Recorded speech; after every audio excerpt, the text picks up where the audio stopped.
Hi everyone, this video is a compilation of all 6 lectures that I give for all 6 sections in Chapter P of College Algebra and Trigonometry, the 4th edition by J.S. Ratty, Marcus McWaters, and Lesław Skurzipek. So if you're looking for the individual sections, I will have a link to the playlist with each individual lecture, each individual section in the description. But if you wanted to watch all of the lectures in one nice long form video, this will be a compilation of all those. So again, this video is long, it's a compilation. If you're looking for the individual ones, a link will be in the description. So thanks so much for watching, and let's get right into it. Hi everyone, welcome to Chapter P. Chapter P is the first chapter of this college algebra class, and the name of the chapter is Basic Concepts of Algebra, and the chapter is exactly as it sounds. We're going to go over some very basic concepts of the study of algebra that we're going to use for the entire course and in future chapters. One thing I'll note is that this first section of Chapter P, section P1, is quite long. There's a lot to go over here. Real numbers and their properties is a very long section, and that's also kind of indicative of most of the chapter, where most of the chapter is very long itself. So if it's a little off-putting that this first section is over an hour long, it's okay. That's normal. Most sections will not be that long. But this is a good microcosm of how the entire chapter goes. So this video, we're going to go over P1, real numbers and their properties, and you see all the different subsections that we're going to go over. So let's get right into it. So we're going to have some classification here just to start with. We're going to deal with constants for the most part in the class. So constants are any numbers that have very concrete values. For example, 3 or 1/2 or -6, all numbers that we can put on a real number line and visualize what that means. Now, the real number line we're going to go over later on in this section, but 3, 1/2, -6, we have an idea on what those numbers are. And then the whole study of algebra is that we want to introduce these things called variables. And in general, variables are letters that can represent any number. So we want to be able to change the value of a variable. We want to be able to change the value in certain situations. And what we're going to do is use letters to represent being able to change, have a value that can be changed. So some very commonly used letters are X, Y, Z, A, B, C, and you could really use any of the 26 letters of the alphabet to be a variable. However, some letters are a little bit more commonly used for other topics. Like, for example, in Chapter 1, we're going to start defining I to be one specific value. So you could use I as a variable, but in general, I is used for other things. But again, we will use X, Y, Z, A, B, C for the most part to represent different values. 4 core operations are exactly as you'd expect them to be. Addition that we denote with a plus sign, subtraction we denote with a negative sign, A times B, multiplication. So you can use one of two notations here. You can do A times B with this little dot in the middle, and this is a pretty preferable notation here. It gets the idea across of what we're doing. Or you can also use AB without anything in between them in the case where either both things are variables or both things, or one of the things are variables. So, for example, if we wanted to write 17x, you could write 17 times x, or you could write 17x. The only time that we don't use letters or things right next to each other is when both things are numbers. For example, if we wanted to say 17 times 19, we would have to say 17 times 19, because to write them right next to each other would be 1719, like the number 1719. So it's pretty straightforward. But the thing to get across here is that we are not going to use crosses for to denote multiplication. So, for example, when you're growing up, when you first learn multiplication, the multiplication symbol is an X. You would say AXB. But since we're going to start using x to be a variable, it can get confusing if we allow x to be used as multiplication. So in the entirety of this algebra class, and in any algebra class ever, you shouldn't use x to denote multiplication. So please don't do that. Division, exactly as we would expect. A divided by b, where we write a over b. And then one last one, it's not really an operation, but something we will talk about as time goes on is A equals B, which just means these two things are equal. First thing we're going to talk about are sets. So sets are a collection of objects called elements. So the things inside a set is an element. We enclose elements in braces. So this is what a set would look like. This would be an empty set with nothing in it. But if we wanted to write every element in our set, we would write them in between these two braces. Some frequently used sets that we're going to talk about. One of them is the natural numbers, which we denote with a capital N. And the natural numbers are all numbers like 1, 2, 3, 4, 5, what we would typically refer to as counting numbers. The next set that goes up the ladder would be the whole numbers. And the only difference from the whole numbers to the natural numbers is that whole numbers include the element 0. So if you were to start counting from 0 and then 0, 1, 2, 3, 4, 5, and so on, those would be whole numbers. After that, we introduce the integers, and integers are the whole numbers, but where we now allow negative versions of the natural numbers. So again, we go 1, 2, 3, 4, 5, and then we introduce 0, 0, 1, 2, 3, 4, 5. But then in the integers, we start allowing those numbers to be negative, -3, -2, -1, 0, 1, 2, 3, and then forever in both directions. The empty and null set, I said the phrase empty set earlier. Empty set is just a set with nothing in it. Null set, set with nothing in it. We can use this empty set notation here, this little 0 with a line through it. There's a couple different Greek letters that kind of look like this as well, but if you write something like this gets the point across that it is an empty set. It's a set that has no elements. Or you could also use this empty set of braces where you just don't write anything between them. They mean the same thing. They both mean a set with nothing in it. The only thing I ask that you don't do is put this empty set symbol into a set of empty braces. Basically, what that would mean is a set of empty sets, and that's kind of beyond the scope of our course in terms of we don't want to broach that topic right now. So either use empty braces or use the empty set symbol. Well, you might notice that in the integers, we have numbers that are -3, -2, -1, 0, 1, 2, 3. But what happens when we want to classify a number like 2.5 or -3/4? Well, all those numbers that are in between the cracks of 1 to 2 and 2 to 3 and so on. Well, we want to introduce a set called the rational numbers. Now, rational numbers we denote with the letter Q, and rational numbers is the set of rational numbers is the set of all numbers that can be written as a ratio or as a fraction. More specifically, numbers that can be written as A over B, specifically where B does not equal 0. So very specifically, any number divided by 0 we say is undefined. So we want to make sure that all of these numbers that we can write as fractions do not allow 0 to be in the denominator. All integers are rational numbers because if we have some number A that is an integer, then we can write A as A divided by 1. Well, if we can write A as A divided by 1, this is the definition of being a rational number. So all integers are rational numbers, and you already start to see this progression. Natural numbers set inside the whole numbers set inside the integers set are sitting inside the rational numbers. And we're going to introduce some more sets that kind of fill the other gaps, so to speak, but we'll do that in just a second. So we have a couple different ways we can denote rational numbers, and aside from writing them as fractions, they can also be terminating decimals. So for example, the number 1 over 2 is 0.5, where this is a decimal place version, but it's a terminating decimal place because it doesn't go on forever. Well, just because it goes on forever doesn't necessarily mean it's not a rational number, because we're also allowed to have non-terminating but repeating decimals. So for example, 1/3, if you were to do long division, 1/3 would be like 0.33333, but instead of writing 0.333 so on and forever, we can just write 0.3 repeating. This little bar at the top of the 3 means the number is repeating.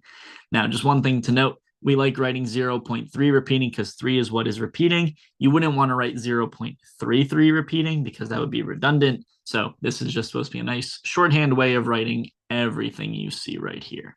But again, 1/3 is a rational number, and its equivalent decimal place is a non-terminating but repeating decimal, and that's very important. For example, 26 over 26 over 99 would be 0.262626, and we would write that as 0.26 repeating. So you want to write the part that is repeating without needing to put so much under a repeating symbol. Converting fractions to decimals, this is something we're very comfortable with. We don't really need to spend a whole lot of time doing, but this is just long division. However you would have divided in elementary school when you first learned about division is exactly how we would do it here in college algebra. So we don't need to spend time changing 1/3 to 0.33333 just to change it to 0.3 repeating. We don't need to spend time doing 26 divided by 9 is 0.262626 or 0.26 repeating. It's exactly how you've done it in the past, and very rarely are we ever going to need to divide in that way. In chapter 3 we do something similar, but chapter 3 is a long way away. However, if we want to convert decimals to fractions, going backwards, we have to treat it in two separate ways. Notice that we only have one type of fraction. We didn't categorize the fractions themselves. We categorize the decimals. Well, if we have two kinds of decimals, we need two different ways of converting decimals back to fractions. If your decimal is terminating, all we need to do is put that decimal place over 10, 100, 1,000, whatever the however many decimal places we have over that power of 10, and just simplify. So for example, in 0.5, if we wanted to convert 0.5 back to a fraction, we would put 5 over 10. If it's one decimal place, we only need one power of 10. So you would do 5 divided by 10, and then simplify 5 over 10.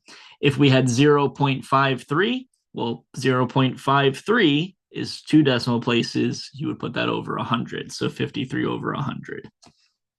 Okay, but the interesting part here, the thing we should talk about, is non-terminating decimals. How do we convert those to fractions if they never terminate, right? You can't infinitely put something over an infinite power of 10. That would be a lot of work. So we have a very specific method of how we do this. I'm going to cut to the whiteboard so we can do this together, and then we'll go from there. Okay, I believe we are now on the whiteboard. So let's practice putting non-terminating decimals back into fractions. So the first example we'll do is that 0.33333 repeating. Didn't mean to put that there. Ooh. Okay. X equals 0.333 and so on. And we know that 1/3 is equal to 0.3 repeating. Okay, well, how do we convert this back to a back to a fraction if this never terminates? We can't just do that. Okay, so what we're going to do is multiply this x by 10. Okay, well, when we multiply any number by 10, it moves a decimal place over one spot. If we were to multiply by 100, it would move the decimal place over 2 spots, and so on. But let's multiply this x by 10. Well, when we multiply by 10, we then get 3.333 repeating, and these 3's never stop. So even though we only had 3 3's written right here, when we move the decimal place over 1, those 3's still extend infinitely. So we don't really need to worry about running out of 3's for this. So here's what we're going to do. We have that x is 0.333 repeating, and 10x is 3.333 repeating. And what we're going to do is subtract them. So we're going to subtract 0.333 repeating. X equals 0.333 repeating from 10x. And what happens is this. Okay, well, if we have 10x minus x, we have 10 apples and you eat 1 apple. Well, now you only have 9 apples. And when we subtract the decimal places, this is why this method is so useful. Well, we have 3 minus 0, and 3 minus 0 is 3. But notice that everything to the right of the decimal place just goes away. 0.333 is the same as 0.333. Well, when you subtract the exact same thing from itself, that just goes away. So just like that, we've gotten to a point where there's no more decimal place, and that's fantastic. What we would do from here is divide both sides by 9 and divide both of those by 3 to get 1 over 3, exactly like we had before. Now we're breaking some sequence here because we haven't really talked about solving equations, but I think we're familiar enough with the process of solving something like 9x equals 3. So that's not too shabby. But okay, let's do another example like this. For example, like the 0.262626 repeating example. Well, we said 26 over 99 was 0.26 repeating. So how would you be able to do this same thing with something that repeats 2 decimal places? Well, if we multiply this by 10, we know it moves a decimal place over only one spot.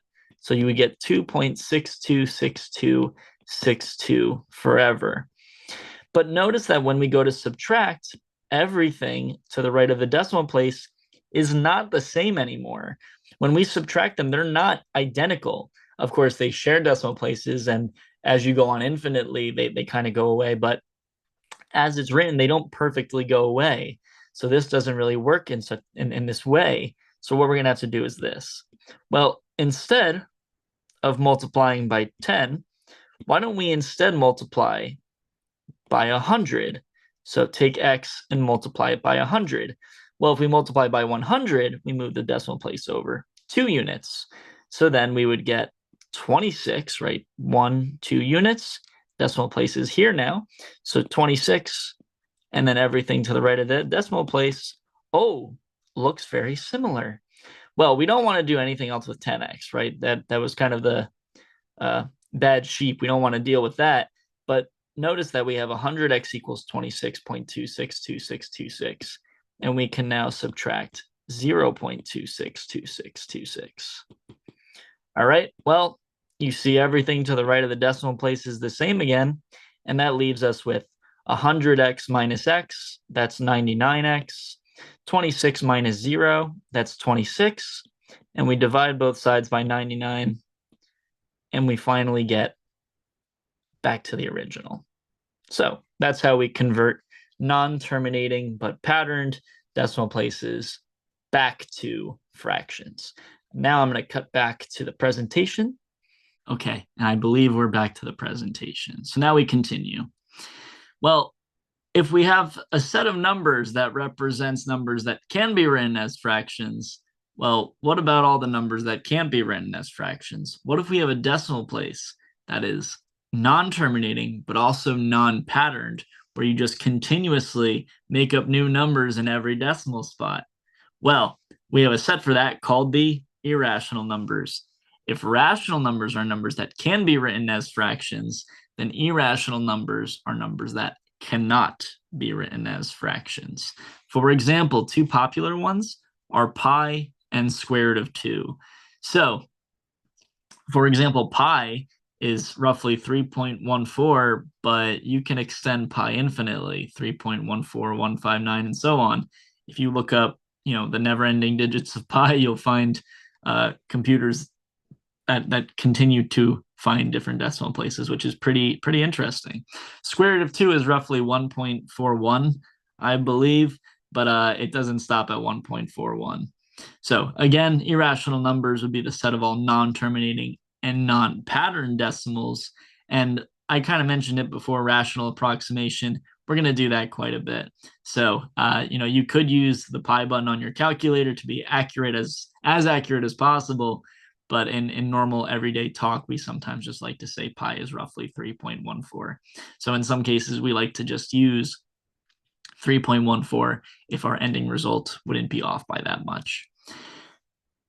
The rational numbers with the irrational numbers, so the set of rational numbers with the set of irrational numbers, the set of all numbers that can be written as fractions and the set of all numbers that cannot be written as fractions, they form R, which is the real numbers. Okay, so we actually have this very interesting level up when it comes to the different sets of real numbers. So I'm going to again go back to the whiteboard to show you this kind of progression. So just give me one moment. Okay, and now we're back to the whiteboard. So we initially started with the natural numbers, which was roughly 1, 2, 3, 4, 5, all the counting numbers. And then we introduced 0, which then gave us the whole numbers. So the natural numbers literally sit inside the whole numbers.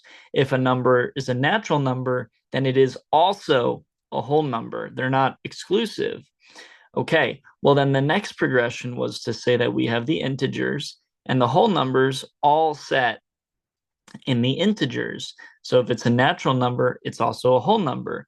If it's a whole number, it's an integer. So by extension, all natural numbers are also integers. Well, we said all the integers sit in the set, the rational numbers. So again, if it's a natural number, it's a whole number. Whole number is an integer. Integer is a rational. Well, by extension, natural numbers and whole numbers are also rational numbers.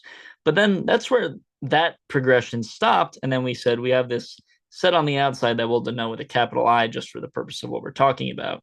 So we have this set of rational numbers. We have this set of irrational numbers that are mutually exclusive, but they together make up the real numbers. So both of them together gives us the rational numbers. Sorry, the real numbers, excuse me. The set of both of them give us the real numbers. Now, there is one more progression to this that we don't see until section 1.4, but all the real numbers sit inside an even bigger set called the complex numbers. But we're going to leave that for a little while, and we'll come back to that. But now that we have this progression of sets, we can start to classify them. So when we get back to the presentation, we're going to look at an example. Okay, and I believe we are back to the presentation. Okay, so let's do an example of classifying these numbers. So we have a set A that has the elements -6, -3.4, -9/3, -2/3, 0, 3/4, 7/9, pi, square root of 10, square root of 36, 8.8, 9, and square root of 131. Okay, so we want to classify these numbers into the natural numbers, into the whole numbers, into the rational numbers, and so on. But one thing we should do is see if we can simplify any of these numbers right away. Well, notice that -9/3 we can simplify to -3. Square root of 36, we haven't talked about square roots just yet, but square root of 36 would be 6. So let's make that change first. Let's simplify numbers that we do know. Okay, and now let's start to categorize these numbers into all of those sets that we've talked about. So natural numbers are all the numbers that are like counting numbers, 1, 2, 3, 4, 5, and so on. So let's go through our set A and see which of these numbers look like counting numbers. Okay, well, counting numbers are all positive, right? 1, 2, 3, 4, 5. So that immediately rules out all these negative numbers. 0 isn't a natural number. We didn't introduce 0 until the whole numbers, so 0 is also not a natural number. 3/4 and 7/9 are not counting numbers. Pi, not a counting number. Square root of 10, we couldn't simplify that, so it doesn't look like it's going to be a nice rational number for now. But 6 is a natural number. 8.8, not a counting number. It's close, but not quite. 9 is also a counting number, and square root of 131 is not. So the only natural numbers in our question are 6 and 9. Okay, well, we want to extend this to then do the whole numbers. And we can do the rest of these problems in two ways. One way we can do this is say, okay, well, natural numbers are also whole numbers. So anything that's in this set will also be in this set. And all we need to do is find the new elements that are added to the set. We can do that, or we can just rescan the entire set A to determine which is going to be in the whole numbers. So let's rescan, and you'll see that all we did was basically rewrite the natural numbers and just some added elements. So whole numbers was 0, and the counting numbers, well, that still doesn't include any negative numbers, but it does include 0. It didn't include fractions just yet. Pi still no, square root of 10 no. 6 and 9 were natural numbers, so they're also going to be whole numbers. 8.8 is still not a counting number. and square root of 131 is also still not a counting number. So the whole numbers are 0 and the two counting numbers from the previous set. So again, I want to stress, if it's a natural number, it's also a whole number. Just because it was in the natural numbers doesn't mean we exclude it in the following sets. It still belongs there. So to an extent, we're going to have sets that grow just a little bit. Okay, well, next up is the integers. And the integers would be the whole numbers, and then including any negative counting numbers, so to speak. Well, let's go through our set and see if there's any negative numbers that would also be like counting numbers, just negative. Well, -6, 6 is a counting number, so -6 is an integer. -3.4, not quite. -3 would be an integer, but -2/3 would not. And again, if it's a whole number, it's also an integer. So we don't need to go through all this. We can just say the integers are -6, -3, and everything we've had in the previous sets. Okay, the next extension would have been the rational numbers. And the rational numbers are any numbers that can be written as fractions. And part of our simplification process is that we already picked out the things that can be written as fractions or simplified those kind of things. So let's go through. Well, -6 is an integer. It is a rational number. -3.4, terminating decimal, it is a rational number. -3 was an integer, is a rational number. -2/3, that's a fraction, rational number. 0 was an integer, also a rational number. 3/4 and 7/9, oh, both of these are fractions, the definition of rational numbers. Pi, still no. Square root of 10, still no. 6 was an integer, still a rational number. 8.8, terminating decimal, we can write that as a fraction. 9, integer, still a rational number. And square root of 131, not quite. Okay, well, we stopped the progression at rational numbers and we said, well, we have this weird set that wants to do everything different. We have rational numbers, and then we have the set of all numbers that cannot be written as fractions. Well, we just found the set of all things that could be written as fractions. So for the first time, if it's going to be in this set, it's not going to be in irrational numbers. It can't be written as a fraction and also not be able to be written as a fraction. So we want to go through our set, pick out all the numbers that can't be written as fractions. But the easiest way to do this is if we found it in the rational numbers, it's not going to be in the irrational numbers. So we have already left out pi, which we've already discussed being a irrational number. Square root of 10, plug it into your calculator. It's not a pretty number. It's like 3 point something, but it never terminates the decimal places. So square root of 10 is irrational. Square root of 131 is roughly 11 point something, both of which don't terminate. So again, if it was a rational number, it can't be an irrational number, and vice versa. Okay. Well, then we have the real numbers, and we haven't talked about anything that isn't a real number yet. So one way we can think about this is if we have already talked about it, it has to be a real number. But also just more generally, the real numbers are made up of the rational numbers and the irrational numbers combined. Put those two sets together, it happens to be the same as our original set. So we're just copying and pasting all of the numbers in the original set. Awesome. Okay, that's the entire just first subsection to the first section. So again, P1 very long. We continue. Okay, so let's talk about inequalities. And inequalities are expressions that describe the relationship between any two numbers, more specifically any two real numbers. But again, we haven't talked about anything that's not a real number so far.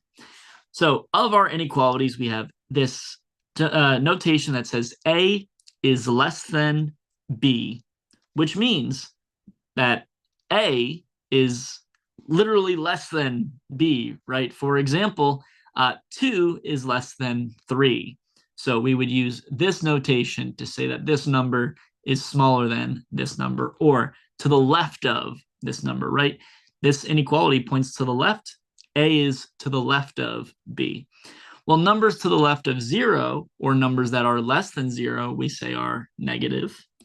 And similarly, we have A is greater than B. All the numbers to the right of B, right? This arrow points to the right. all the numbers to the right of B, or we say A is greater than B. 3 is greater than 2. All the numbers to the right of 0, all the numbers that are A is greater than 0, we say are positive. And we also have notation that says A is less than or equal to B, and A is greater than or equal to B. So for example, 2 is strictly less than 3, but 2 is also less than or equal to 3. We know that 2 does not equal 3, but it does still fit this mold of less than or equal to 3. Now, 3 is not less than 3, but 3 is less than or equal to 3. So that's the only added thing. We allow that specific value to now be included. And same thing here. 4 is greater than or equal to 3, but 4 is also greater than or equal to 4. We also have some notation that says some number sits between A and B. We're going to use this in just a few moments as well. If we have a number that is both less than or equal to another number and greater than or equal to another number, well, the only way a number can be less than and greater than another number is if those two numbers are equal. So if this was just a strictly less than or strictly greater than symbol, this couldn't work. There's no number that is less than and greater than another number, but the only numbers that are less than or equal to or greater than or equal to are numbers that are equal to each other. If A is greater than or equal to 0, well, numbers that are greater than 0 are positive, but 0 is neither negative nor positive. And by introducing the greater than or equal to part, we're saying that this number can now be 0. Well, again, 0 isn't positive or negative, so what we can say is A is non-negative. We know it's positive if it's bigger than 0. We know it's 0 if it's equal to 0. So the way we encapsulate both of those in one word is to say A is non-negative. It's not negative, it's everything but negative. Likewise, if A is less than or equal to 0, we say A is non-positive. The trichotomy property says that all pairs of numbers must fit into one of three options. All pairs of numbers must be less than each other, equal to each other, or greater than each other. So, for example, 2 and 3, well, the only way that 2 and 3 are related is when 2 is less than 3. 5 and 25, the only way that they can be written is that 25 is bigger than 5. And the only way that 6 and 6 can be related is if 6 equals 6. So all pairs of numbers must fit into one of these three categories. Transitive property says that if we have a number that is less than B and that B is less than C, well, then by extension, A is less than C. So if 2 is less than 3 and 3 is less than 4, then 2 has to be less than 4. So that's where that comes from. Okay, so I mentioned we'll talk about the real number line later on, and we have finally gotten to that point. So let's jump back to the whiteboard again to go over what some of these things would look like on a number line. Okay, so now we're back to the whiteboard. Let's start by just writing what the real number line looks like. Well, the real number line, believe it or not, is a line. We've got arrows at both ends to say the right end goes all the way to infinity and the left end goes all the way to negative infinity. And usually as a good placeholder, we like to put 0 right there. So all of these numbers to the right of 0 are positive. A is less than 0 if A is greater than 0 if A is to the right of 0. And all the numbers to the left of 0 are negative. So we can say B is less than 0 because B is to the left of 0. Now, to go over some of the other properties that we just talked about, we could say that A is greater than B in this case, or we can say B is less than A. They would say the same thing. If you kind of notice, if we were to reverse A is greater than B, we would get B is less than A. And we can also say that A is greater than or equal to B if we chose a B that is here, here, here, here, anywhere to the left of B, so long as A is bigger than it. But also, A and B can be the same thing since we allow it to be equal to.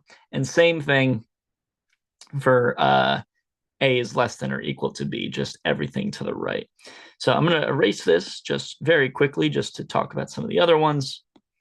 Some of the other things we talked about is we said the transitive property, sorry.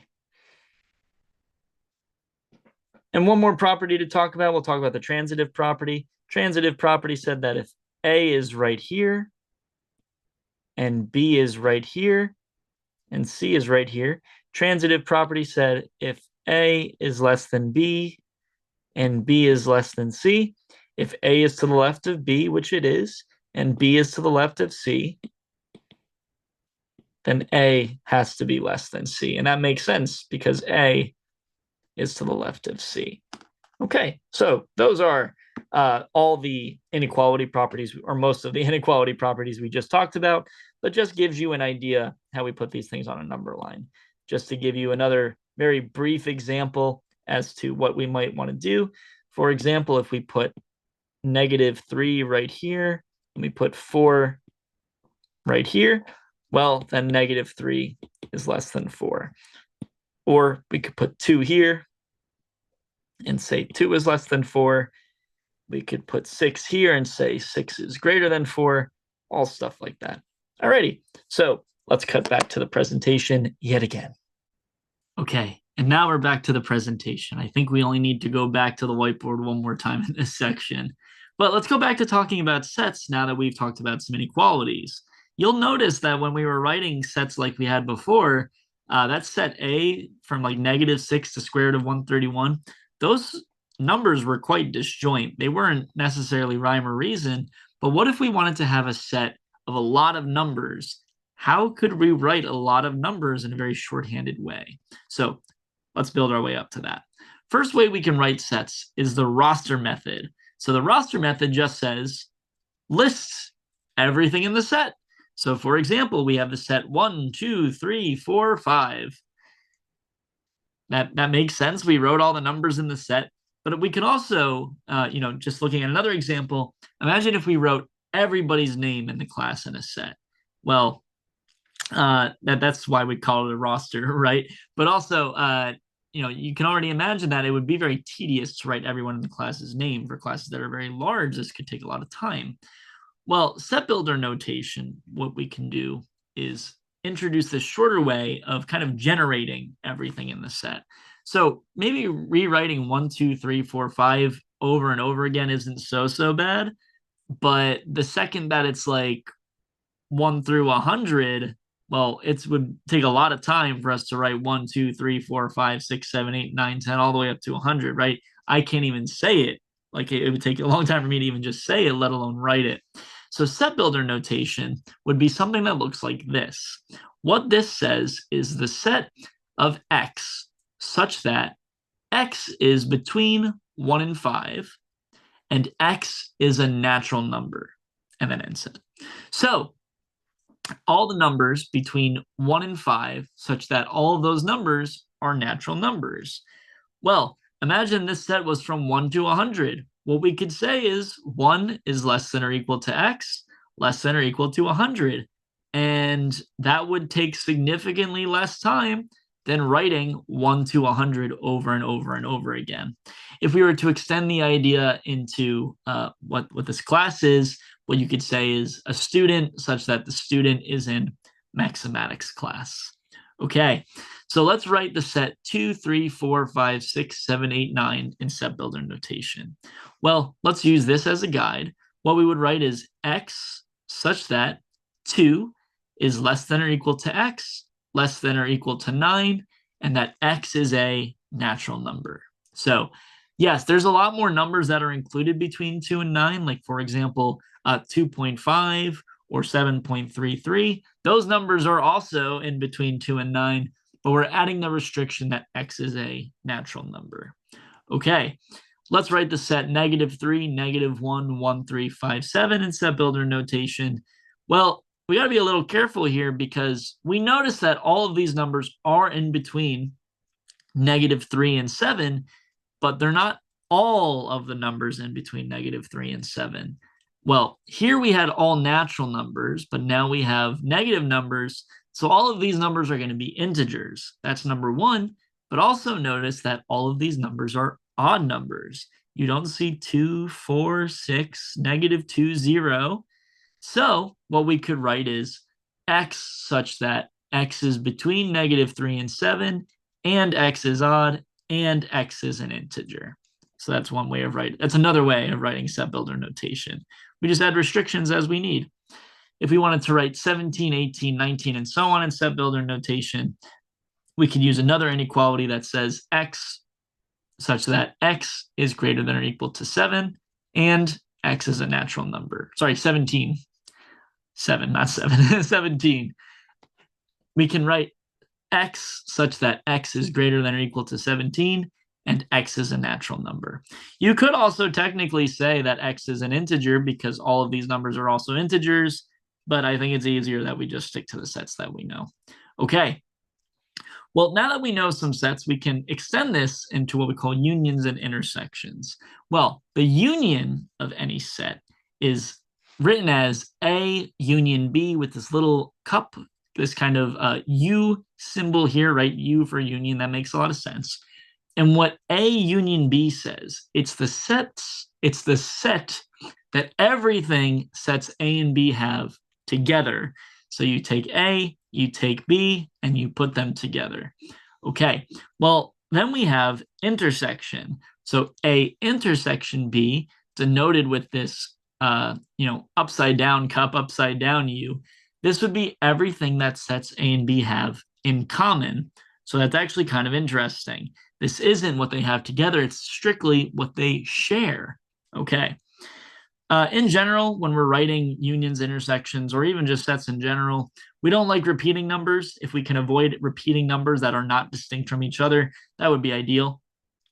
For example, if 2 appears in one set and 2 appears in another set, well, 2 is not distinct from any other 2. But if we were writing like names, they would be distinct because, one person named Max has a different last name from another person named Max who has a different last name. So we would want to repeat in that case, but non-distinct things we don't like to repeat. Numbers in a lot of cases are non-distinct. We also like to write numbers in order. So if you have the option to write numbers in order, you absolutely should. So let's say we have A is everything between 1 and 10. B is everything between 1 and 9. Sorry, all the odd numbers between 1 and 19. And C is all the even numbers between 12 and 20. So let's find a couple different things. Let's first find A union B. Now, A union B says everything A and B have together. So take A, take B, and put them together. Again, restriction 1, don't repeat numbers. So we don't need to write 1 twice. We don't need to write 3 twice. We don't need to write 5 twice, and so on. And we want to write all these numbers in numerical order. So 1, 2, 3, 4, 5, 6, 7, 8, 9, 10. These 5 repeat, but then 11, 13, 15, 17, 19. This would be the most proper way to write this union. A intersection B is everything that sets A and B have in common. So look at A, look at B, and see what numbers they both have. Okay, A intersection B, they both have a 1, they both have a 3, they both have a 5, they both have a 7, and they both have a 9. But they don't repeat anything else. So A intersection B would be 1, 3, 5, 7, 9. B union C says everything that B and C have together. So take B, take C, put them together. But again, don't repeat numbers. Thankfully, nothing repeats in this set, but write these numbers in order. So don't just write 1, 3, 5, 7, 9, 11, 13, 15, 17, 19, 12, 14, 16, 18, 20. Write those numbers in order. Last but not least, for unions and intersections, let's do B intersection C. B intersection C says everything B and C have in common, but you might notice that look at B, look at C, and they don't have anything in common. In the event that they do not have anything in common, we can say empty set. You can also use, again, a set of empty braces. Just don't use both notations at once. Use one or the other.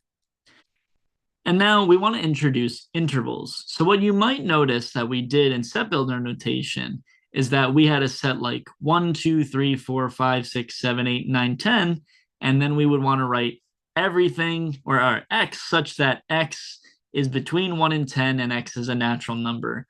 Well, that's great and dandy, but what about including all of those things in between 1 and 10, like 9.5 or 7.2 and so on? Right, 1, 2, 3, 4, 5, 6, 7, 8, 9, 10 is a very nice set to say. They're just counting numbers. We've been using counting numbers forever, but it's not really encapsulating anything, right? We want to be able to have all the values in between, where it's not just 1 and then 2 and then 3. We want to have a nice continuous set of values, and that's where intervals come in. So not only are they going to come in, but they're also going to give us a shorthanded way of even using set builder notation. So roster method can be very long. Set builder notation allows us to sort of put a cap on that, but intervals are going to be really nice for us to write it even shorter. So again, intervals are continuous sets of values, and we have two types of sets, or sorry, two types. We have two types of intervals within that. We have bounded intervals and unbounded intervals. Well, bounded intervals come in also two different types. So we have a whole bunch of different subtypes of these things. So bounded intervals, the first type we have is the closed interval that we denote a, b in brackets. So bracket a, comma b, bracket. And what this says is everything from a to b, not just the natural numbers, not just the integers, everything from a to b with a and b included. So when we use a bracket, it is including that endpoint. So if we're saying a to b, it's a to b in brackets, that says everything between a and b with a included and with b included.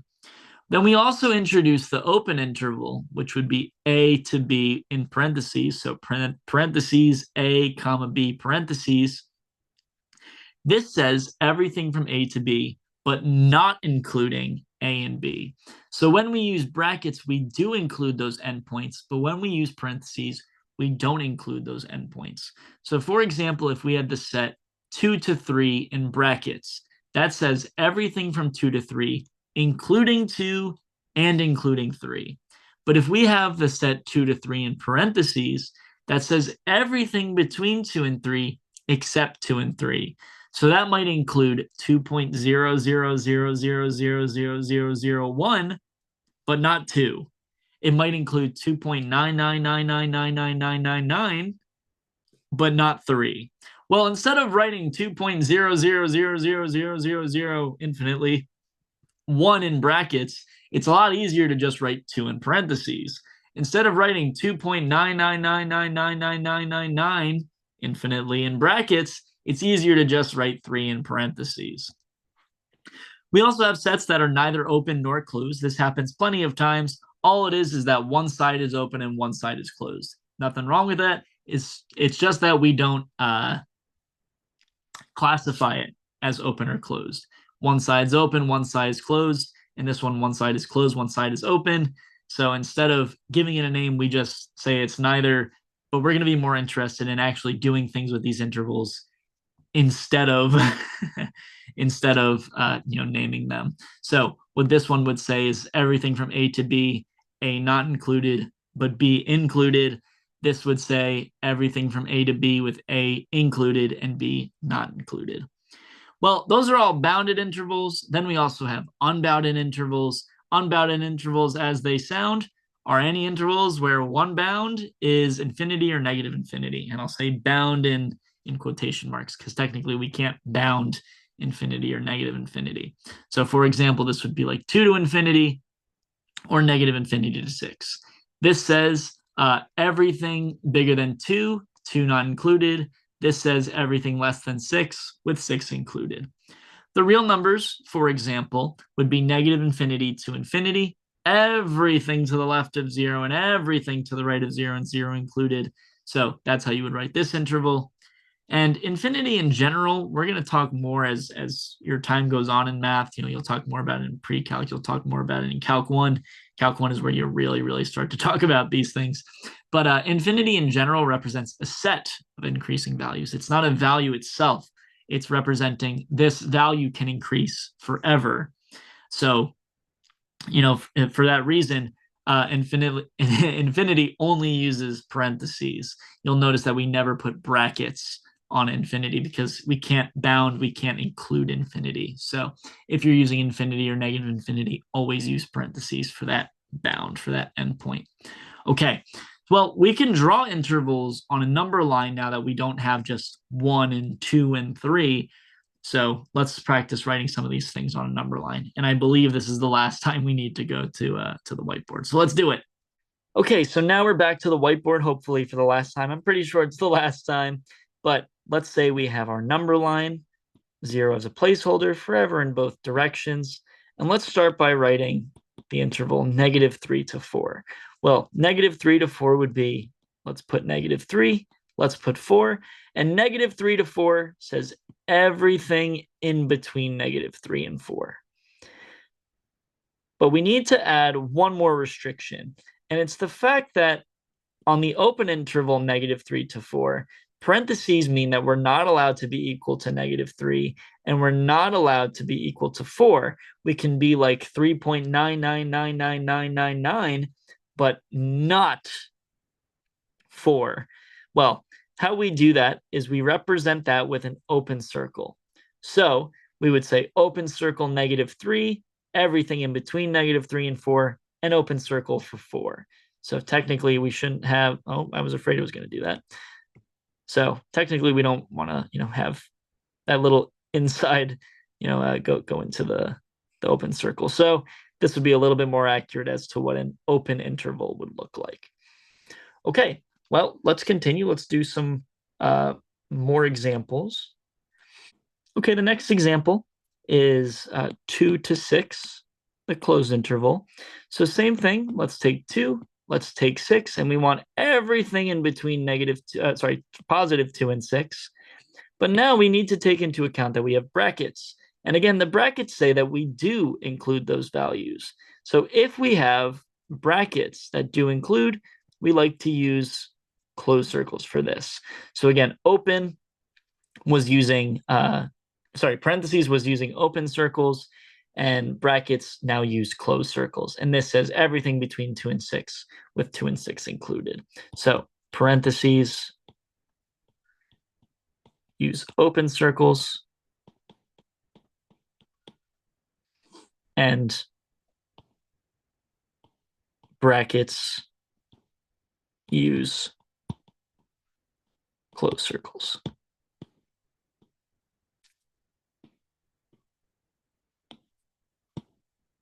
Okay, so let's just continue practicing writing some of these intervals. Okay, next up, let's do -3 to 4, but this time 4 closed. So still -3, still 4, still everything in between -3 and 4. But this time, parentheses still used for -3, so we're still going to use an open circle.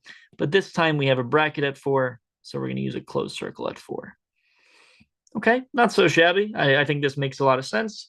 Write all the values in between them, and then just use parentheses or brackets use open circles or closed circles depending on whether or not parentheses or brackets are used. Just to do 2 more examples involving infinity.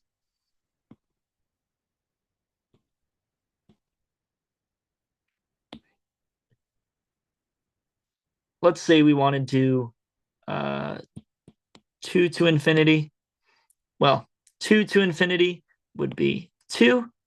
We have parentheses, so we want to use an open circle. And then instead of writing like another endpoint, we just take that and extend it infinitely toward infinity. We'll use another arrow there. Don't necessarily have to, but it's good practice to say 2 and then everything to the right of 2.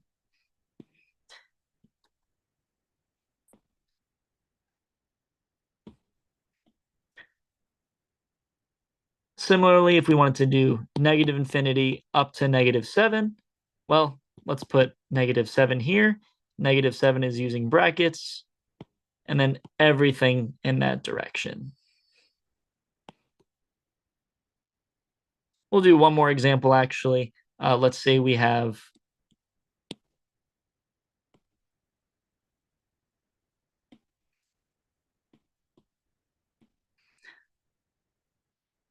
Let's do one more example, actually. Let's say we have -2 to infinity, and we'll put brackets.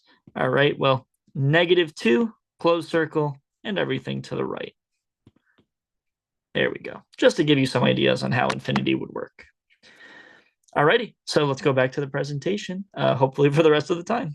Okay, well, now that we know how to draw intervals on a number line, let's now practice taking sets that are in set builder notation and write them as intervals, right? We use set builder notation to sort of simplify the roster method, and now we can use intervals to simplify set builder notation. So here we have -5 less than or equal to x less than 5.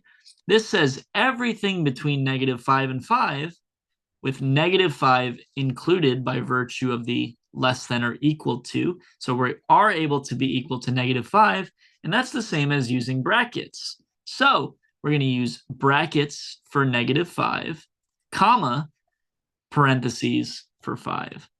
If you don't like the way I jumped to this, you could practice doing these on a number line and jump to the same conclusion that way. So -5 is included, we used a bracket for it, and 5 is not included, so we used a parentheses for it. Okay, we have x such that 0 is less than or equal to x, less than or equal to 10. So this is everything between 0 and 10. But again, 0 is included by virtue of the less than or equal to, and 10 is also included with less than or equal to. So if both of them are included, we're going to use brackets for both. Here, we have everything between 1 and 3, but 1 not included, 3 not included. So this would be 1, 3. Last but not least, we have -6 to -5. -6 not included, so we're going to use parentheses for -6, but -5 is included, so -6, -5 with brackets. Okay. Last but not least, right, I think we may have a few more examples, but x such that x is bigger than 16. What this is saying everything bigger than 16. 16 is not included, so we're going to use parentheses for 16, but this will be 16 to infinity, right? Everything bigger than 16, everything to the right of 16, so 16 not included to infinity. I think this might be the last example, but now everything less than or equal to -1. Well, -1 is going to be included, so we're going to use brackets for -1, but notice that this goes forever to the left of -1, everything less than -1. Well, we don't want to write -1 to infinity because we like writing these intervals from left to right. Right? -5 to 5, 0 to 10, 1 to 3, -6 to -5, 16 to infinity. So be careful because this says -infinity up to -1. Everything less than -1, well, that's -infinity, but -infinity is to the left of -1. And again, for infinity, we always use parentheses, but here in this case, -1 is included as a value, so we use brackets. And that brings us to absolute value. Absolute value is a little different from the things we've talked about, but now that we have an idea on what the number line is, we can extend our knowledge to doing these things algebraically. So absolute value in general is the distance from that number to 0. So if you're saying the absolute value of some number, it's asking how far away is this number from 0? Okay, well, if I ask you how many units away from 0 is 5, you would say it's 5 units away. But also, if I said, how many units away from 0 is -5, you would also say 5 units.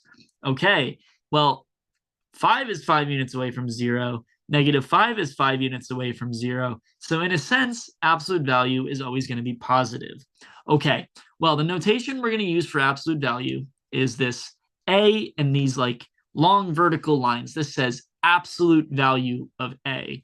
Again, enclosed in this in these long vertical lines. Well, distance is always positive, right? If we're talking about units away, we're usually talking about positive distance.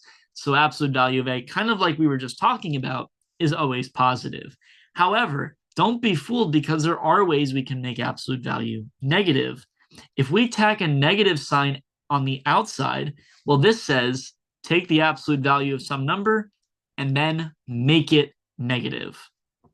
Okay, so we're allowed to do that. So negative absolute value of a would always be negative. Again, absolute value of a is positive, but the second we tack on a negative sign, now the whole thing is negative. So it is possible for us to get negative numbers when it comes to absolute value. Just the absolute value itself is always positive. The absolute value of any number x is defined the following way. It says that the absolute value of x is itself if x is greater than or equal to 0. So if we want the absolute value of 5, the absolute value of 5 is just 5 because 5 is bigger than 0. However, if your number is negative, then we say it's negative x. So negative x. So for example, absolute value of negative 5 would be negative 5. Negative 5 is less than 0. So if we plug in negative 5 into this says negative 5. Well, double negative cancels out. It's now positive, and that's how we get 5. Uses some properties we're going to talk about at the end of the section, but there we go. We get the idea. So some properties of absolute value. The absolute value of any number is always greater than or equal to 0. So you take any number, you make it positive, it's going to be bigger than 0. However, if you do the absolute value of 0, how far away from 0 is 0? Well, it's only 0 units away. So it can also be equal to 0. The absolute value of a is equal to the absolute value of negative a. So we just saw in the previous slide that if the negative is on the outside, it's negative. But if the negative sign is on the inside, they are then equal. And we'll see examples on the next slide as to why this is true. The absolute value of a times b can be rewritten as the absolute value of a times the absolute value of b. So we're allowed to split up multiplication with absolute values. We can also do the same thing for division, so long as that the denominator is not 0. So the absolute value of a divided by b is the absolute value of a divided by the absolute value of b. The absolute value of a minus b, this is kind of interesting, is equal to the absolute value of b minus a. So here we split up multiplication, here we split up division, but we're not allowed to split up addition and subtraction. The absolute value of a minus b is equal to the absolute value of b minus a. So we can swap them in the case that it is subtraction. Here, how we get that is the following. Absolute value of a minus b, well, we can factor out a -1 from a minus b. And now this is multiplication, so we can say absolute value of -1 times absolute value of b minus a. How many units away from 0 is -1? Well, only 1 unit. And then 1 times anything is just itself. So in total, absolute value of a minus b equals absolute value of b minus a. But yeah, that's right there. Nice. So just to reiterate, we cannot split up subtraction. So absolute value of a minus b is not equal to the absolute value of a minus the absolute value of b. Can't do that. And we also can't say that the absolute value of a minus b is absolute value of a plus absolute value of b. We've been saying that, you know, I don't know why that's highlighted. Okay, these things happen. We're also not allowed to say that this subtraction becomes an addition, right? We like the idea of absolute value making things positive, but it doesn't magically change subtraction signs into addition. So in all these cases, when you're trying to subtract things inside an absolute value, do the subtraction first and then take care of the absolute value. Likewise, absolute value of a plus b does not equal the absolute value of a plus the absolute value of b, so can't do that. Only multiplication and division can be split up, not addition or subtraction. So please, please do not split them up. A is always less than or equal to the absolute value of a. So same thing, every negative number, right? If you take the absolute value of it, it's now positive. Negative is less than positive version. But if that a is positive or it's 0, well, that's going to be equal to itself. Last but not least, we have the distance formula. Distance formula is denoted by d, parentheses, a, comma, b. So again, this is not now an open interval. This is saying distance from A to B, and we denote that as the absolute value of B minus A. However, absolute value of B minus A, we also said is the absolute value of A minus B. So two different formulas for distance, but either one is correct. And all this says is absolute value typically says how far away is this number from 0, but the distance formula says, well, how far away is this number from another number that isn't 0? It's only so exciting for me to ask you how far away from 0 is 5. It's a little bit more interesting for me to ask how far away from -3 is 5, or how far away from 13 is 5. And that's where the distance formula comes in. So let's do some examples. Oh, I have no idea why this is stuck on the screen. Hold on. Let's try closing and opening it back up. Okay, that was fixed.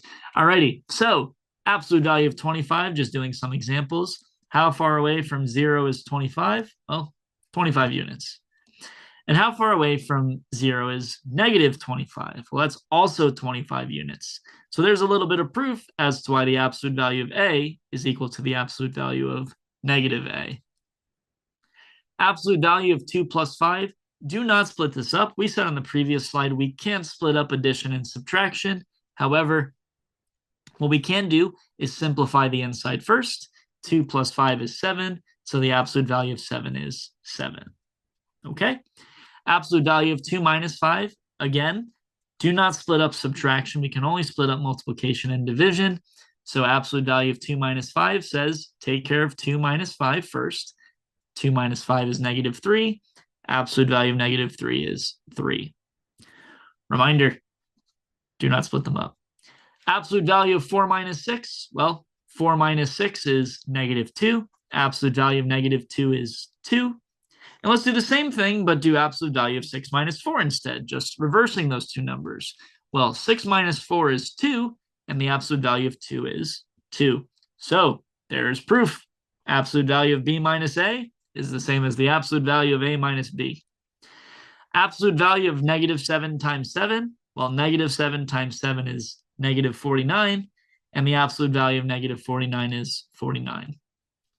What we could also have done is say that this is multiplication. We are allowed to split up multiplication, so we can split this up as absolute value of -7 times the absolute value of 7. The absolute value of -7 is 7. The absolute value of 7 is 7. 7 times 7 is also 49. So some proof as to why we're allowed to split up multiplication. Okay, let's do some division examples. 40 divided by the absolute value of 10. Absolute value of 10 is 10. 40 divided by 10 is 4. Okay. 40 divided by the absolute value of -10. Well, the absolute value of -10 is 10. And 40 divided by 10 is 4. Okay. 40 divided by negative absolute value of 10. So again, these are very different. That placement of the negative sign makes a very big difference. Here, this says, take the absolute value of 10, which is 10, but then make it negative after doing the absolute value. Well, -10 is just -10. 40 divided by -10 is -4. So again, it's still possible to get negative answers despite the fact that we're doing a whole bunch of examples with absolute value signs. Okay, -40 divided by absolute value of 10. Absolute value of 10 is 10, but -40 divided by 10 is -4. -40 divided by absolute value of -10. Do not try and cancel out these negative signs. This negative sign is stuck inside this absolute value. Well, absolute value of -10 is 10, and -40 divided by 10 is -4. Take care of these things in pieces. By the end of the section, we're going to talk about PEMDAS. And again, there's an order in which we do things. Start small. Don't try and answer the entire question at once. -40 divided by the absolute, -40 divided by negative absolute value of 10. Again, negative on the outside says take the absolute value of 10, which is 10, and then make it negative. -40 divided by -10 is +4. Okay. Let's do some distance examples. The distance from 1 to 6. Well, the distance formula says b minus a in absolute value or a minus b. Let's do b minus a. So the distance from a to b is the absolute value of b minus a. 6 minus 1 is 5. Absolute value of 5 is 5. But also, we can do the same thing, but instead do a minus b. That's totally allowed. 1 minus 6 is negative 5. Absolute value of negative 5 is 5. Okay. Distance from negative 13 to negative 10. Again, absolute value of b minus a. Well, negative 10 minus negative 13. Negative is a positive. Negative 10 plus 13, you're $10 in debt, and somebody gives you $13. You now have $3. Absolute value of 3 is 3. But we can also do it backwards. Negative 13 minus negative 10. Negative creates a plus. You're $13 in debt, and somebody gives you $10. Now you're only $3 in debt, and the absolute value of negative 3 is 3. The distance from negative 15 to 15, well, absolute value of b minus a. Negative creates a plus. 15 plus 15 is 30. Absolute value of 30 is 30. The distance from 2 to 2. How far away from 2 is 2? Well, 0 units, but here's proof why. Absolute value of b minus a. 2 minus 2 is 0. Absolute value of 0 is 0. Okay. We continue. We got a little bit more to talk about. Again, I know this presentation very long. Not all of them are going to be this long, I promise. So let's talk about some exponents, some PEMDAS, and wrap up. I'll start to wrap up the section with the properties of real numbers, and then we have one more subsection after that. But the section called the real numbers and their properties, we're gonna kind of summarize all those properties there. Alrighty, exponents. In general, exponents represent multiplication of the same number multiple times. Okay, well, what we write is x times x times x times x so many times. And depending on how many times you do it, let's say that this happens n times. Well, this would be x to the n. Okay, so if we have n of these x's, we say it is x to the n. X we say is the base, and n is the exponent. If we say something is squared, what we're saying is x times x. Well, x times x, there's two x's, so that's x to the 2.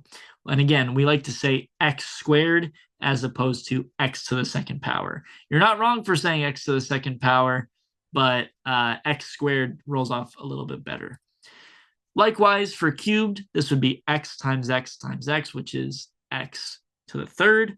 And x to the third, a little bit more common than x to the second, but still, we like x cubed a lot.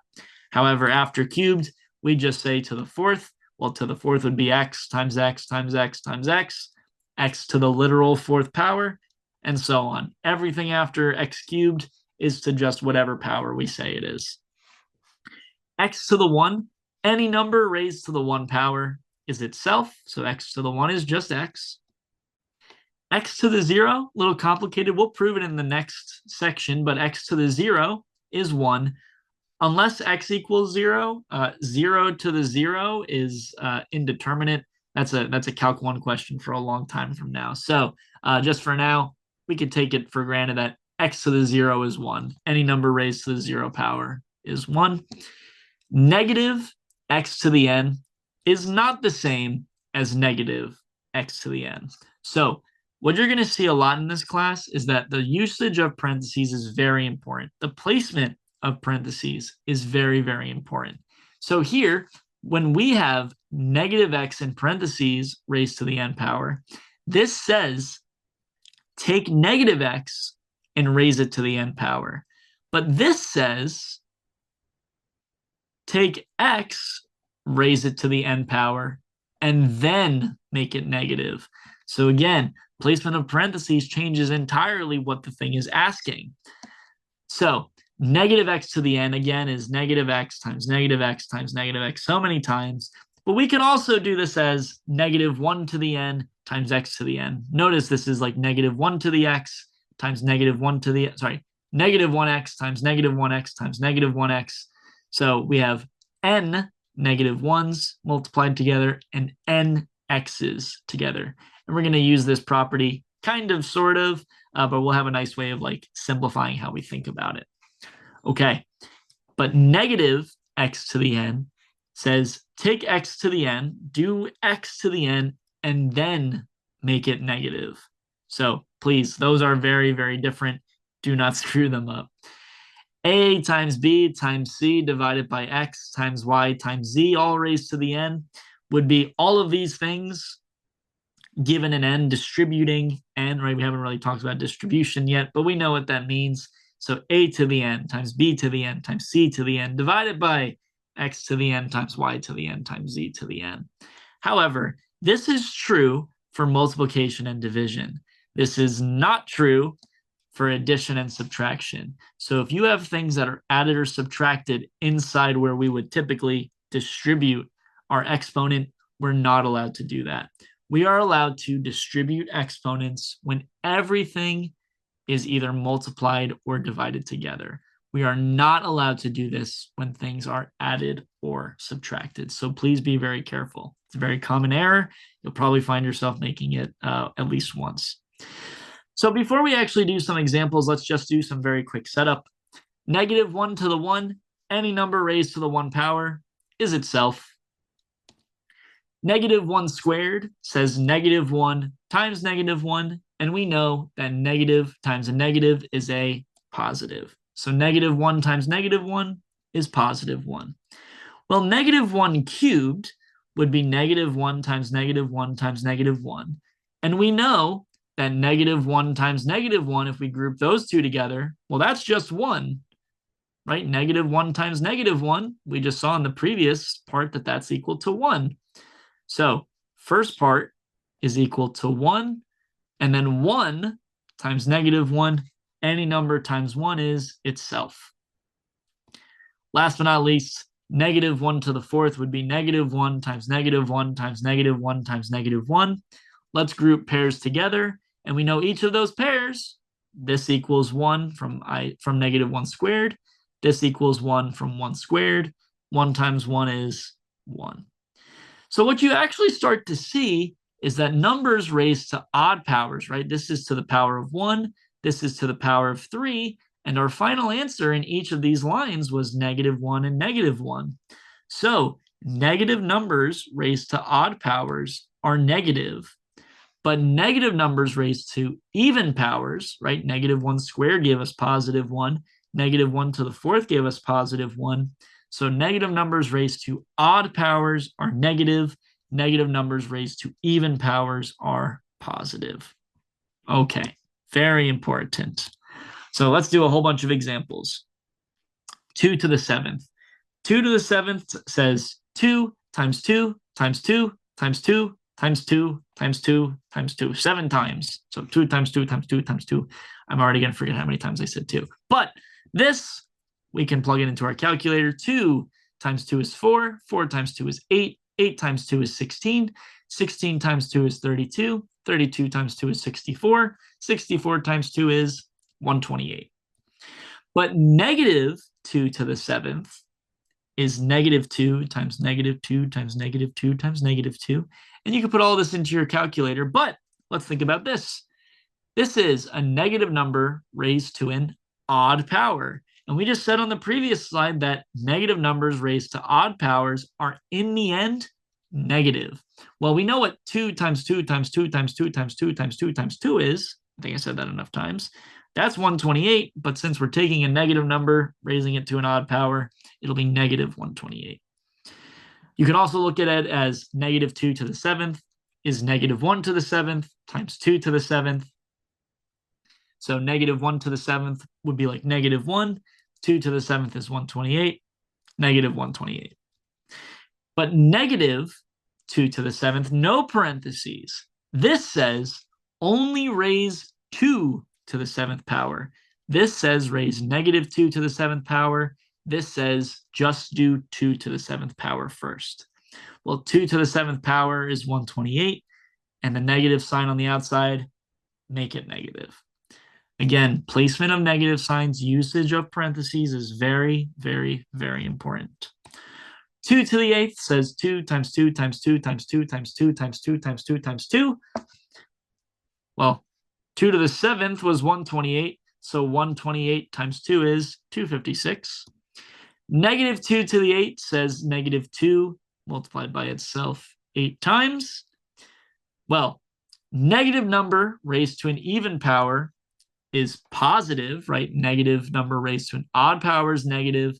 Negative number raised to an even power is positive. So we get positive 256. Or we can also look at it as negative 1 to the 8th times 2 to the 8th, which is negative 1 to the 8th would be positive 1, 2 to the 8th would be 256. So we can get 256 that way. Negative 2 to the 8th, again, no parentheses, says just do 2 to the 8th first. We know that part's 256. Negative without parentheses says make the whole thing negative. 2 to the 0, any number raised to the 0 power is 1. Negative 2 to the 0, any number raised to the 0 power is 1. But negative 2 to the 0 says do 2 to the 0 power first and then make it negative. So again, very, very, very important how we write our parentheses.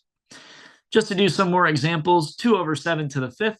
Again, division and multiplication, we are allowed to distribute those powers, those exponents. So this is 2 to the 5th over 7 to the 5th. 2 to the 5th is 32. 7 to the 5th is 16,807. Negative 2 to the 7th is negative 1 to the 5th times 2 over 7 to the 5th. Well, negative number raised to an odd power is negative. So the whole thing, negative 32 over 16,807. 2 plus 7 to the 5th is not equal to 2 to the 5th plus 7 to the 5th. 2 plus 7 to the 5th is, do the inside first. 2 plus 7 is 9. 9 to the 5th is 59,049.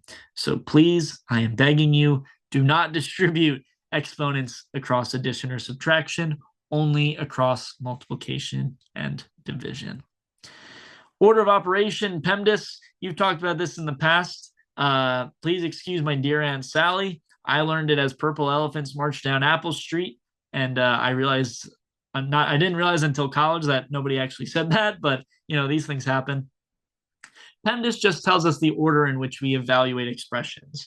So the P stands for parentheses. So always do parentheses first. So if you have parentheses in your expression, take care of parentheses first. Exponents, E, after you take care of parentheses, take care of your exponents. Multiplication and division, well, M and D, and this is a common misconception, even though this says P first, E second, this is not M first and then division second. Multiplication and division go in the same step. So you do parentheses and then exponents, but when you go to do multiplication, you do multiplication and division in the same step, in the same line, left to right. Don't take care of multiplication first all the way through and then take care of division all the way through. As you go left to right, take care of multiplication and division at the same time. And we can make the same argument for addition and subtraction. Okay, so PEMDAS.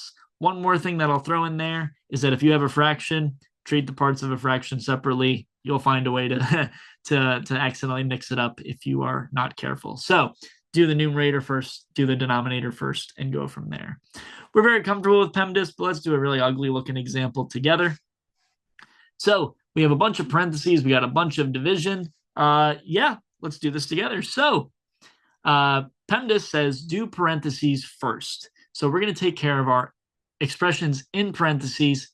And what I'm going to do is do everything in the numerator first, then everything in the denominator second. So let's take care of just the numerator for right now. Well, we have parentheses. We got to take care of this parentheses first. And inside the parentheses, we have a multiplication, and then we have a subtraction. But again, multiplication takes precedence over addition and subtraction. So we'll first do 5 times 2. 5 times 2 is 10. And then just to finish up the parentheses, 10 minus 3 is 7. Well, we have 7 plus 1 times 6. Again, multiplication takes precedent over addition. So 1 times 6 is 6. And then finishing up the numerator, 7 plus 6 is 13. Now let's do the same thing, but in the denominator. Taking care of parentheses, we have addition and we have division, but division takes precedent over addition. I say that right? Division takes precedent over addition. So we do 8 divided by 4 first, and then we can finish up the parentheses with addition. Now, we haven't mentioned it before, but if we have 7 parentheses 3, this says 7 times 3. So this says do the multiplication 7 times 3 first, and then do the division divided by 7, last but not least, plus 1. So the order in which we do these operations is given by PEMDAS. Okay, let's close out this subsection with the properties of real numbers. We've kind of been using them this whole time, and we're not going to spend a whole lot of time like really proving these things. That's for a way later class, but we can talk about them. So the real numbers, the set of real numbers has all these different properties called closure, commutativity, associativity, and so on. Closure under addition says that if you take 2 real numbers and you add them, you get a real number back. So the real numbers are closed under addition because no matter which 2 real numbers you add, after you're done adding, you're still within the set of real numbers. And same thing for multiplication. You take 2 numbers that are real and you multiply them, they're still a real number. So it's closed under multiplication as well. Commutativity, the real numbers are commutative under addition because you could take any 2 numbers, add them together, but when you switch their order, it's still the same thing, right? 2 plus 3 is the same as 3 plus 2. So the real numbers are closed under addition. Likewise for multiplication, 2 times 3 is the same as 3 times 2. So the real numbers are closed under multiplication. Associativity, just the ability to move parentheses around. You've seen stuff like this before. The real numbers have identities. They have 2 types of identities. They have additive identities and multiplicative identities. So the additive identity is 0 because any number plus 0 or 0 plus any number is just itself. So if you want to add or subtract a number to any number to get the same thing back, you would add or subtract 0. So 0 is the additive identity in the real numbers. Multiplication, any number, if you want to get back to itself via multiplication or division, you would use 1. So a times 1 is the same as 1 times a, just a. So 1 is the multiplicative identity. Inverses, similar. The additive inverse to any number is the negative version of itself, or the negated version of itself, I should say. So the additive inverse of 2 would be negative 2, but the additive inverse of negative 5 would be positive 5. And what inverses do additively is that when you add them together, they get back to 0. So a little bit of a connection here between identity and inverses. Same thing for multiplication. Every number in the real numbers has a multiplicative inverse with the exception of 0. If you want to get back to 1, well, 2, you multiply 2 by 1/2, and you multiply 1/5 by 5 to get back to 1. Distributivity, all it says is we can distribute A, so we would do A times B plus A times C. And same thing if we put the C to the right. So distribution, we've kind of been using it before. You know what it means, but there you see it. Okay, some more properties, just talking about them. 0 times any number or any number times 0 is just 0. If you have 2 numbers or 2 variables multiplied together and they equal 0, then at least one of them has to be 0, right? If A and B are real numbers, there's no way that 2 real numbers that aren't equal to 0 multiply to 0. For example, 2 times 3 never equals 0.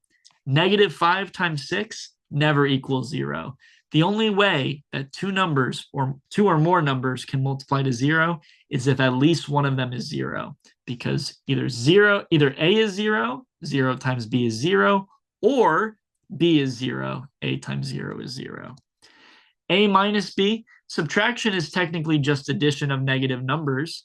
So a minus b is the same as a plus negative b. And division, similarly, well, division is just multiplication by fractions. So when you're doing 8 divided by 4, what you're really doing is 8 times 1 over 4. Now, we know what division means, but yeah, subtraction falls into addition, and division falls into multiplication. And we know that multiplication is just repeated addition. So in some ways, I like to joke in my class saying that subtraction, multiplication, and division don't exist. It's only addition that exists. But it's just a joke. That's a very oversimplified version of explaining things. And last but not least, we say any number divided by 0 is undefined. In the case where we have 0 over 0, that's indeterminate. That's Calc 1. We're not brushing that here. So properties of opposites and fractions. We've been using some of these already. -1 times a is negative a. Negative cancels each other out. What other ones we got on here? Negative divided by a negative is positive, stuff like that. And these properties of fractions, you see them right here, but I think it's a little bit better if we just do some examples. So let's do that. 128 divided by 24. What we commonly want to do is simplify fractions, right? 128 divided by 24 doesn't really give us a perfect picture of how we can simplify or what it really is, right? 24 is a very big number to divide by.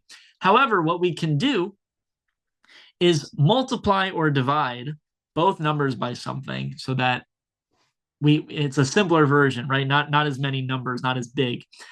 So what we want to do is find a number that divides both 128 and 24.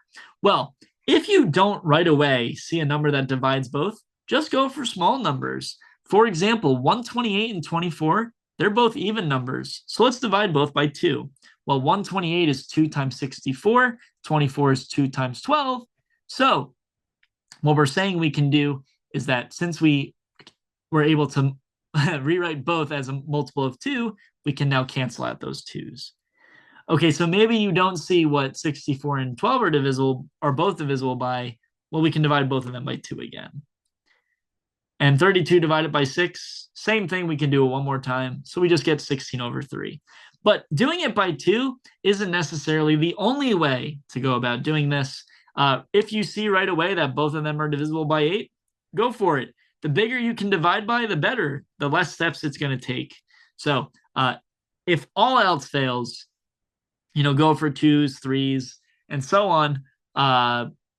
But, if you see bigger ones, by all means, go for it. It saves you a lot of time. 1221 divided by 660. Well, they're both not divisible by 2. But let's just say that they're both divisible by 11. So let's rewrite both of them as multiples of 11. Cancel out the 11's. Oh, well, both of these are divisible by 3, and we can do it that way. Again, if you don't see it, go up the ladder. There's no wrong or right way to do it. Fraction multiplication. When we are multiplying fractions, all we're doing is multiplying the numerators across and multiplying the denominators across. So for example, 11 over 20 times 5 over 12. If we are multiplying, all this says is multiply the numerators divided by multiply the denominators. 11 times 5 is 55. 20 times 12 is 240. And we just saw on the previous slide how we can simplify these things. Okay, but you might notice that we could have saved ourselves a little bit of time. When we went to multiply, do you notice that 5 and 20 can be simplified? 5 over 20 would be like 1 over 4. Well, 11 times 1 is 11. 4 times 12 is 48. So this multiplication is 11 over 48. If you don't see stuff like this, that's okay. Go through all the work of dividing both of these by 5 and going the long way like we did on the previous slide. There's nothing wrong with that. All of what we, like something like this is just a tool to save you some time to be a little bit more efficient. But just because you're inefficient doesn't mean you are wrong. So just something to keep in mind. 81 over 7 times 82 over 9. Multiply the numerators, divided by multiply the denominators. And you'll notice that 81 and 9, we can simplify to 9 over 1 and multiply that way. Could have saved us the step, the number 738 is still pretty big. It would have been even bigger if we didn't simplify it right away. Fraction addition and subtraction. So multiplication is really nice because it's just multiply across, but it's not so nice for addition and subtraction. So for fraction addition and subtraction, what we need to do is make sure the denominators are the same. If they are already the same, then you're just adding and subtracting the numerators and keeping the denominators the same. You don't do anything with the denominators in addition subtraction. But if the denominators are not the same, we have to make them the same. Now that's very eerie. Let's do this together. 3 over 5 plus 4 over 5. Well, they have the same denominator, so all we need to do is add the numerators. Add because we are adding these things. If this was subtraction, you would subtract these things. Simple as that. But notice that we kept the denominator 5 the same. Do not also add the denominators. That would be incorrect. Think about it this way. 3 over 5, 3/5 of a cookie, and 4/5 of a cookie. If you have 3/5 of a cookie and 4/5 of a cookie, in total, you have a little bit more than a cookie's worth. But if you were to do 3 plus 4 over 5 plus 5, that's technically less than 1. That would be 7 over 10, and that's not a full cookie. So please, in addition, subtraction, keep the denominators the same. The only time we use both denominators is when we are doing multiplication or division. But in the case of like 3 over 2 plus 4 over 5, notice that 2 and 5 are not the same. So we can't do what we were just doing. We have to make them the same. Well, you've heard of least common denominator, least common multiple. So notice that if 2 and 5 are the same, we could add them. What multiple of 2 and 5 would make these the same? Well, let's multiply the first one by 5. 2 and 5, their least common multiple is 10. Well, how do we get from 2 to 10? By multiplying by 5. But note that we can't just multiply the denominator by 5. If we multiply the denominator by 5, we go from 3 over 2 to 3 over 10. And those numbers are not the same. We change the problem if we don't do that. So instead, what we multiply by is 5 over 5, because 5 over 5 is just 1. And we know that if we multiply by 1, we don't change anything. Well, likewise, for 4/5, how do we get from 5 to 10? Let's multiply by 2 over 2. So now we just have a pair of fraction multiplications, and multiplication says multiply the numerators, multiply the denominators, and now same denominator, we can add them, and we get 23 over 10. Nice. Subtraction function's just the same, but don't think that you always have to change your both denominators, right? In 2 and 5, they don't share any factors, right? 10 is the first possible multiple for both. But for 12 and 3, notice that 12 is already a multiple of 3. So you don't always need to change both. You can if you want. It would be more inefficient. You would need to simplify later. Doesn't mean it's wrong, just means a little bit more time. So in this case, we only need to change 3. We need to multiply by 4 to get to 12. So let's multiply by 4 over 4. Well, 1/3 times 4 over 4 is 4/12. 13 over 12 minus 4 over 12 is 9 over 12. And that's the same as 3 over 4 after we simplify. So there's that. Fraction division. My screen is so dark. I started recording in the light, and this section is so long that it's already dark. Okay, fraction division. Keep, change, flip to multiplication. So we don't technically fraction divide, so to speak. We only do fraction multiplication. Well, fraction multiplication, what we need to do is this keep, change, flip kind of idea. So let's say we have 7 divided by 4 divided by 1 divided by 3.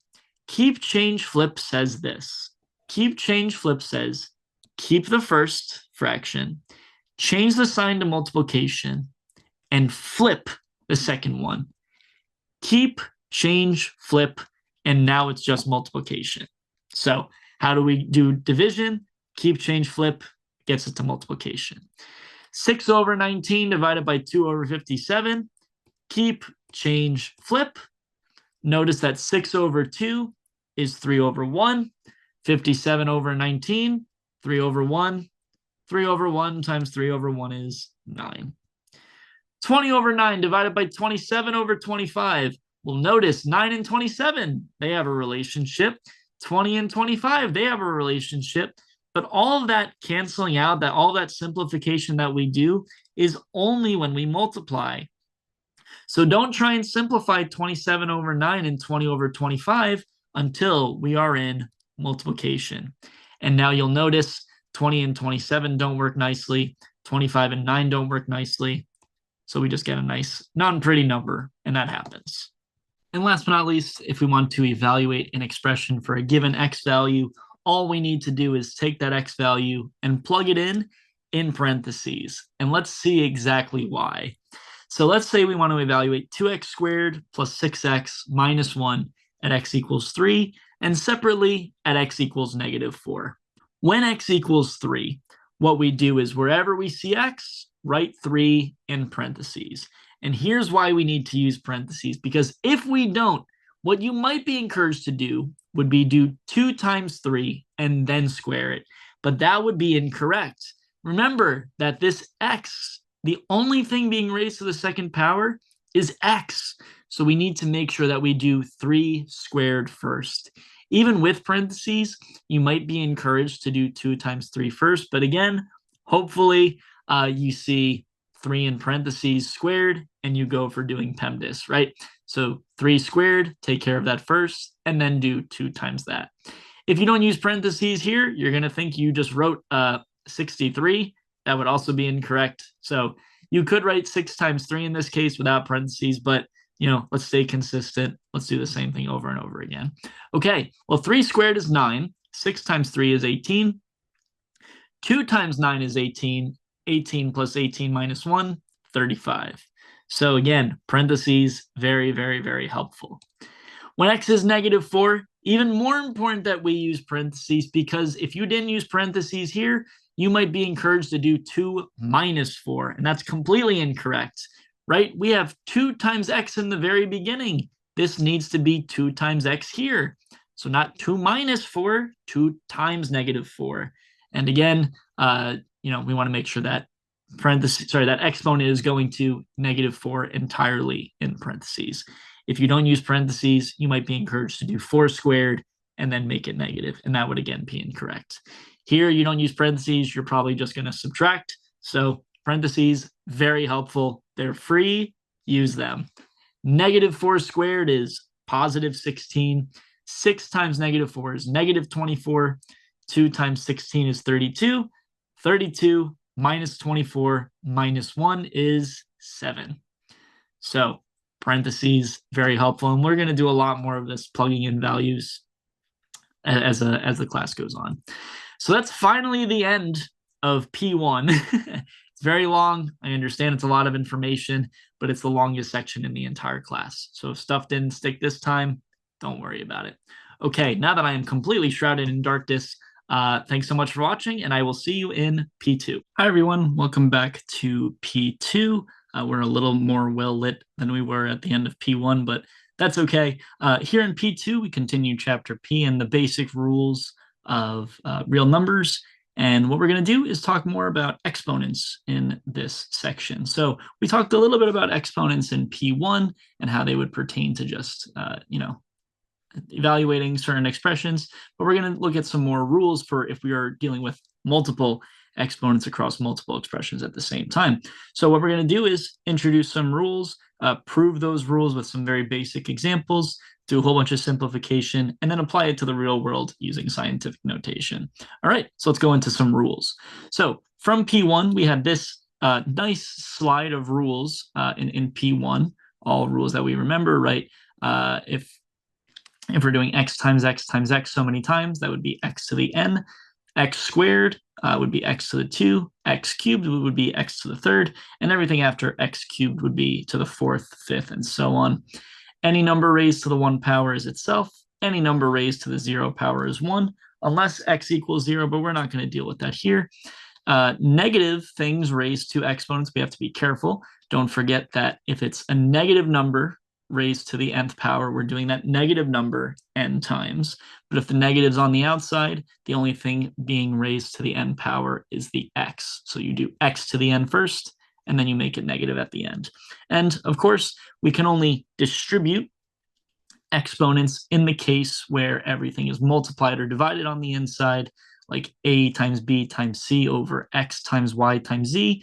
But in the case where things are added or subtracted, we are not allowed to distribute exponents in that way.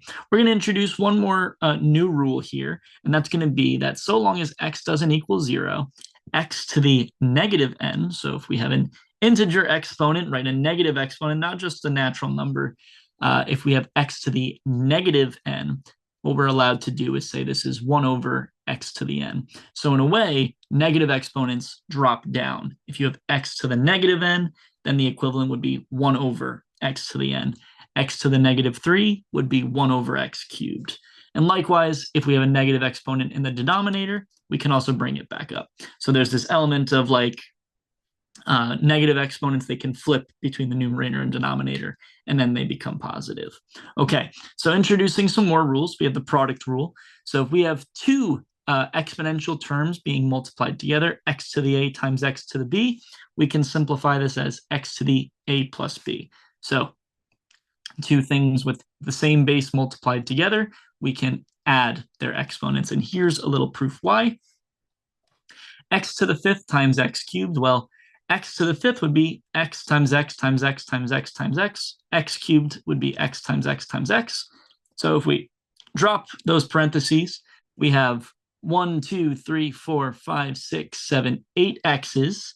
So that would be x to the eighth, which we could have also done by just saying this is x to the 5 plus 3. So a little bit of proof as to why. Similarly, for quotients, x to the a divided by x to the b, when we are dividing things with the same base but raised to different exponents, we can subtract them. So multiplied together, add exponents, divided, subtract exponents. X to the fifth over x cubed, well, x to the fifth is 5x's, x cubed is 3x's. And what we saw when we were doing fractions at the very tail end of P1, we saw we can cancel out x's. So here we can cancel out an x pair, cancel out another x pair, cancel out another x pair, and we're left with just a pair of x's in the numerator. Well, x times x would be x squared divided by 1 would be x squared, and we could have also found that by subtracting the exponents. If we have a power of a power, so we have x to some power, where the whole thing is then raised to another power, what we will do in this case is multiply those exponents. So notice that this is a little different from what we had before. X to the a times x to the b, we add those exponents, but x to the a to the b, we multiply. So please be careful to note the difference of those rules. As some proof, x cubed to the fourth, well, x cubed to the fourth says x cubed times x cubed times x cubed times x cubed 4 times. Well, each of those x cubes are sets of 3, so x cubed becomes x times x times x 4 times. We drop the parentheses, and you can count 1, 2, 3, 4, 5, 6, 7, 8, 9, 10, 11, 12 x's, x to the 12th, which is also the same as x to the 3 times 4. Power of a product, so a little bit more proof as to why we're allowed to distribute across multiplication. X to the n times y to the n times z to the n. So again, kind of the rule that we had in P1. And some proof, x times y to the fifth says x times y times x times y times x times y times x times y times x times y 5 times. Drop the parentheses. Let's regroup. Multiplication is commutative, so we're allowed to move x's and y's as freely as we want across multiplication. Let's put all the x's together, all the y's together. Let's regroup the x's and let's regroup the y's, and you see we have 5 x's and 5 y's. So x to the fifth times y to the fifth, which we could have done by just distributing that 5. So again, we had that rule in P1, but now we're proving it. And similarly for power of a quotient, same thing, we're allowed to distribute powers in such a case. But one new kind of rule would be x over y to the negative n. Well, this is going to combine that negative exponent rule we had before along with this one. So if we have x over y to the negative n, we can first start by flipping the inside to get rid of the negative, kind of like that x to the negative n, flip it to the denominator. That's kind of what we're doing here, just taking some liberty and jumping a few algebraic steps. And now from here, this is just like the previous one, y to the n over x to the n. So 3 over 2 to the fifth, we can distribute as 3 halves times 3 halves times 3 halves times 3 halves times 3 halves. Well, fraction multiplication, 3 to the fifth over 2 to the fifth. Well, we could have gotten via distributing that exponent. 3 over 2 to the negative fifth, we can use the rule that we have up here. It says flip the inside to get rid of the negative. So we now have positive 5 as the power, but we flip the inside from 3 halves to 2/3. And now we can distribute that 5, just like we did in the previous one. Okay, we also said that x to the 0 equals 1 in P1. We can prove that here. X to the a over x to the b, well, that's x to the a minus b. Well, this is a rule that we had. This is one of our first few rules. But if we make a and b the same power, well, x to the a over x to the a would be x to the a minus a. A minus a, any number minus itself, is 0. So x to the 0. But also, any number divided by itself is 1. So x to the a over x to the a equals x to the 0, right? X to the a over x to the a equals x to the 0, but x to the a over x to the a also equals 1. So a little bit of proof as to why x to the 0 equals 1. Now, let's do some simplification questions, right? Fun part isn't going over the rules. Fun part is doing the examples. So let's get right into it. Exponential expressions are fully simplified when all of the following conditions are met. Each base only appears once. So in some cases, we might have multiple x's, multiple y's, multiple z's, multiple 2's, multiple 5's, and so on. Our expression is fully simplified when every base only appears once. We don't want to have multiple x's if we can avoid it. Each exponent is a positive number. Typically, we don't like having negative exponents, so if we can avoid doing that just by flipping negative exponents between the numerator and denominator, that would be fantastic. And also, no power over powers, or in other words, just as few parentheses as possible. So let's do 5 to the negative 4. Well, any number raised to a negative exponent is 1 over that thing raised to the positive power. So 5 to the negative 4 is the same as 1 over 5 to the fourth. Well, 5 to the fourth is 625. 5 times 5 is 25. 25 times 5 is 125. 125 times 5 is 625. Okay. Negative 5 to the negative fourth. Okay. Again, anything raised to a negative exponent can be dropped down to the denominator. So let's drop negative 5 down to the denominator and make that exponent positive. And now negative 5 to the fourth, we talked about this in P1, negative numbers raised to even powers are positive. Negative 5 to the negative 3, okay, negative 5 to the negative 3 says let's take negative 5, drop it to the denominator and make that exponent positive. Well, negative 5 to the 3, negative numbers raised to odd powers are negative, so we get negative 1 over 125. You can also write 1 over negative 125. That is completely correct. It's just that when either the numerator or denominator is negative, it looks a little nicer to write that negative on the outside. But if you were to write 1 over negative 125, that is perfectly correct as well. Negative 5 to the negative 3. Be very careful. The only thing being raised to the negative exponent is the 5, right? Very different from here. This says negative 5 raised to the negative 3. This says 5 to the negative 3 and make it negative. So the only thing dropping down to the denominator is going to be the 5.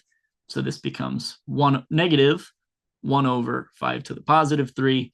5 to the 3 is 125. Okay. So again, from P1, please be very careful with negative exponents and negative stuff on the outside. So again, from P1, just be very careful when we don't have parentheses written for negative numbers. 2 to the negative fifth times 2 to the ninth. The rule that we have for two exponential terms being multiplied together is that we will add the exponents. So 2 to the negative fifth times 2 to the ninth says 2 to the negative 5 plus 9. Negative 5 plus 9 is 4. 2 to the fourth is 16. Simple as that. A little scary to begin with, not so scary when you add the exponents. 2 to the negative fifth times 2 squared. Same thing, we have two exponential terms being multiplied together, so we add the exponents. Negative 5 plus 2 is negative 3. Only difference from the previous question to now is that we have a negative exponent. That's okay, there's nothing wrong with that. All it says is we need to drop this down to the denominator, and 2 cubed is 8. Okay? 2 to the negative 5 squared. So again, note that this is a little different from what we had in the previous line. This says two exponential terms being multiplied together. This is one exponential term being raised to another power on its own. So here, multiplied together, we add here, power raised to a power, we multiply. Negative 5 times 2 is negative 10. If we have a negative exponent, drop it to the denominator and make it positive, and 2 to the 10th is 1024. Okay. 4 squared to the third. Again, this is a power raised to another power. So 4 squared cubed says 4 to the 2 times 3. 2 times 3 is 6. 4 to the 6 is 4096. 6 to the 6th to the 1/3. Again, even though that this is a fraction, it doesn't change anything. If we have a power raised to another power, just like we did here, we are going to multiply. 6 times 1/3 would be 6 over 3. 6 over 3 is 2, and 6 squared is 36.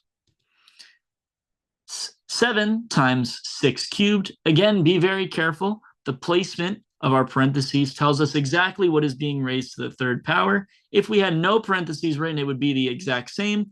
Remember that we always do exponents before multiplication.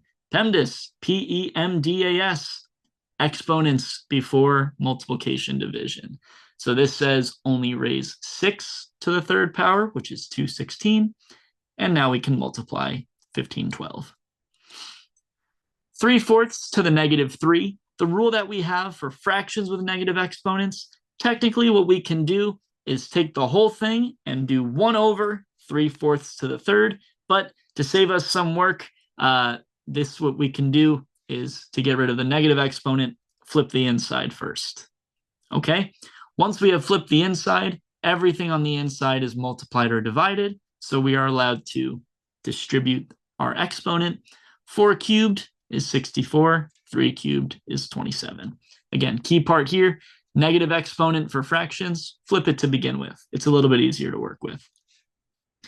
7 squared raised to the 14th, all over 7 to the 25th. Don't put this into your calculator. It is very, very big. So what we can instead do is say, well, this is a power raised to another power. In that case, we multiply. 2 times 14 is 28. Well, now we have a exponential term divided by another exponential term. So we can subtract the exponents. 28 minus 25 is 3. 7 cubed is 343. 5 to the negative 3 times 3 cubed over 5 to the negative 5 times 3 squared. Well, I haven't really mentioned it before because we haven't really needed to mention it before. But note that we can only combine and use all these rules when the bases are the same. So notice that we can't combine 5 to the negative 3 and 3 cubed because those bases aren't the same. Everything we've been doing so far has been when the bases have been the same, such as here. 7, same base, we're allowed to subtract exponents. Here, not the same base, we can't add. Here, not the same base, we can't add. But what we can do is group bases together. Notice that we have a 5 in the numerator and a 5 in the denominator. 3 in the numerator and 3 in the denominator. So why don't we group those pairs together? Okay, well, for just this first fraction, 5 to something divided by 5 to something, if terms are divided, we can subtract, and the same can be said for the 3's. So 5 to the negative 3 over 5 to the negative 5, we can subtract exponents. 3 to the 3 over 3 squared, we can again subtract the exponents. Negative 3 minus negative 5 is negative 3 plus 5. Negative 3 plus 5 is 2. 3 minus 2 is 1.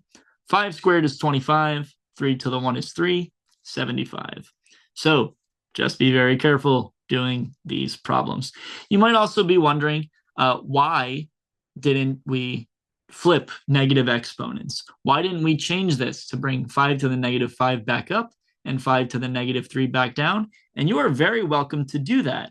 What you would get is 5 to the 5 over 5 cubed, and then you would just have 5 minus 3, which is 2, and that's where we got anyway. So what you'll notice in some of these is that there's not always one correct way to apply these rules. There's different rules you can use, right? We have a whole set of them. So just because you didn't use the rule that I did, if you got to the same answer, it's very difficult to come up with the correct answer using rules incorrectly. So if you wanted to instead change these negative exponents to positive ones by flipping each one, you're allowed to do that too. It takes a little bit more work, but just because you're being less efficient doesn't mean you're being wrong. Okay. 5 times 6 times 7 to the 10th over 5 times 6 times 7 to the 8th. Again, we have multiplication. If everything on the inside is multiplied or divided, we are allowed to distribute those exponents. But again, be very careful. The only thing being raised to the 8th power is 6 times 7. 5 does not get that 8 because 5 is on the outside of what is being raised to the 8th power. Okay, well, kind of like we did in the last question, notice that we have a pair of 5s, we have a pair of 6s, pair of 7s. So let's group those together. 5 to the 10 over 5, 5 to the 10 minus 1, 6 to the 10 over 6 to the 8, 6 to the 10 minus 8, 7 to the 10 over 7 to the 8. Again, subtract. Do those subtractions. Yeah, these are really large numbers. I don't know who came up with them. That's okay. What is this? 3,445,312,500. Naturally, you guys all could have done that in your head, right? Well, let's start doing these things with variables instead. It's very nice and concrete when we can do these with numbers, but the whole study of algebra is that we want to introduce x's into these types of things. So just because we have x as a base, it doesn't change how we do anything. All it means is we're going to leave an exponent answer in the end. So x to the negative 4 raised to the negative 15. Don't forget this is multiplication, right? Power raised to another power. We multiply. Negative 4 times negative 15 is positive 60. So instead of being able to evaluate at the very end like we were for the other problems, the last set of problems, all it is we just leave our answer as x to the 60th. And this is a lot prettier than what we started with. Okay. 2x to the 5th times 17x to the 12th. Kind of like we were pairing things off earlier, what we're also going to do is pair off coefficients and pair off variables. So notice we have 2 times 17 and x to the 5th times x to the 12th. So let's group our constants together. We'll group our x's together. 2 times 17 is 34. X to the 5th times x to the 12th. That is x to the 5 plus 12, which is x to the 17. So just because we add numbers in the beginning doesn't change anything. X to the negative 3 times y cubed. Well, the only thing that has a negative exponent is this x. So what we're going to do is drop that x to the denominator. X to the negative 3 is 1 over x cubed. And now this is fraction multiplication. This is just like y cubed over 1. So 1 times y cubed over x cubed times 1, y cubed over x cubed. Which, now that we have established how that works, what you can also do going forward for all different problems is if you have multiple terms like this, you can just drop that x cubed down knowing that all of it is together. So don't feel like you need to show this middle step of doing 1 over x cubed times y cubed because we had multiplication in the beginning. This is all one term, so we can treat it all as one term and not need to do things in the middle. But whatever's easier for you, do it that way. X times y to the negative 1. Okay, well, everything in here is multiplied together, so we can distribute the negative 1. Well, x to the negative 1, y to the negative 1, drop those negative exponents down and make them positive. 1 over x to the 1 times 1 over y to the 1, that is fraction multiplication. 1 times 1 is 1, x to the 1 is x, y to the 1 is y, x times y is xy. But also, you can also just look at this and say, this whole thing is being raised to the negative 1. we can just drop the whole thing down. Simple as that. There's nothing wrong with that. 5 times xy squared. Again, the only thing being raised to the second power is x times y. X times y is multiplication. We are allowed to distribute the 2. And we just get 5x squared y squared. That's it. Nothing else that needs to change. But if we include that 5, well, this is now 5 times x times y. Well, all 3 of these things are being multiplied together. So when we distribute the 2, all 3 things get that 2. The only difference is x squared, y squared, we can't do anything with, but 5 squared we know is 25. 5 on the outside, xy cubed. Again, the only thing getting the cubed is going to be x and y. But if we include that 5 in there, now everything gets the cubed. 5 cubed is 125. Well, let's start making some things negative. Let's see how it changes. Here, same thing. Only thing being raised to the second power is x times y. Well, -5 just sits on the outside. But the second that we include -5 on the inside, now all 3 things get that squared. But don't forget, this whole thing gets the squared. So this is -5 squared. Negative number raised to an even power is positive. -5 xy cubed. All right, distribute that 3. Nothing else to do there. But the second that negative is on the inside, now we have -5 cubed. -5 cubed is -125. Again, placements of negative numbers, very, very, very important. X times y squared over x to the 5th, all raised to the 5th power. Okay, everything on the inside, x times y squared divided by x to the 5th. Everything is being multiplied or divided, so we are allowed to distribute that exponent. All of these are powers to a power, so of course the x just picks up the 5, but y squared will be multiplied by 5, and x to the 5th, the exponent will be multiplied by 5. 2 times 5 is 10, 5 times 5 is 25, and notice we have 5x's up here, 25x's down here. We can cancel out 5 of them. If you also want to use the rules of division, you can do that too. You would have x to the 5th minus 25, 5 minus 25 is -20, and that x to the -20 would come down. Similarly, this is a pretty okay way of doing it, but you could have had some foresight to say, oh, look, we have multiple x's on the inside already. We have 1x here, we have 5 down here. Why don't we just cancel out that 1x to begin with?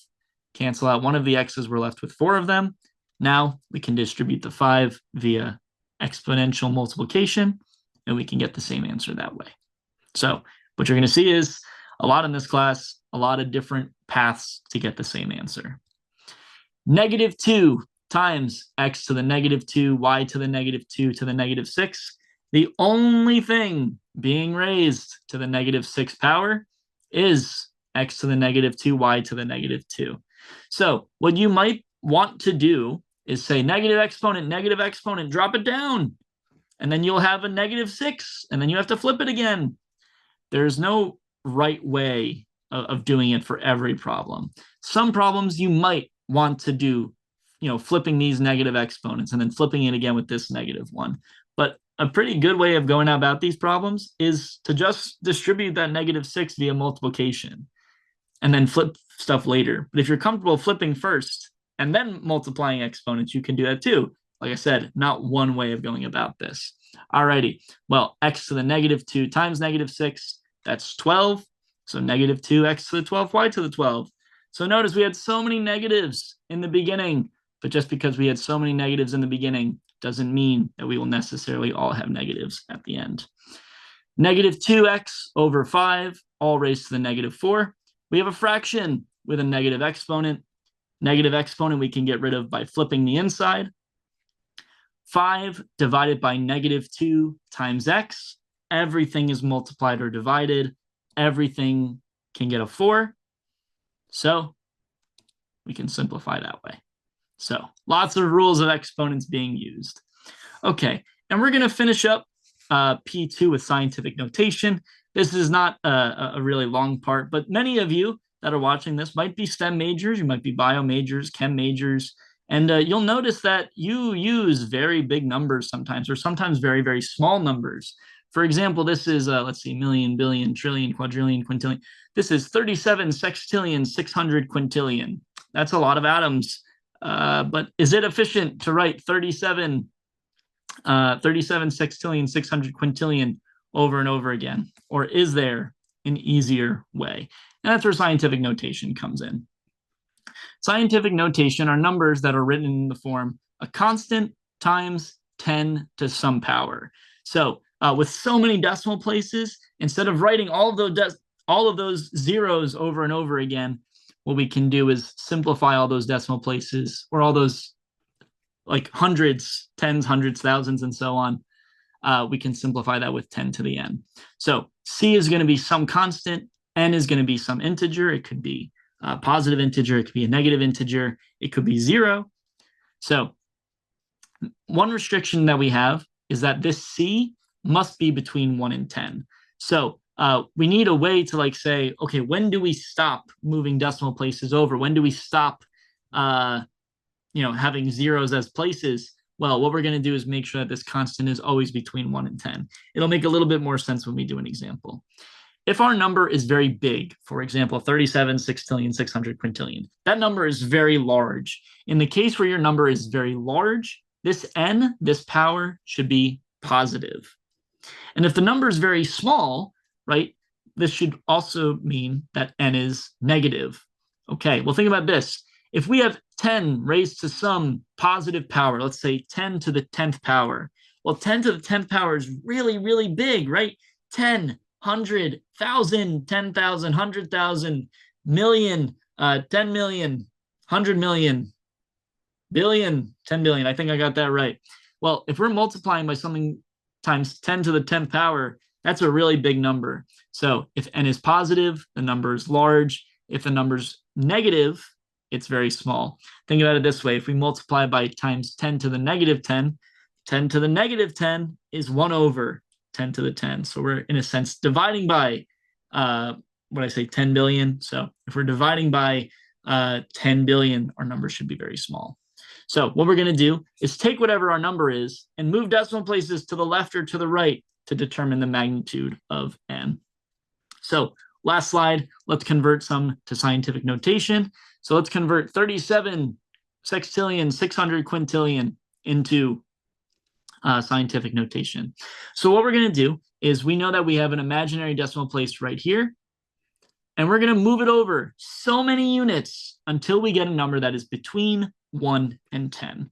So we move over 1 decimal place, and then we move over 2 decimal places, 3, 4, 5, 6,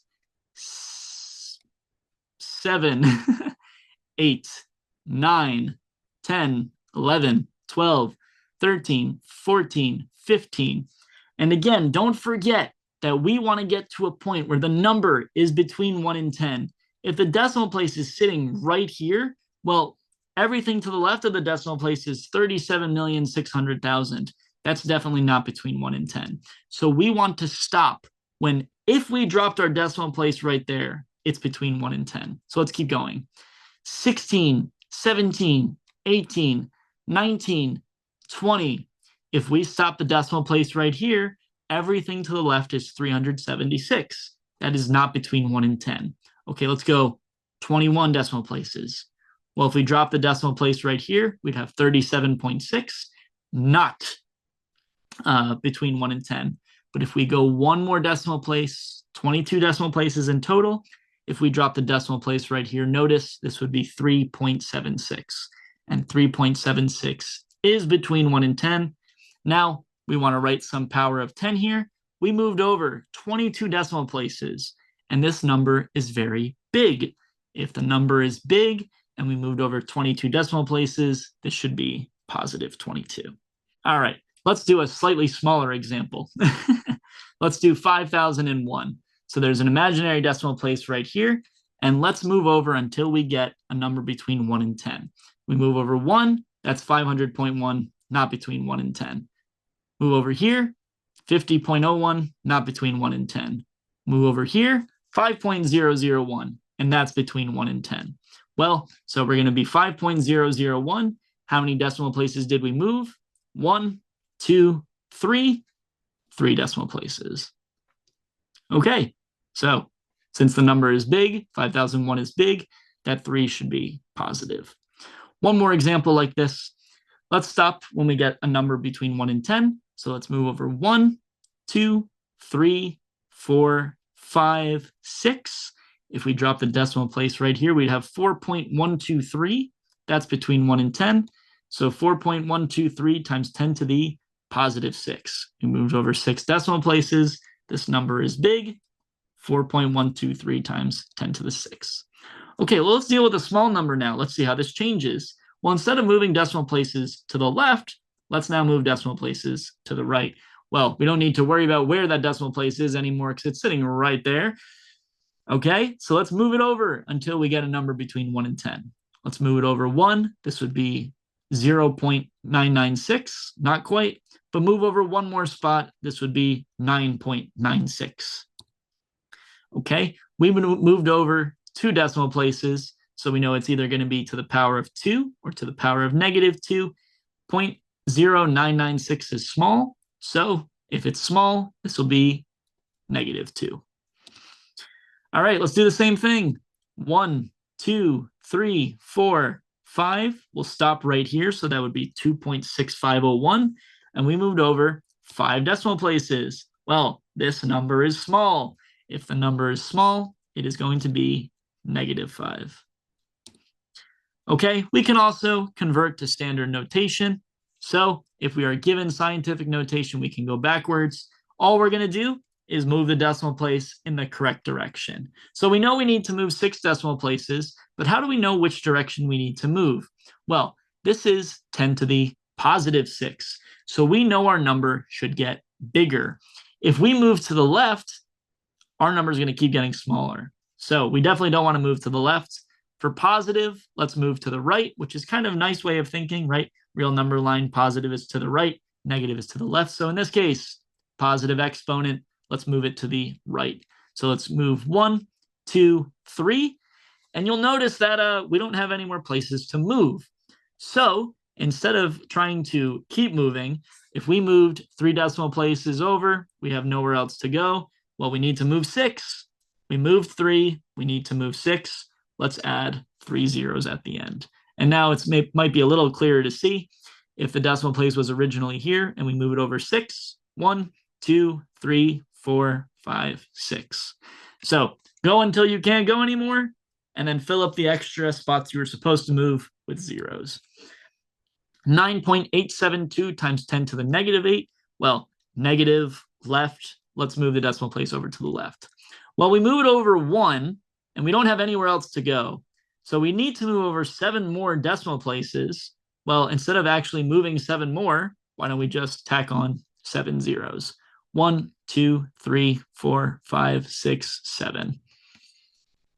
5.1 times 10 to the 0. Well, 10 to the 0 is just 1.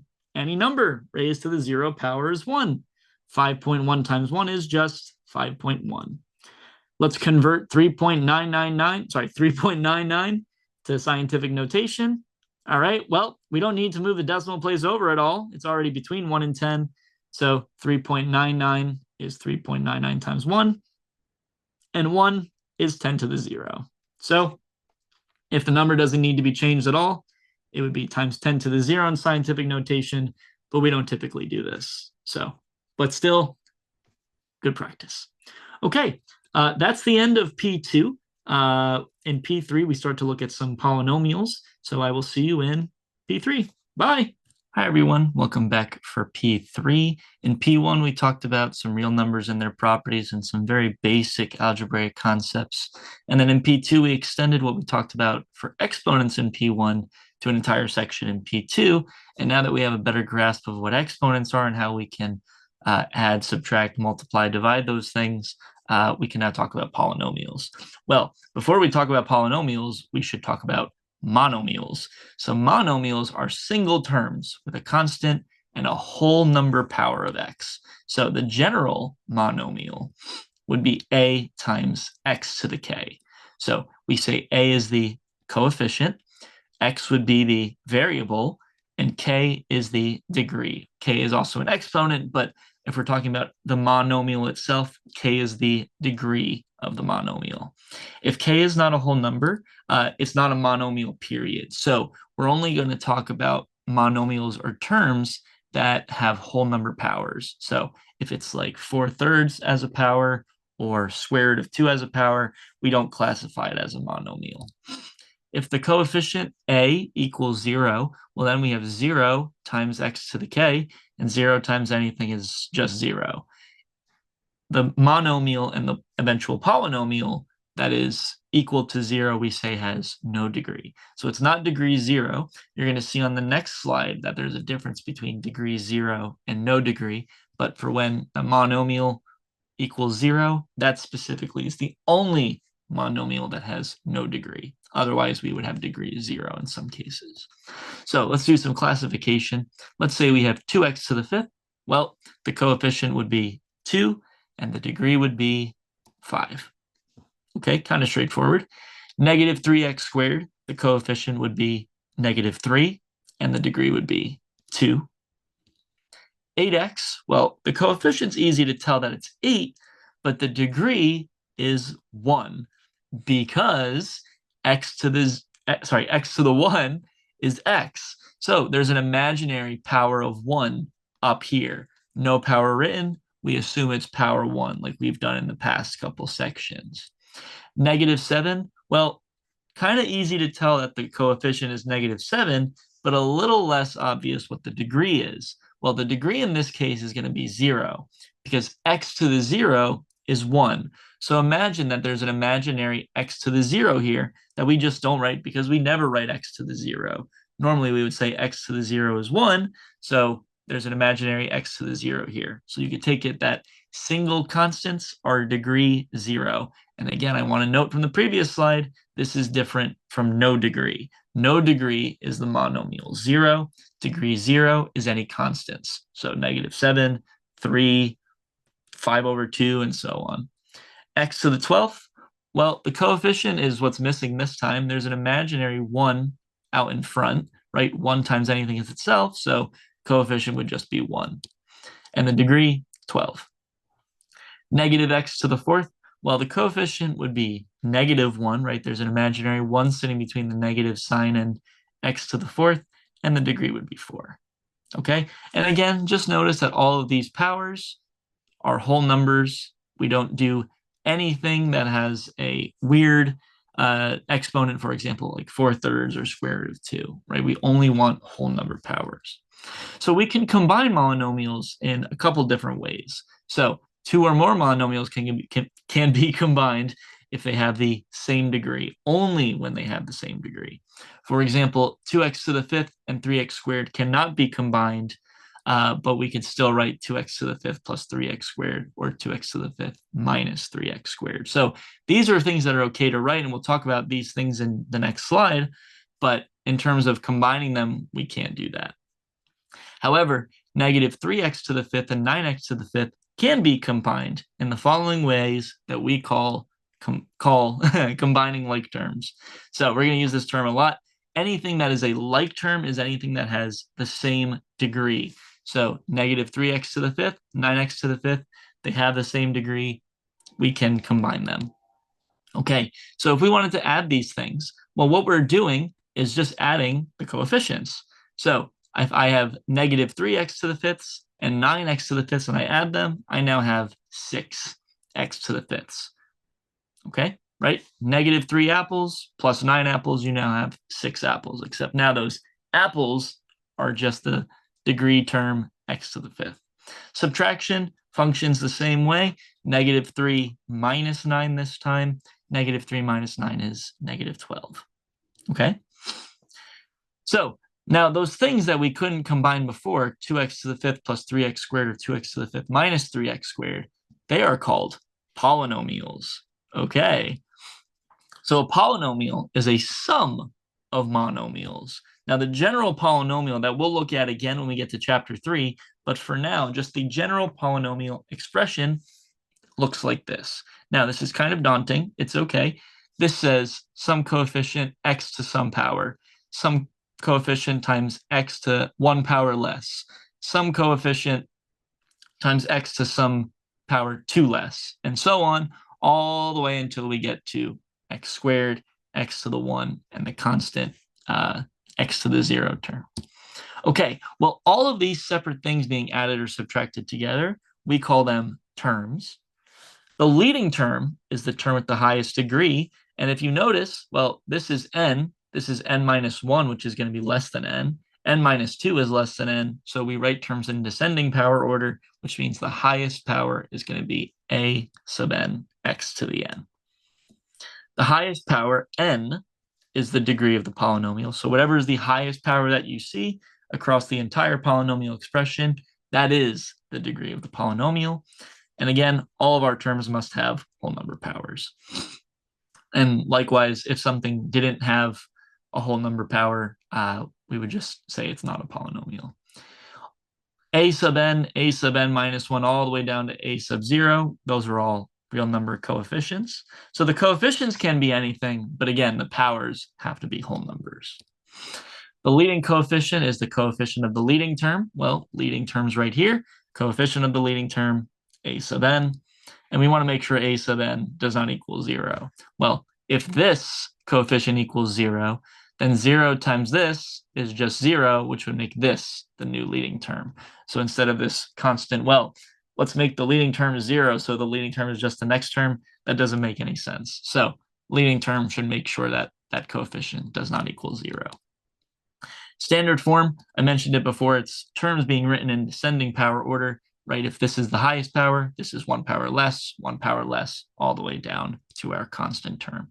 If all the coefficients are 0, well, then our polynomial would be 0 times x to the n plus 0 times x to the n minus 1, and so on. And all of these things, 0 times anything is 0. And again, 0 is the only polynomial / monomial that has no degree. Not degree 0, no degree. Just to do a very brief example of classifying polynomials. So 5x squared minus 3x plus 1, the terms, each, all of the things that are being added or subtracted together. So 5x squared, negative 3x, and 1. The coefficients, well, just take the coefficients of each of the terms, 5, negative 3, and 1. And the degree is the highest power that we see in the entire polynomial. Highest power we see is 2. That's about it. Okay, well, we're very interested in doing operations on polynomials. So we're going to add, subtract, multiply, all sorts of stuff like that. So adding polynomials, if we wanted to add these two things right here, all we're going to do is combine like terms. So we have this polynomial plus this polynomial, and all we're going to do is group like terms together. So negative 4x cubed plus 6x cubed, we're going to pair those together. 5x squared and negative 2x squared, we're going to combine those together. 7x minus 8x, negative 2, and negative 5. Okay, well, negative 4x cubed plus 6x cubed, that's going to be 2x cubed. 5x squared minus 2x squared is going to be 3x squared. 7x minus 8x will be negative x. Negative 2 minus 5, negative 7.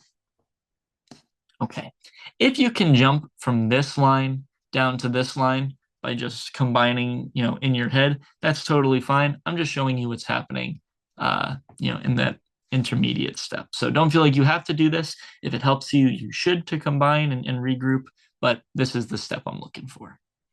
Okay, so adding, kind of straightforward.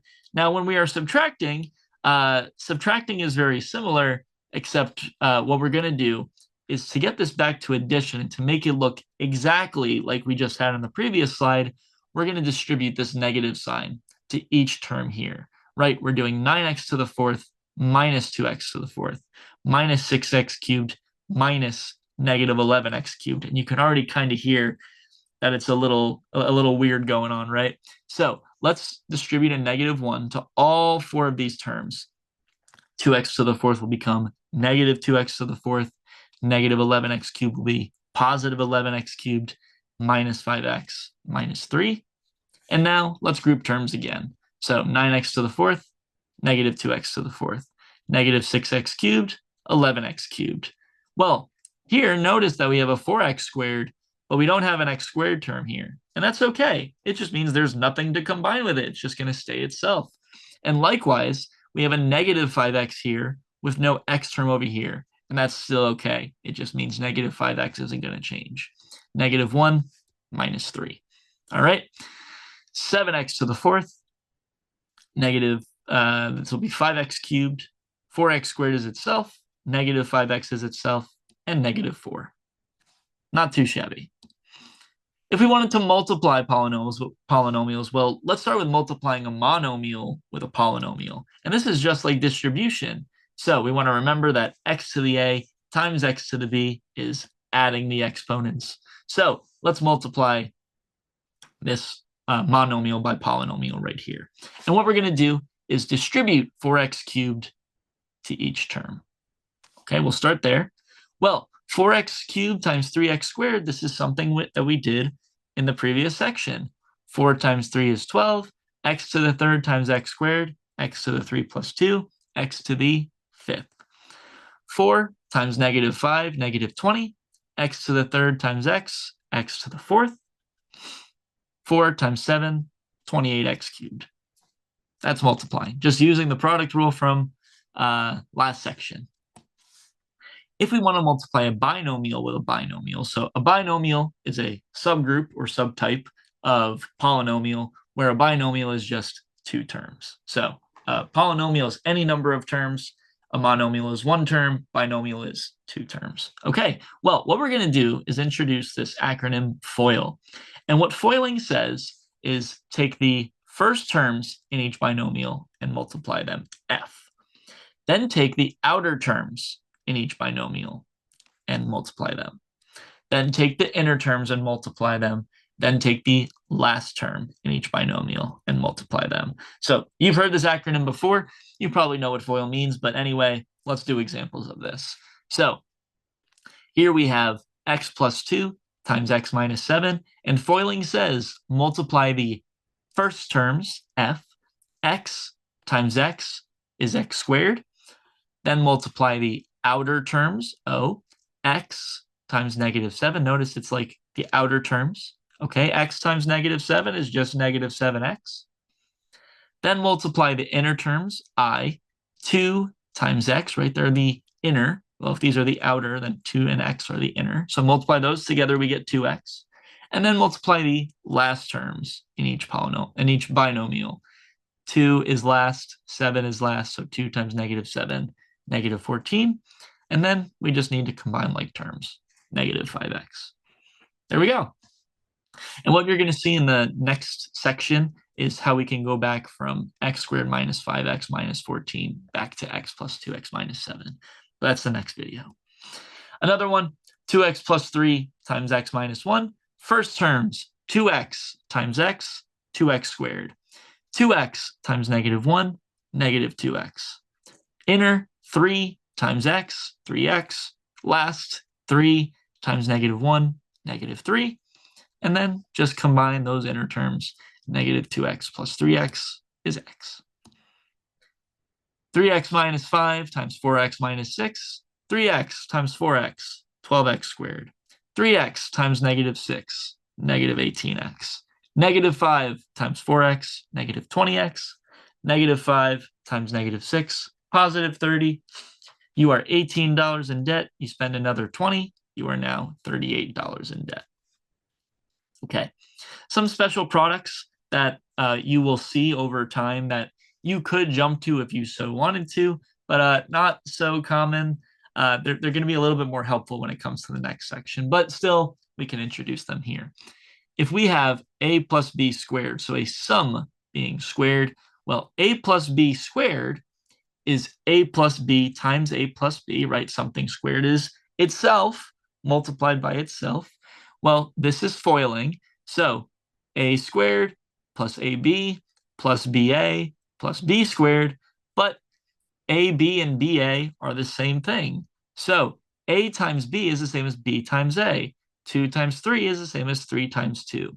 So ab plus ba is 2ab. Also 2ba the 2ab looks a little bit nicer writing terms in alphabetical order. A minus b squared, so this is a difference squared. And same setup, except we got to be a little bit more careful. A squared minus ab minus ba, but plus b squared, right? Negative b times negative b is positive b squared. All right, well, negative this minus itself, negative 2ab.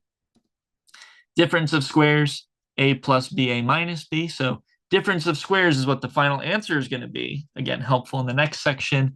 But in this case, a plus b, a minus b. A times a is a squared. A times negative b is negative ab. B times a is ba. B times negative b is negative b squared. And this time, notice these two things that are the same, but one is negative, one is positive, so they cancel out. So difference of squares comes from the fact that these two things squared are being subtracted. It's a difference of two things squared, difference of squares.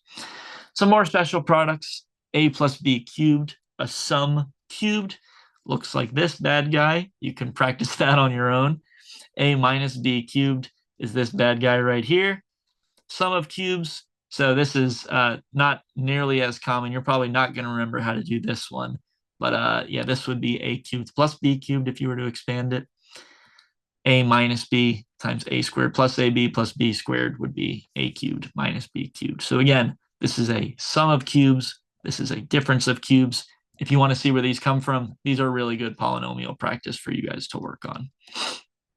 Multiplying some bigger things, right? So we had foiling, but what we can do now is multiply anything bigger. So what you might have noticed when we were foiling is that each term in one polynomial is going to each term in the next polynomial. So, right, that first term went to both the outer and the first term in foiling went to both the first and second terms in the second polynomial. And the second term in the first binomial went to each term in the outer part. It's making more sense saying it in my head, but I think you guys understand. So long story short, what we're going to do is make sure we do 4x squared times each part here and 3x times each part here. So in a sense, 4x squared times all this plus 3x times all of this. Okay? Well, what we can do here is now just distribute 4x squared to each term. And now this is just a series of multiplying together. Okay? 4x squared times x squared, 4x to the fourth. 4x squared times 2x, 4 times 2 is 8. X squared times x, x cubed, and so on. I think you guys are okay up to there. And now just combine some like terms. 8x cubed plus 3x cubed, 11x cubed, negative 12x squared plus x squared, negative 6x squared. So that's how we can foil, or foil on a grander scale. Just very briefly, let's talk about when we have multiple variables at play. So for terms with a constant and multiple variables, like 5x to the fourth y cubed, well, the constant is still the coefficient. So above, this coefficient would still be 5. But the degree is a little different when it comes to multiple variables. Not as common, but still a little different. So the degree would be the sum of the powers of our variables. So that our degree in this term would be 4 plus 3, which is 7. We can't combine added or subtracted terms with different sets of variables, even if they have the same degree. If we want to combine them via addition or subtraction, they need to have the exact same set of variables with degrees. So for example, 5x cubed and 2y cubed, we can't simplify that because x cubed and y cubed are not the same set of variables and powers. However, 5x cubed and 2x cubed can be, 5y cubed and 2y cubed can both be simplified. But terms with the same set of variables can be combined. So 5x to the fourth y cubed plus 12, x to the fourth y cubed, right? They have the exact same set of variables, so we are able to combine. Well, 5 apples plus 12 apples is 17 apples. But again, those apples are x to the fourth y cubes. But x to the fourth y cubed, x squared y to the seventh, different set of variables, we can't combine them. So when we're multiplying terms with different variables, we just treat those variables differently, right? Think about when we've been multiplying, 4x times 2x squared. We multiplied the constants together and we multiplied the x's together. And same thing here. We're just going to multiply different variables separately. So x times y is just xy. X to the 6th, y to the 4th is just x to the 6th, y to the 4th. X squared y cubed times x to the 7th, y to the 9th. All this is multiply the x's together, multiply the y's together, and we get that. So doing one more example, if we're just expanding a multiple variable polynomial. So 2x plus 3y squared says 2x plus 3y times 2x plus 3y. Okay, 2x times 2x, 4x squared. 2x times 3y, 6xy. 3y times 2x, 6yx. 3y times 3y, 9y squared. Again, xy is the same as yx, so we get 12xy. Same set of variables, we can combine them. 6 apples plus 6 apples gives us 12 apples. Okay, and just like that, that's the end of P3. So in P4, what we're going to do is factoring polynomials. So going from expanded polynomials back to nice, pretty ones, nice, pretty factored ones. So I will see you in P4. Hi, everyone. Welcome back to P4. So in P3, we introduced polynomials and we introduced how to do some operations on polynomials, which included expanding and multiplying and adding and subtracting and all sorts of different things. And what we're going to do here in P4 is the literal opposite of expansion. So some basics. Factoring is the reverse of expanding and foiling expressions. We learned how to do x plus 3 times x minus 3. This is FOIL, so we do x times x is x squared, x times negative 3 is negative 3x, 3 times x is 3x, 3 times negative 3 is negative 9. And then we see that negative 3x and plus 3x can cancel out via combining like terms. So we can go from x plus 3x minus 3 to x squared minus 9. However, how do we go back from x squared minus 9 to x plus 3x minus 3? And that's called factoring. So when a polynomial is factored, the terms in the product are called, believe it or not, factors. So the first type of factoring we're going to do is greatest common factor, or GCF, which is the simplest form of factoring. And a GCF contains two things, at most two things. The first thing it contains is the largest integer that divides both terms' coefficients, or multiple terms' coefficients. Okay, and then it also contains the smallest exponent that appears in every term's variables. So this is very wordy. It'll make more sense in just a moment. But for the second part, kind of think of the question that's like, how many months in a year have 28 days? Well, all of them have 28 days. So that's kind of what's going on here in number 2. So let's get right into some examples. So we have 9 plus 18y. Our GCF is going to be the highest number that can divide both 9 and 18, and the least common power of y's that we see. So, well, the highest number that divides both 9 and 18 would be 9. And then what power is in common of y? Well, 9 doesn't have any y's, so we can't factor out a y. Okay, so that means 9 plus 18y. When we factor out a 9, what we're really doing is dividing everything by this GCF. So we take both terms in the original and divide them by our GCF. We see 9 divided by 9 is 1, 18y divided by 9 is 2y, and this would be considered factored, fully factored via a GCF. And if you want to prove whether or not what we have is correct, think that if we were to redistribute 9, 9 times 1 is 9, 9 times 2y is 18y. So we are taking out this factor to make everything on the inside a little bit smaller.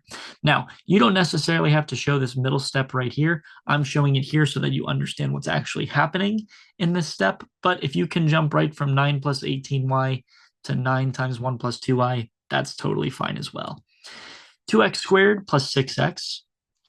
The GCF, again, is the highest number that can divide the coefficients, and the least common power that they both share. So in terms of numbers, what number divides both 2 and 6? Well, 2 divides 2 and 6, so that'll be part of our GCF.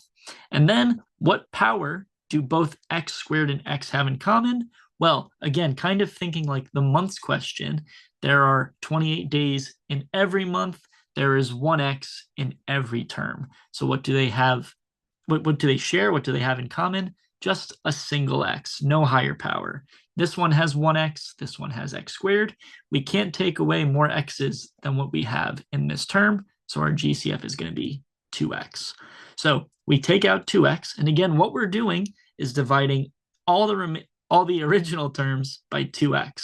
So 2x squared divided by 2x, 6x divided by 2x. Well, this looks a little complicated, but 2 divided by 2 cancels out. X squared over x, one of the x's cancels out. 6x divided by 2x will be just 3. So this considered fully factored, the fully factored version of this right here. All right, let's keep going. 5x to the fourth plus 20x squared plus 25x. Okay, well, what number divides all of 5, 20, and 25? Well, 5 is the biggest number that can divide 5, 20, and 25. Nothing bigger. And how many x's do they share? Well, this one has 4 x's, this one has 2 x's, this has just a single x. Well, we can't take 2 x's out of a single x, so they only have 1 x in common. From here, we take out 5x and divide every term by 5x. 5 over 5 is just 1. X to the fourth over x is x cubed. 20 over 5 is 4. X squared over x is just a single x. 25 over 5 is 5, and those x's cancel out. So again, this factored version of the original. 7x to the fourth plus 3x cubed plus x squared. All right, well, the GCF is the highest number that divides 7, 3, and this imaginary 1 right here. Well, the only number that can divide 1 is 1, so there is no biggest number that can divide 7, 3, and 1. So we can't take out a coefficient. However, notice that we have 4 x's here, 3 x's here, and 2 x's here. They all have at least 2 x's. So we might not be able to take out a coefficient, but we can take out a pair of x's. And again, divide everything by this GCF. X to the fourth over x squared. 2 x's cancel out. We're left with 7x squared.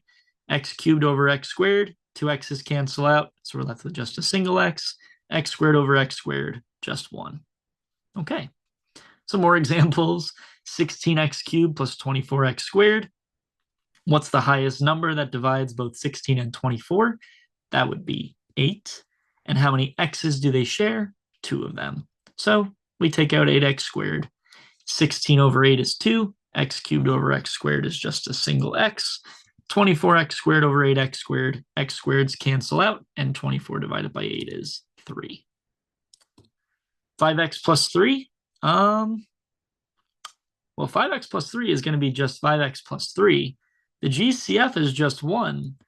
If we can't reduce it, right, well, there's no number that divides both 5 and 3 besides 1, and this only has an x, and this doesn't have an x, so we're kind of pulling out a 1, but that's not really all that exciting. So in the event you have a polynomial or an expression that cannot be factored or cannot be reduced, it is irreducible. So a factor is irreducible if there is no GCF, or in other words, a GCF of only 1 and -1, right? You could infinitely take out 1 every single time. It doesn't change anything. You can infinitely take out -1, and all it would do is just change the sign each time. Not very exciting to us. So the factor is irreducible if there is no GCF besides 1 or -1.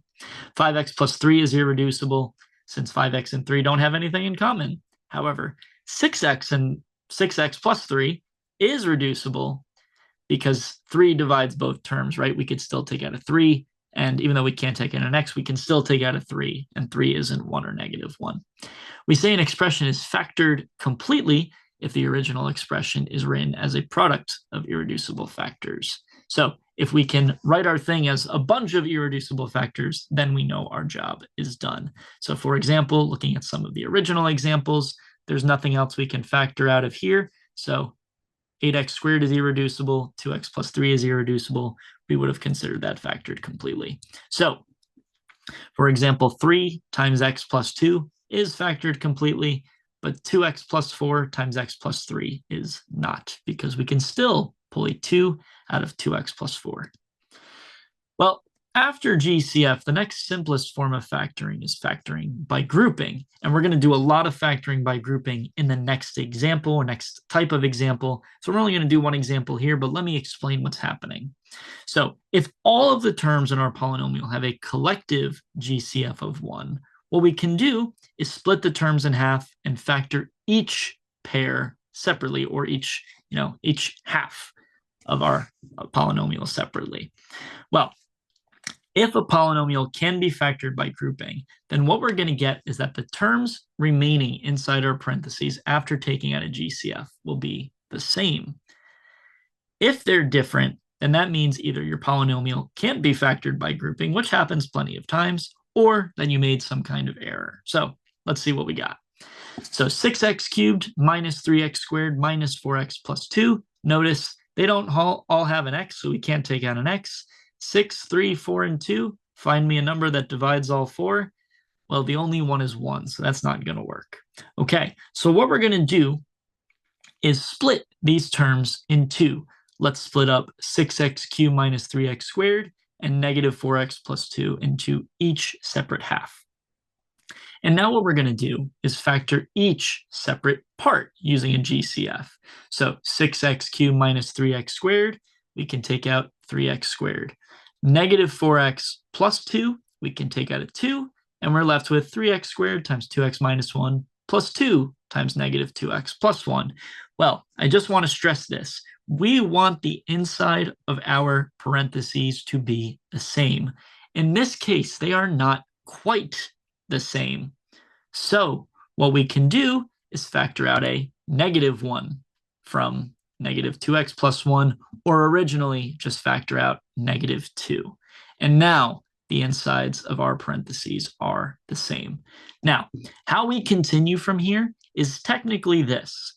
It is the inside of the parentheses times everything left over. So our answer is 2x minus 1 times, 2x minus 1, I think I said that right, times 3x squared minus 2, everything that was left over, 3x squared minus 2. Now, to give you a little bit of proof why, if it seems confusing, don't worry.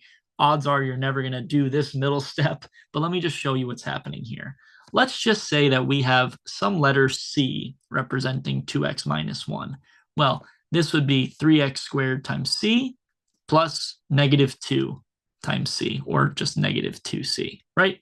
2x minus 1 is C. Well, notice these two terms have C in common, so we can factor out a C. Well, what was C? We initially replaced 2x minus 1 with C. So we can just replace 2x minus 1 back in for C. Now, again, you can see why. Our final answer, once we get here, is everything written in parentheses, 2x minus 1, times everything left over, 3x squared minus 2.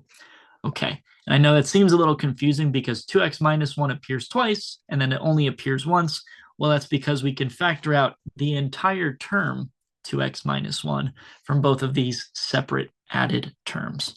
Okay, so those are the basics to factoring, and you think that we need more examples of factoring by grouping, except we're going to do a lot of them in this next method.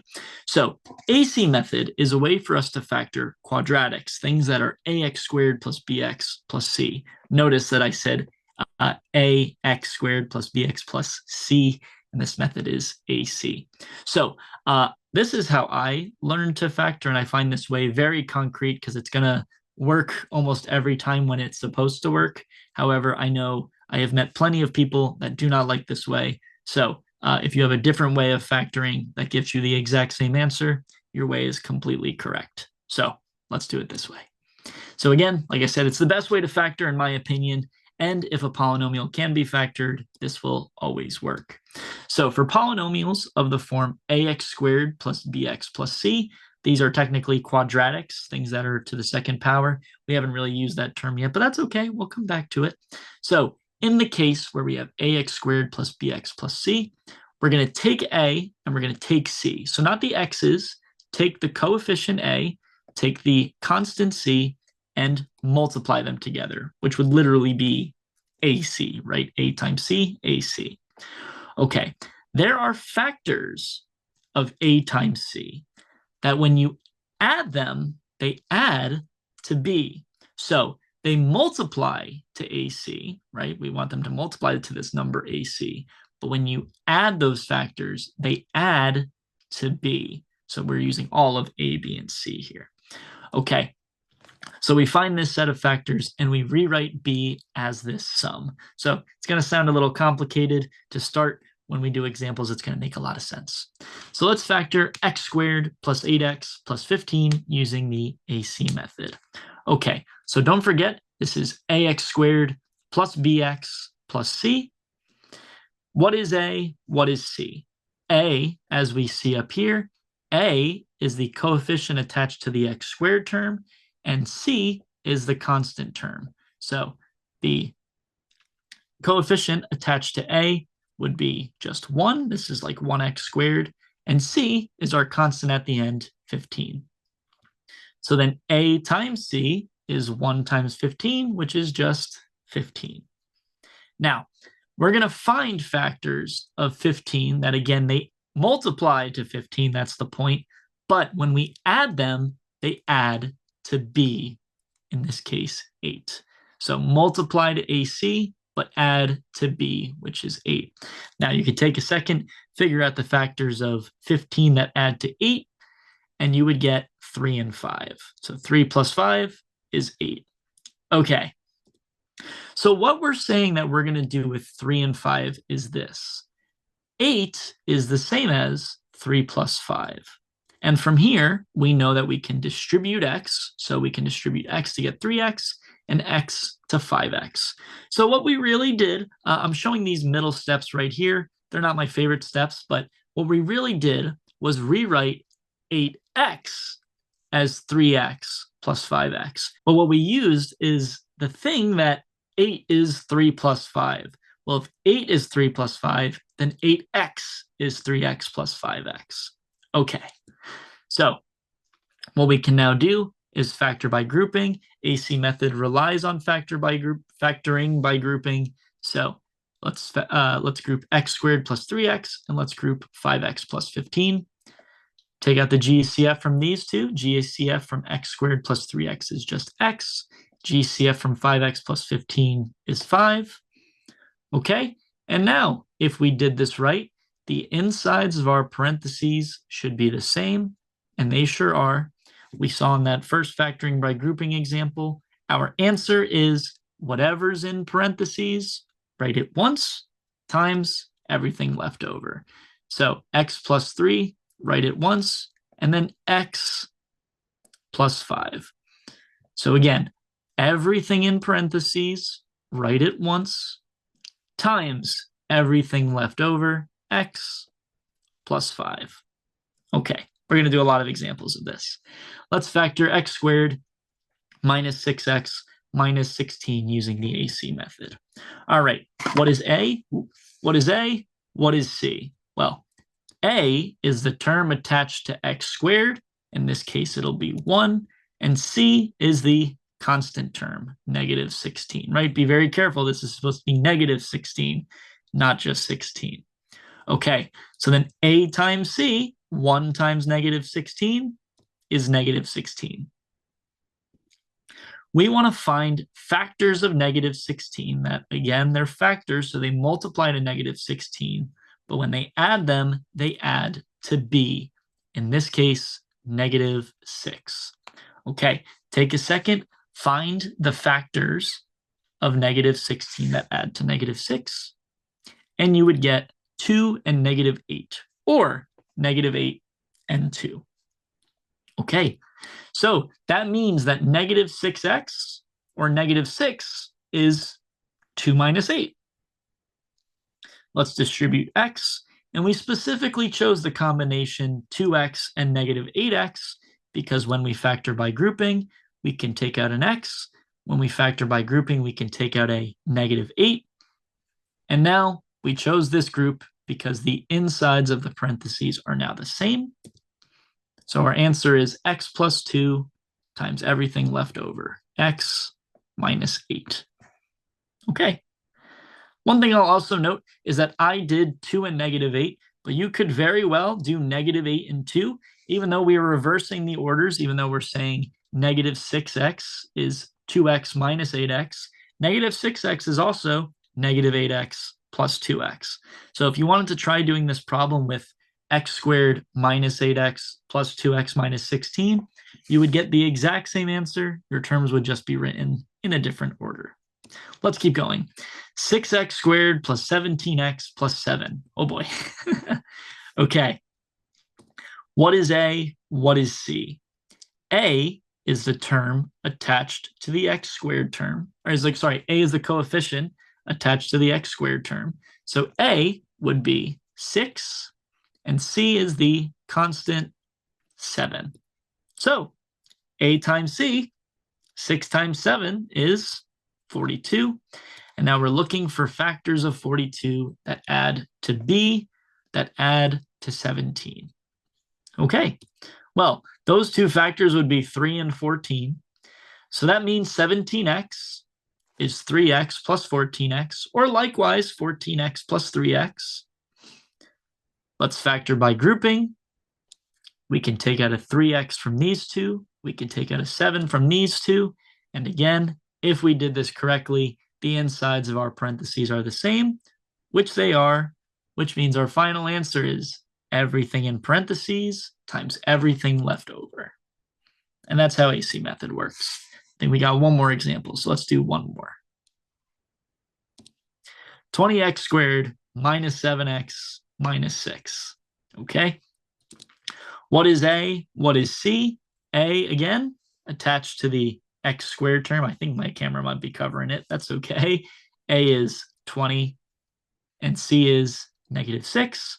So A times C is negative 120. Find factors of negative 120 that add to B, negative 7. All right, not obvious right away, but it is negative 15 and 8. Or again, it could be 8 and negative 15. The order as doesn't exactly matter, right? If you did 8 and negative 15 instead, all you would get is a slightly different ordered answer at the very end.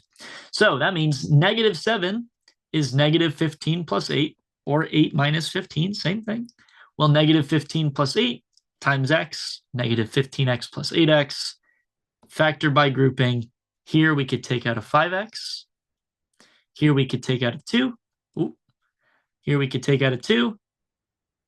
And then we have everything in parentheses is the same. So our answer is everything in parentheses times everything left over. Okay.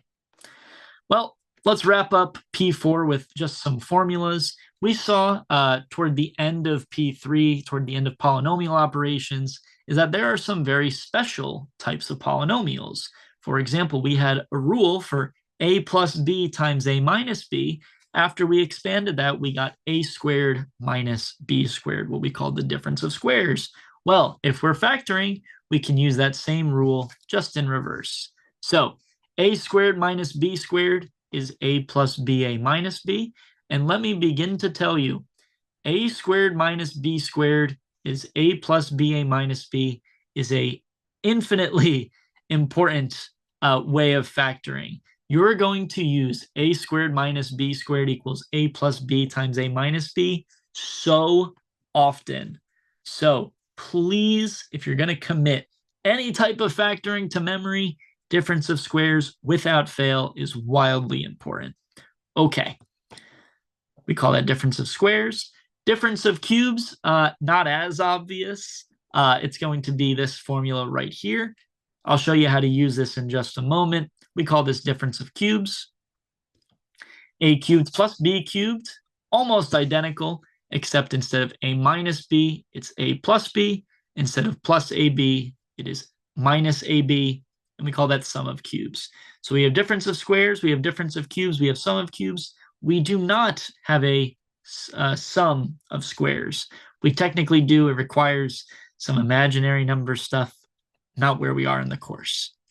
A squared plus 2ab plus b squared. This is very difficult to pick out of a crowd, but this would be a plus b squared. Same thing but minus. This would be a minus b squared. So let's use some of those rules. X squared minus 4. Okay, well, x squared minus 4 is x squared minus 2 squared. This is a difference of two things being squared. So the formula that we have for a squared minus b squared is a plus b times a minus b. A plus b, x plus 2, times a minus b, x minus 2. Okay. 4x squared minus 25. Well, we see a 4, we see an x squared, we have a 25. So maybe these are two terms being squared. Well, 4x squared would be the whole thing, 2x squared. And 25 is 5 squared. Okay, so this is a squared minus b squared. And a squared minus b squared says a plus b and a minus b. 2x plus 5 times 2x minus 5. If you don't believe me, FOIL this out. Tell me what you get.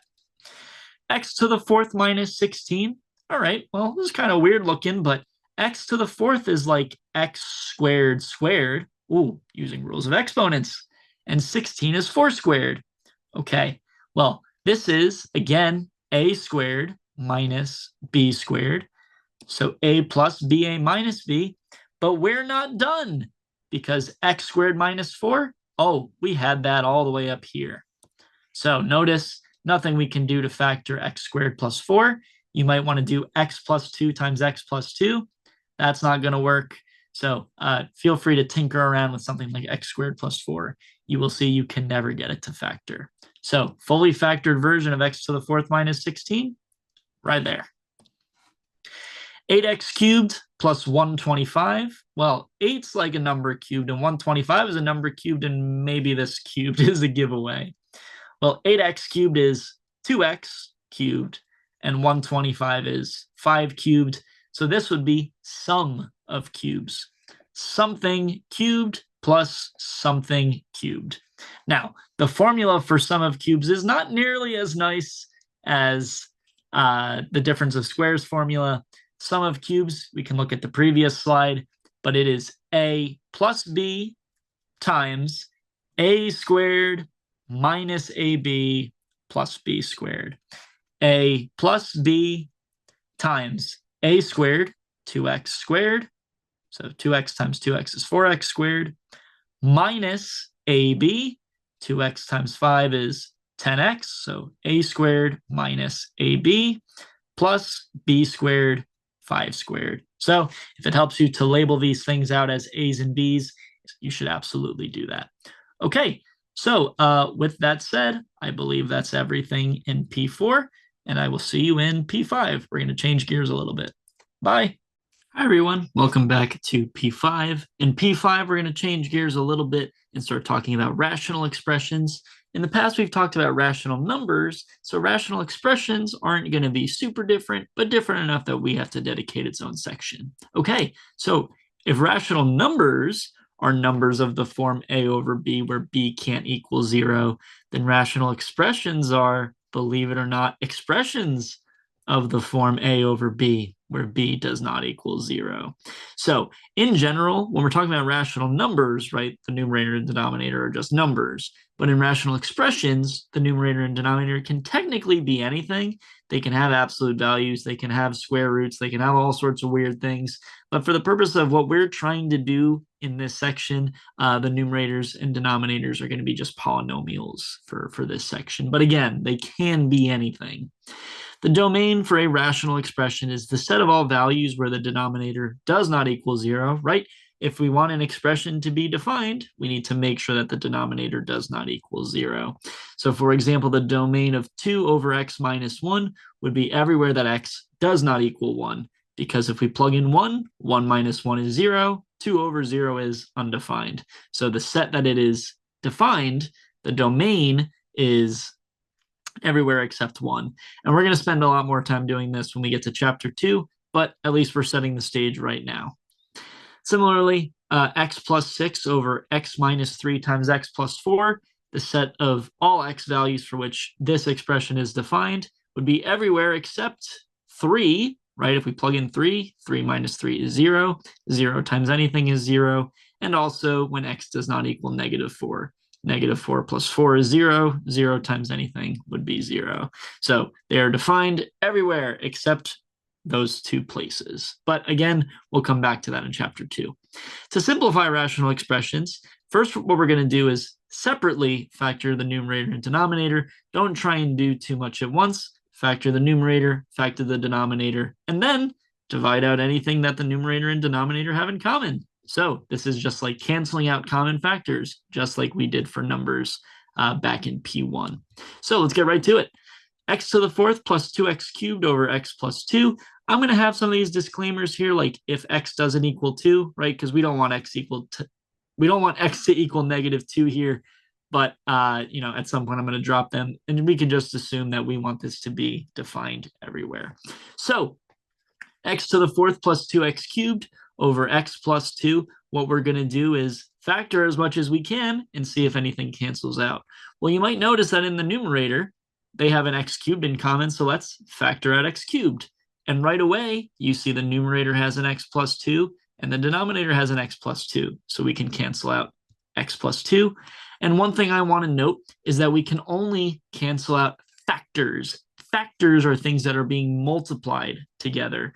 So this is x cubed times x plus 2. X plus 2 is a factor itself. X plus 2 in the denominator is a factor itself.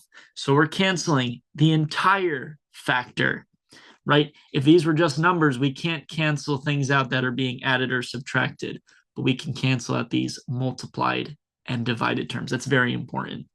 Okay, then, x cubed over 1, just x cubed. So let me ask you, would you rather plug something into this original expression or into just x cubed? That's the goal of simplifying rational expressions.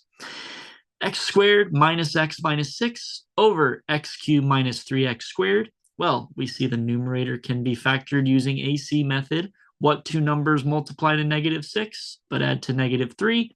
And in the denominator, we can factor out an x squared. So what two factors of negative 6 add to negative 1? Negative 3 and positive 2. And now you see x minus 3 times x plus 2 over x squared times x minus 3. X minus 3's can cancel out. And x plus 2 over x squared, perfect. And this is again where I want to stress that we can't cancel things out that are added or subtracted. Notice here you might be tempted to cancel out an x and an x squared, but we can't do that because this x has to be added to 2 first. So do not cancel things out that are being added or subtracted. Cancel things out that are being multiplied, right? Like here, x minus 3 is being multiplied by x plus 2, and x squared is being multiplied by x minus 3. Cancel out things that are multiplied and divided, not added or subtracted.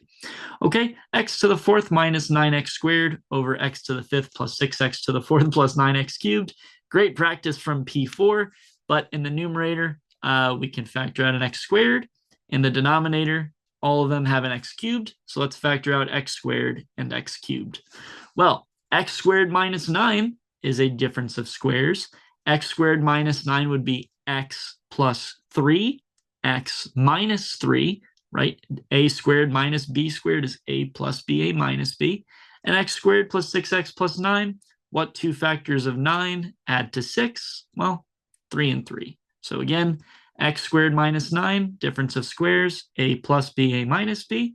And in the denominator, x plus 3, x plus 3 would be x squared plus 6x plus 9.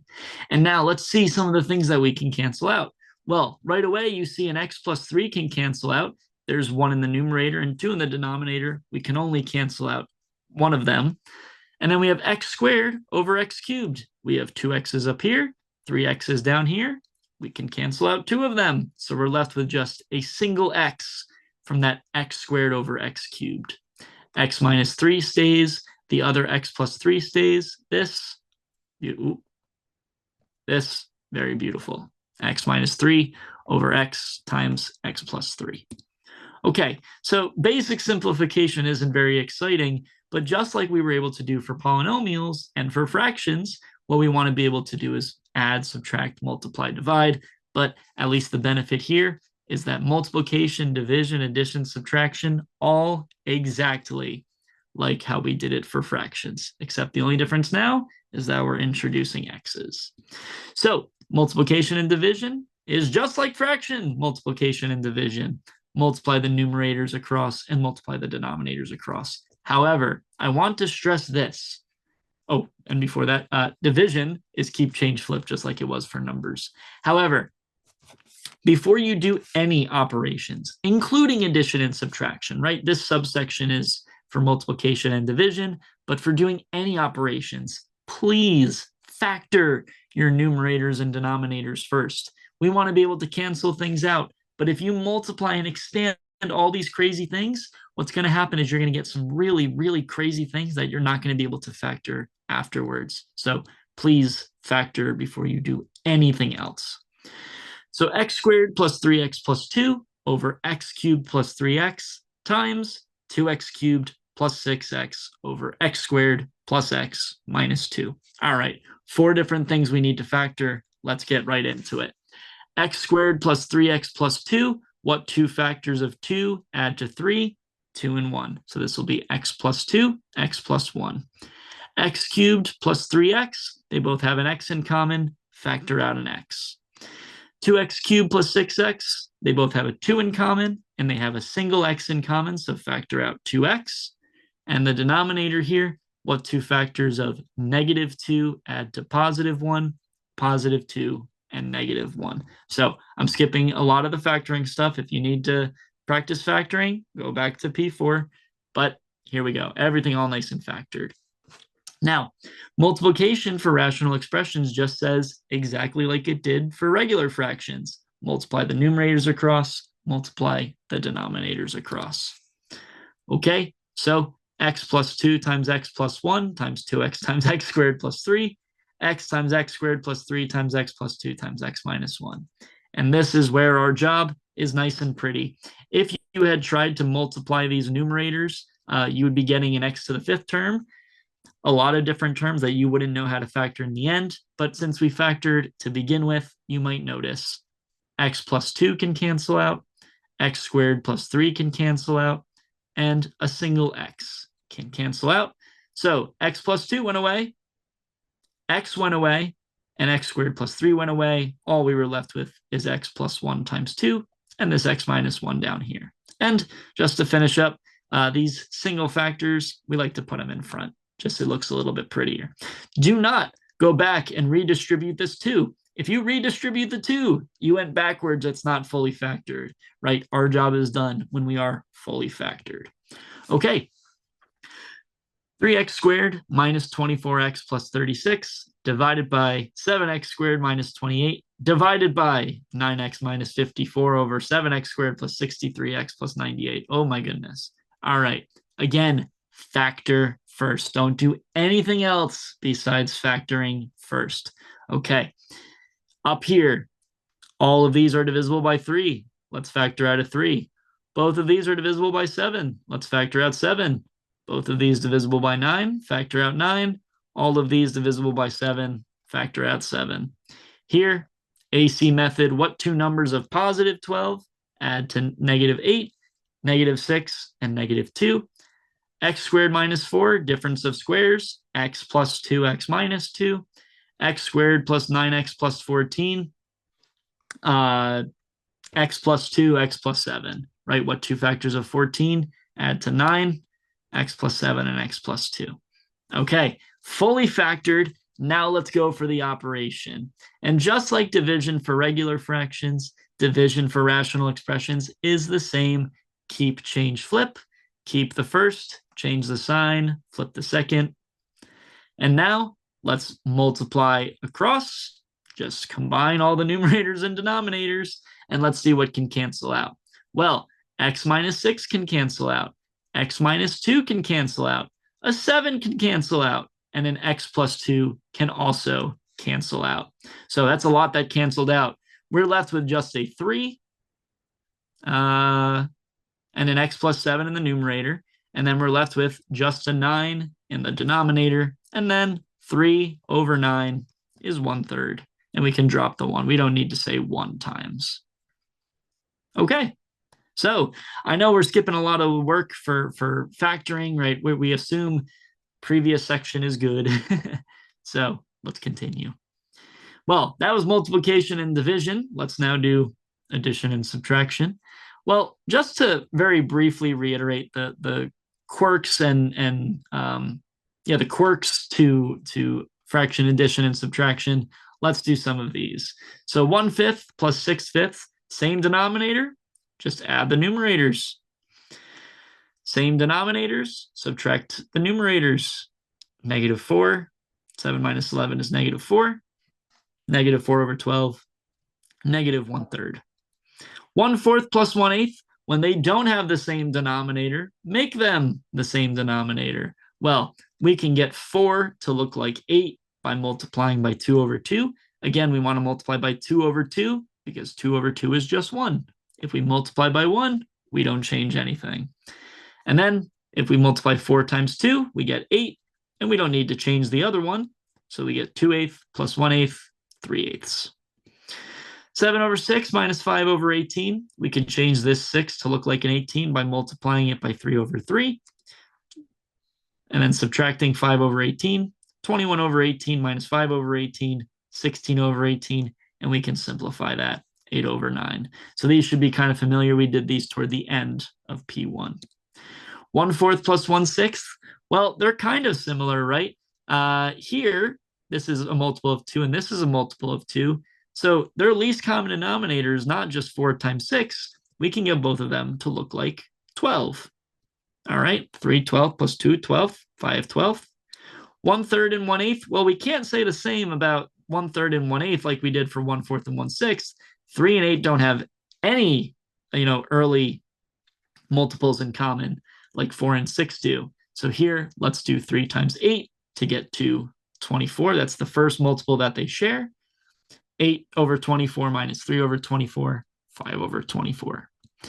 If we wanted to add all three of them together, well, 3, 4, and 5 don't share any factors. So if we want to get all the denominators to look the same, we got to multiply this one by 4 and 5, this one by 3 and 5, this one by 3 and 4.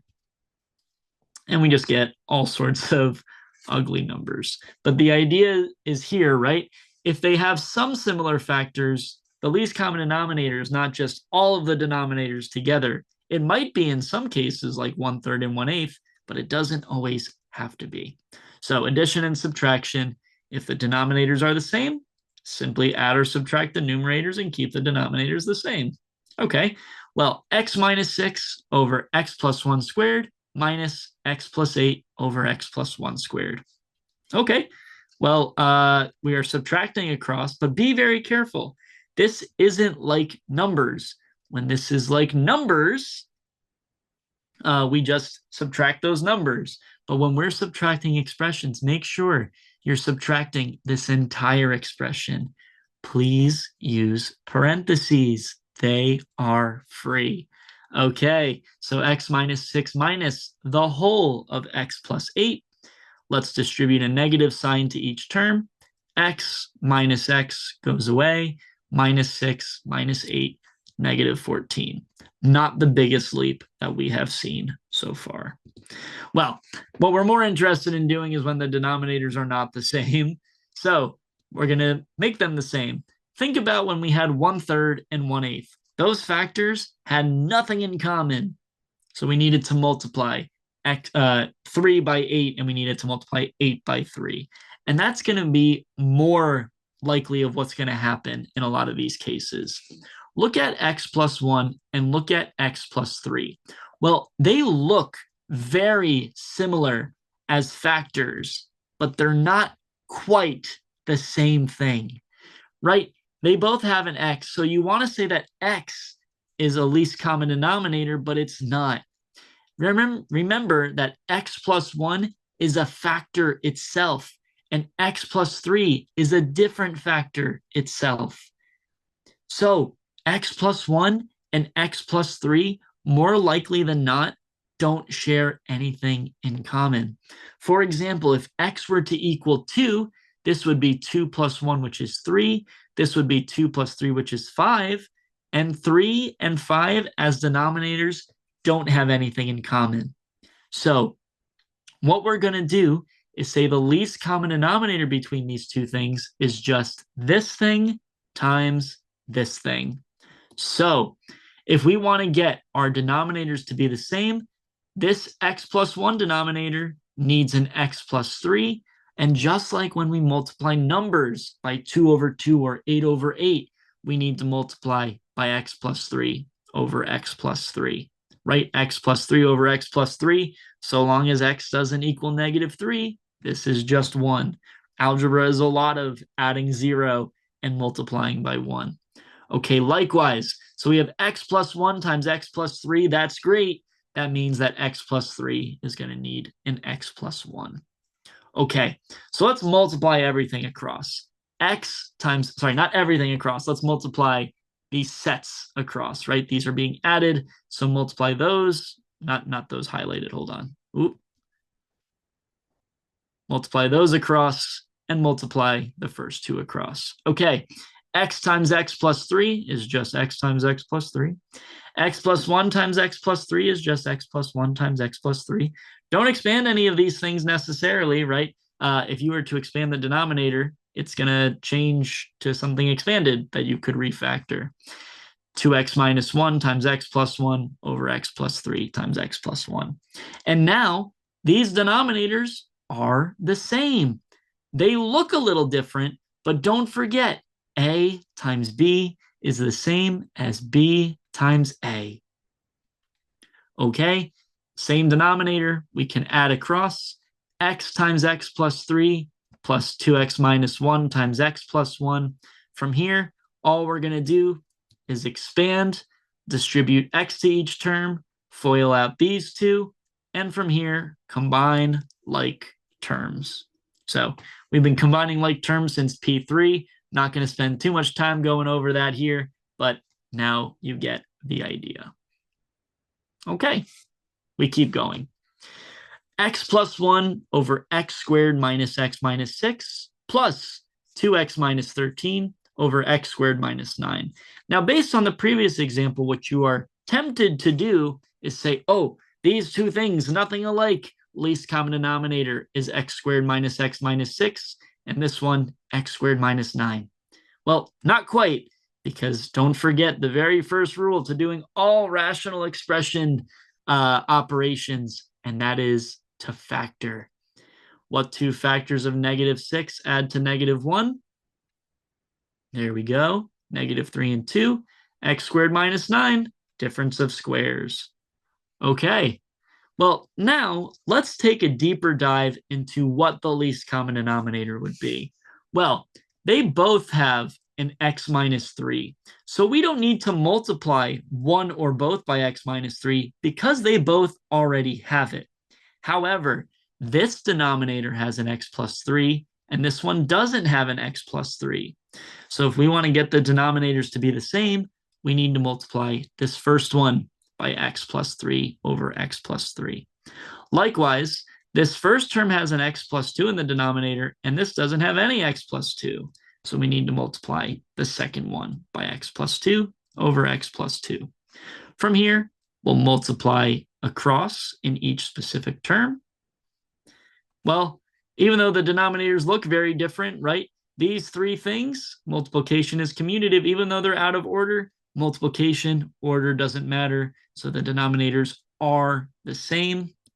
We can add the numerators, and from here, expand, FOIL, combine like terms. Okay, nice. We keep going. X plus 4 over x times x minus 1 squared times x plus 2 plus 2x plus 7 over 4x squared times x plus 2 to the third. All right, there's a lot going on here. Let's again look at each denominator and say, oh, this one has this and this one doesn't have this, and make connections. Okay, well, x minus 1 squared times x plus 2. Let's look at the other denominator and see what it has and what it doesn't have. Okay, well, there's no 4 in front, so we got to multiply this by 4. We have a single x, but this one has 2 x's, so this one needs another x. This one has a single x plus 2, but this one has 3x plus 2's. So we need to multiply by 4 to get a 4. We need to multiply by another x to get x squared. And we need to multiply by 2 more x plus 2's to get to x plus 2 cubed. So 4x, x plus 2 squared. And now in this denominator, let's see what we're missing. Well, this has the 1 in front. Well, we have the 4 already, so we're good there. This has 1x, but we already have 2 x's. We don't need to add any more x's. This one doesn't have any x minus 1's, right? Over here, no x minus 1's, but this one has 2 of them. So we need to multiply by at least x minus 1 squared. This one has x plus 2 cubed, but we already took care of that x plus 2 cubed before. So we have now all of these denominators the same. When we rearrange our terms, even though they are, sorry, we rearrange the terms, and now we know that those denominators are the same. So we just add the numerators across. And for as ugly as it is, yeah, you're not going to get numbers this bad in almost any scenario. Even if you're not in my class or using this textbook, very rarely will you get rational expressions that are going to be this bad. So there we go. But yes, the key here is, what is this denominator missing that the other denominators have? What is this denominator missing that the other ones have? So kind of puzzle together until you get to a point where the denominators are the same. Okay, x plus 2 over x squared minus x minus 3x over 4 times x minus 1 squared. Again, step 1, make sure we factor first. Okay, what does this denominator not have that this one does? Well, this one doesn't have a 4 out in front, so we need to multiply by a 4. This one's got an x, this one doesn't, so we'll worry about that x later. But this one has a single x minus 1, and we need 2 of them. So let's multiply by 4 times x minus 1. We need the 4, and we need an extra x minus 1. Over here, well, the 4 is already there that we needed. This one already has 2 x minus 1's. Well, we don't need to add any more. But this one has an x, a single x variable. This one does not have that outside x. So just multiply by x over x. Multiply the numerators. Oh, sorry, multiply numerators and denominators across in each term. They now have the same denominator, so we can combine them. And now combine like distribute and combine like terms. Okay. X minus 2 over 2x plus 1 minus x over 2x minus 1. Well, they look very similar, those denominators, don't they? 2x plus 1 and 2x minus 1. But don't forget, even though they look similar, they are not the same factors. For example, imagine that x is 2. 2 times 2 is 4. 4 plus 1 is 5. 2 times 2 is 4, but 4 minus 1 is 3. So if x is 2, this denominator is 5, and this denominator is 3. 3 and 5 don't have anything in common. So even though they look alike, 2x plus 1 is very different from 2x minus 1. So this denominator is missing 2x minus 1.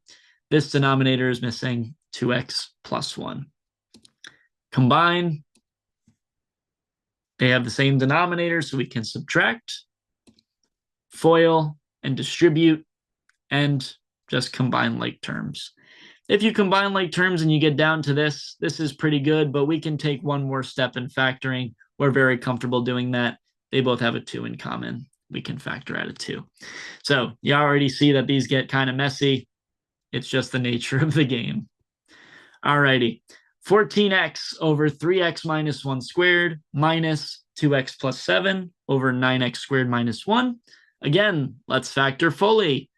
9x squared minus 1. That's a difference of squares. 3x squared minus 1 squared. So we can factor 9x squared minus 1 as 3x plus 1 times 3x minus 1.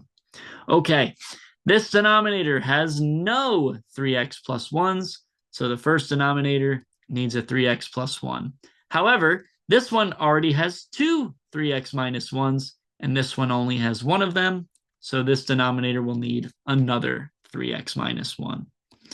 Okay, combine, subtract, and FOIL, combine like terms, do whatever you need to do from there. Not necessarily the prettiest things on the planet, but that's okay. Okay. So addition, subtraction can get kind of messy.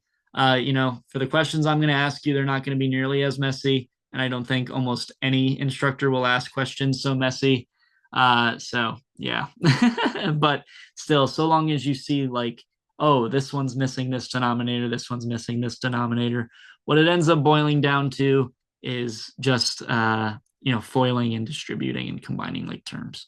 Okay, now complex expressions, it's better when we are, in person talking about these things because we can make some really, really messy looking rational expressions. But for now, let's just go over one example just so you kind of see the need to be careful aspect to it. So for complex expressions, just work as careful as possible. Simplify your simple parts first, work your way harder and harder, but start with the easy things and then, work your way up to the bigger stuff. So let's say we have 1/2 plus 1 over x squared minus 4 over 2x. Well, in the numerator, we can combine terms here. If this was, first of all, find the least common denominator. So 2 times x, we got 2 times x over x. This one needs a 2, so 2 over 2. X squared minus 4, x plus 2 over x minus 2. Well, in the numerator, let's combine that. Okay. Well, now this is a fraction divided by another fraction.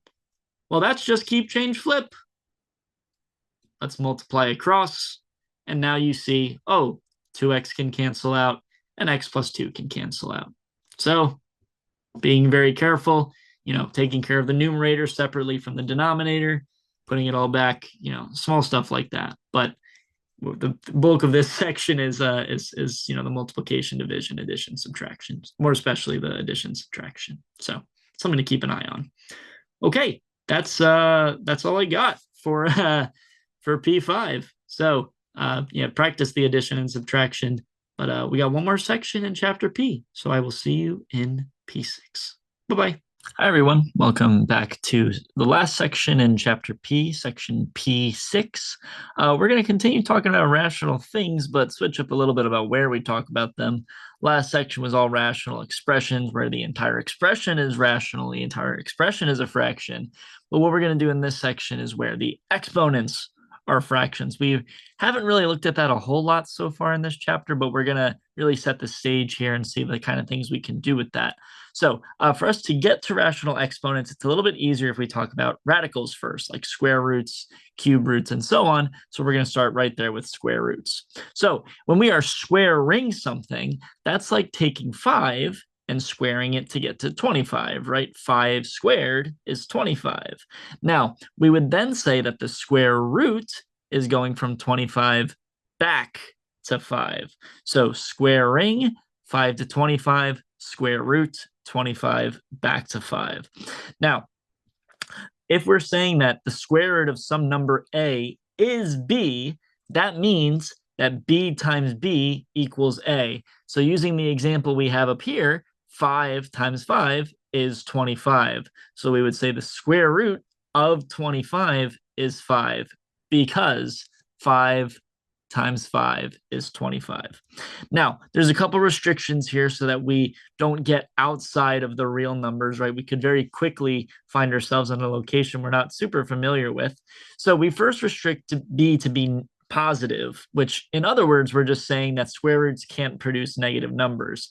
Kind of like absolute values themselves are always positive, but we could always throw a negative sign in front of it and make it positive. But we'll put that on the back burner for right now. In general, square roots cannot produce negative numbers. So that's for square roots, but we're going to break that rule in just a tad bit. So if we're saying that the square root of a equals b, just check to make sure that b squared is a, that the b you're saying is the answer. Make sure that b squared equals a and that b is 0 or positive. So some rules we got to create here. The square root of x squared is what we would like to say is just x, but we got to be very careful here. It happens to be absolute value of x for all real numbers. So it's not just x, it's absolute value of x. Now, as time goes on, we're going to become a little lenient with this rule and just assume that all of our x's are positive, so we don't need to worry about absolute value. But technically, the very specific rule is absolute value of x. For example, the square root of -9 squared is not -9 because -9 squared is 81 and the square root of 81 is 9, right? 9 times 9, 81. Square root of 81 is 9. Notice that it was not -9. So square roots can only produce positive numbers. That's why we need this absolute value here. So please just be very careful about that. Similar rule, the square root of x whole thing squared is x for all non-negative numbers. So we want to restrict to make sure that these numbers are non-negative because square root of -5 whole thing squared isn't -5. And this is because square root of -5 doesn't exist to begin with, right? If this part can't exist, then when you square it, it still doesn't exist. Now, we're going to come back around to what we can do with this in a couple of sections in 1.4. But for now, we're just going to say this is, it doesn't exist. We can't do that. Okay. However, but square root of 6 squared, well, square root of 6 squared is square root of 6 times square root of 6 using what exponents mean. Square root of 6 times square root of 6 would be square root of 6 times 6. We don't really have a rule for this just yet. We'll see it in just a moment. But 6 times 6 is then 36, and the square root of 36 is 6. So we could have jumped from square root of 6 squared is just 6 because 6 is non-negative. Product rule, speaking of that, square root of 6 times square root of 6 is square root of 6 times 6. Product rule says we are allowed to split up multiplication and only multiplication so long as those a's and b's are both positive or 0. Likewise, we can split up division, we can split up quotients so long as the numerator is 0 or positive and that b is positive. So we want to make sure there's no 0 in the denominator. There we go. So as we've seen with a couple of things in this course, that we can split up multiplication, we can't split up addition or subtraction. So just to show you the inner workings of what really happens when we try to evaluate a square root, we are not going to evaluate these like this forever, but just to show you. So square root of 121, we're looking for the number that when you multiply it by itself, you get 121. Well, 121 is 11 squared. And when we're saying we have square root of something squared, that's this rule right here. Square root of something squared is the absolute value of that something, and the absolute value of 11 is 11. So the square root of 121 is 11. We don't need to do steps like this every single time, right? We kind of have an understanding of what square roots are on a surface level, so don't worry too much about that. For example, square root of 25 over 81. Well, division, we are able to split up and say square root of the top divided by square root of the bottom. Square root of 25, what number multiplied by itself gives us 25? 5. And what number multiplied by itself gives us 81? 9. So the square root of 25 over 81 is 5 over 9. Square root of 117. Well, square root of 117 itself isn't a perfect square, but what you're going to see a lot in this section is that we would like to simplify square root expressions or irrational exponent expressions. So what we can do is rewrite 117 so that at least one of its factors is a perfect square. Now, you might not know this right off the top of your head, but you could check factors of 117 to see what works. And it so happens that 117 is equal to 9 times 13. Well, now we have a product. We're allowed to split up products to say square root of 9 times square root of 13, and we know the square root of 9 is 3. So instead of square root of 117, 3 times the square root of 3 times the square root of 13 is a little bit more precise than square root of 117. There will come a time that we're okay with square root of 117 just in general, but as you know, as we're learning to manipulate and work with square roots, we like to write this instead. However, let's say that you didn't know that 117 is 9 times 13. Let's say you're just going along and checking factors of 117, right? You try dividing by 2 and dividing by 2 doesn't work. And then you try dividing by 3 and you see that 3 works. And you say that 117 is 3 times 39. Okay, well, we're not quite done yet because 39 is not a perfect square. However, we can rewrite 39 as 3 times 13, doing the same thing that we had before. Okay, well, you might notice that 3 times 3 is 9, and again, square root of 9 times square root of 13, 3 square root of 13. So even if you don't find the perfect square factor right away, that's fine. Check factors and see if you find factor pairs like this 3 and 3 to get that perfect square factor. Okay, some more examples. Square root of 6 times square root of 12. Well, this is a product. Why don't we combine it to square root of 6 times 12. 6 times 12 is 72. And what we're now looking for is a factor of 72 that is a perfect square.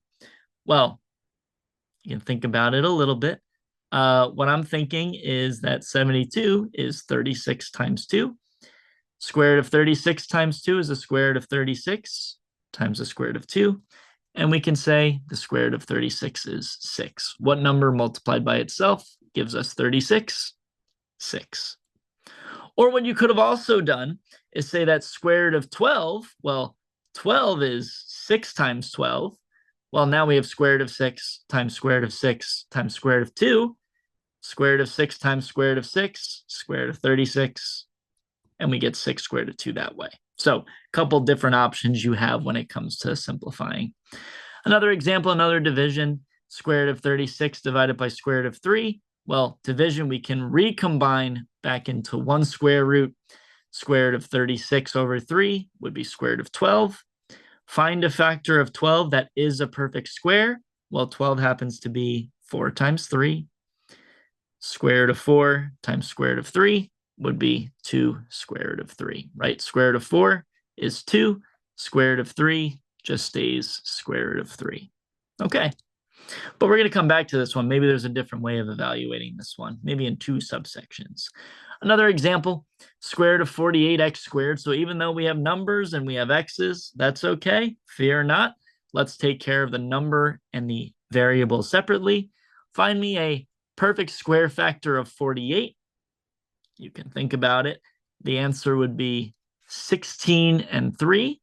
So we have square root of 16 times the square root of 3 and square root of x squared. Well, this is a rule that we have very specifically. Square root of x squared is absolute value of x. So again, square root of 16, 4, square root of 3, square root of 3, square root of x squared. It's on that very first line of examples is absolute value of x.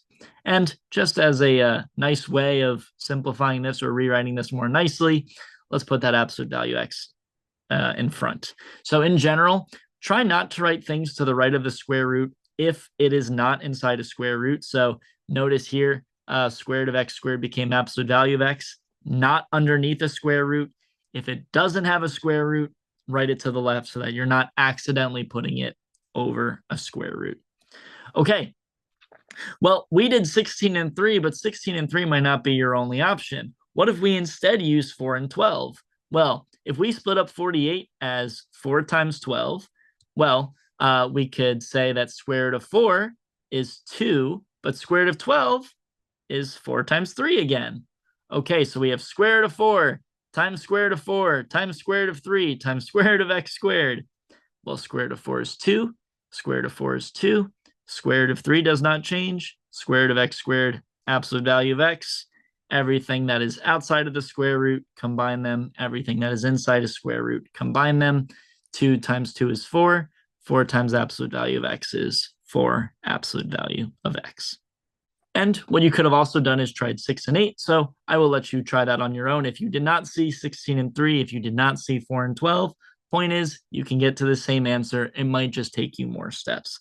As we've been saying it, just because it takes more steps, just because you're a little inefficient, does not necessarily mean you are wrong. Okay, well, we just talked about our square roots, but square roots aren't the only type of root or radical that we can talk about. So let's talk about the general nth root. So square root says, take some number, multiply it by itself, it gets you some number. Cube root says, what if we do 3 of those numbers multiplied together? So this says the cube root of a equals b means that b times b times b is a, or that b cubed is a.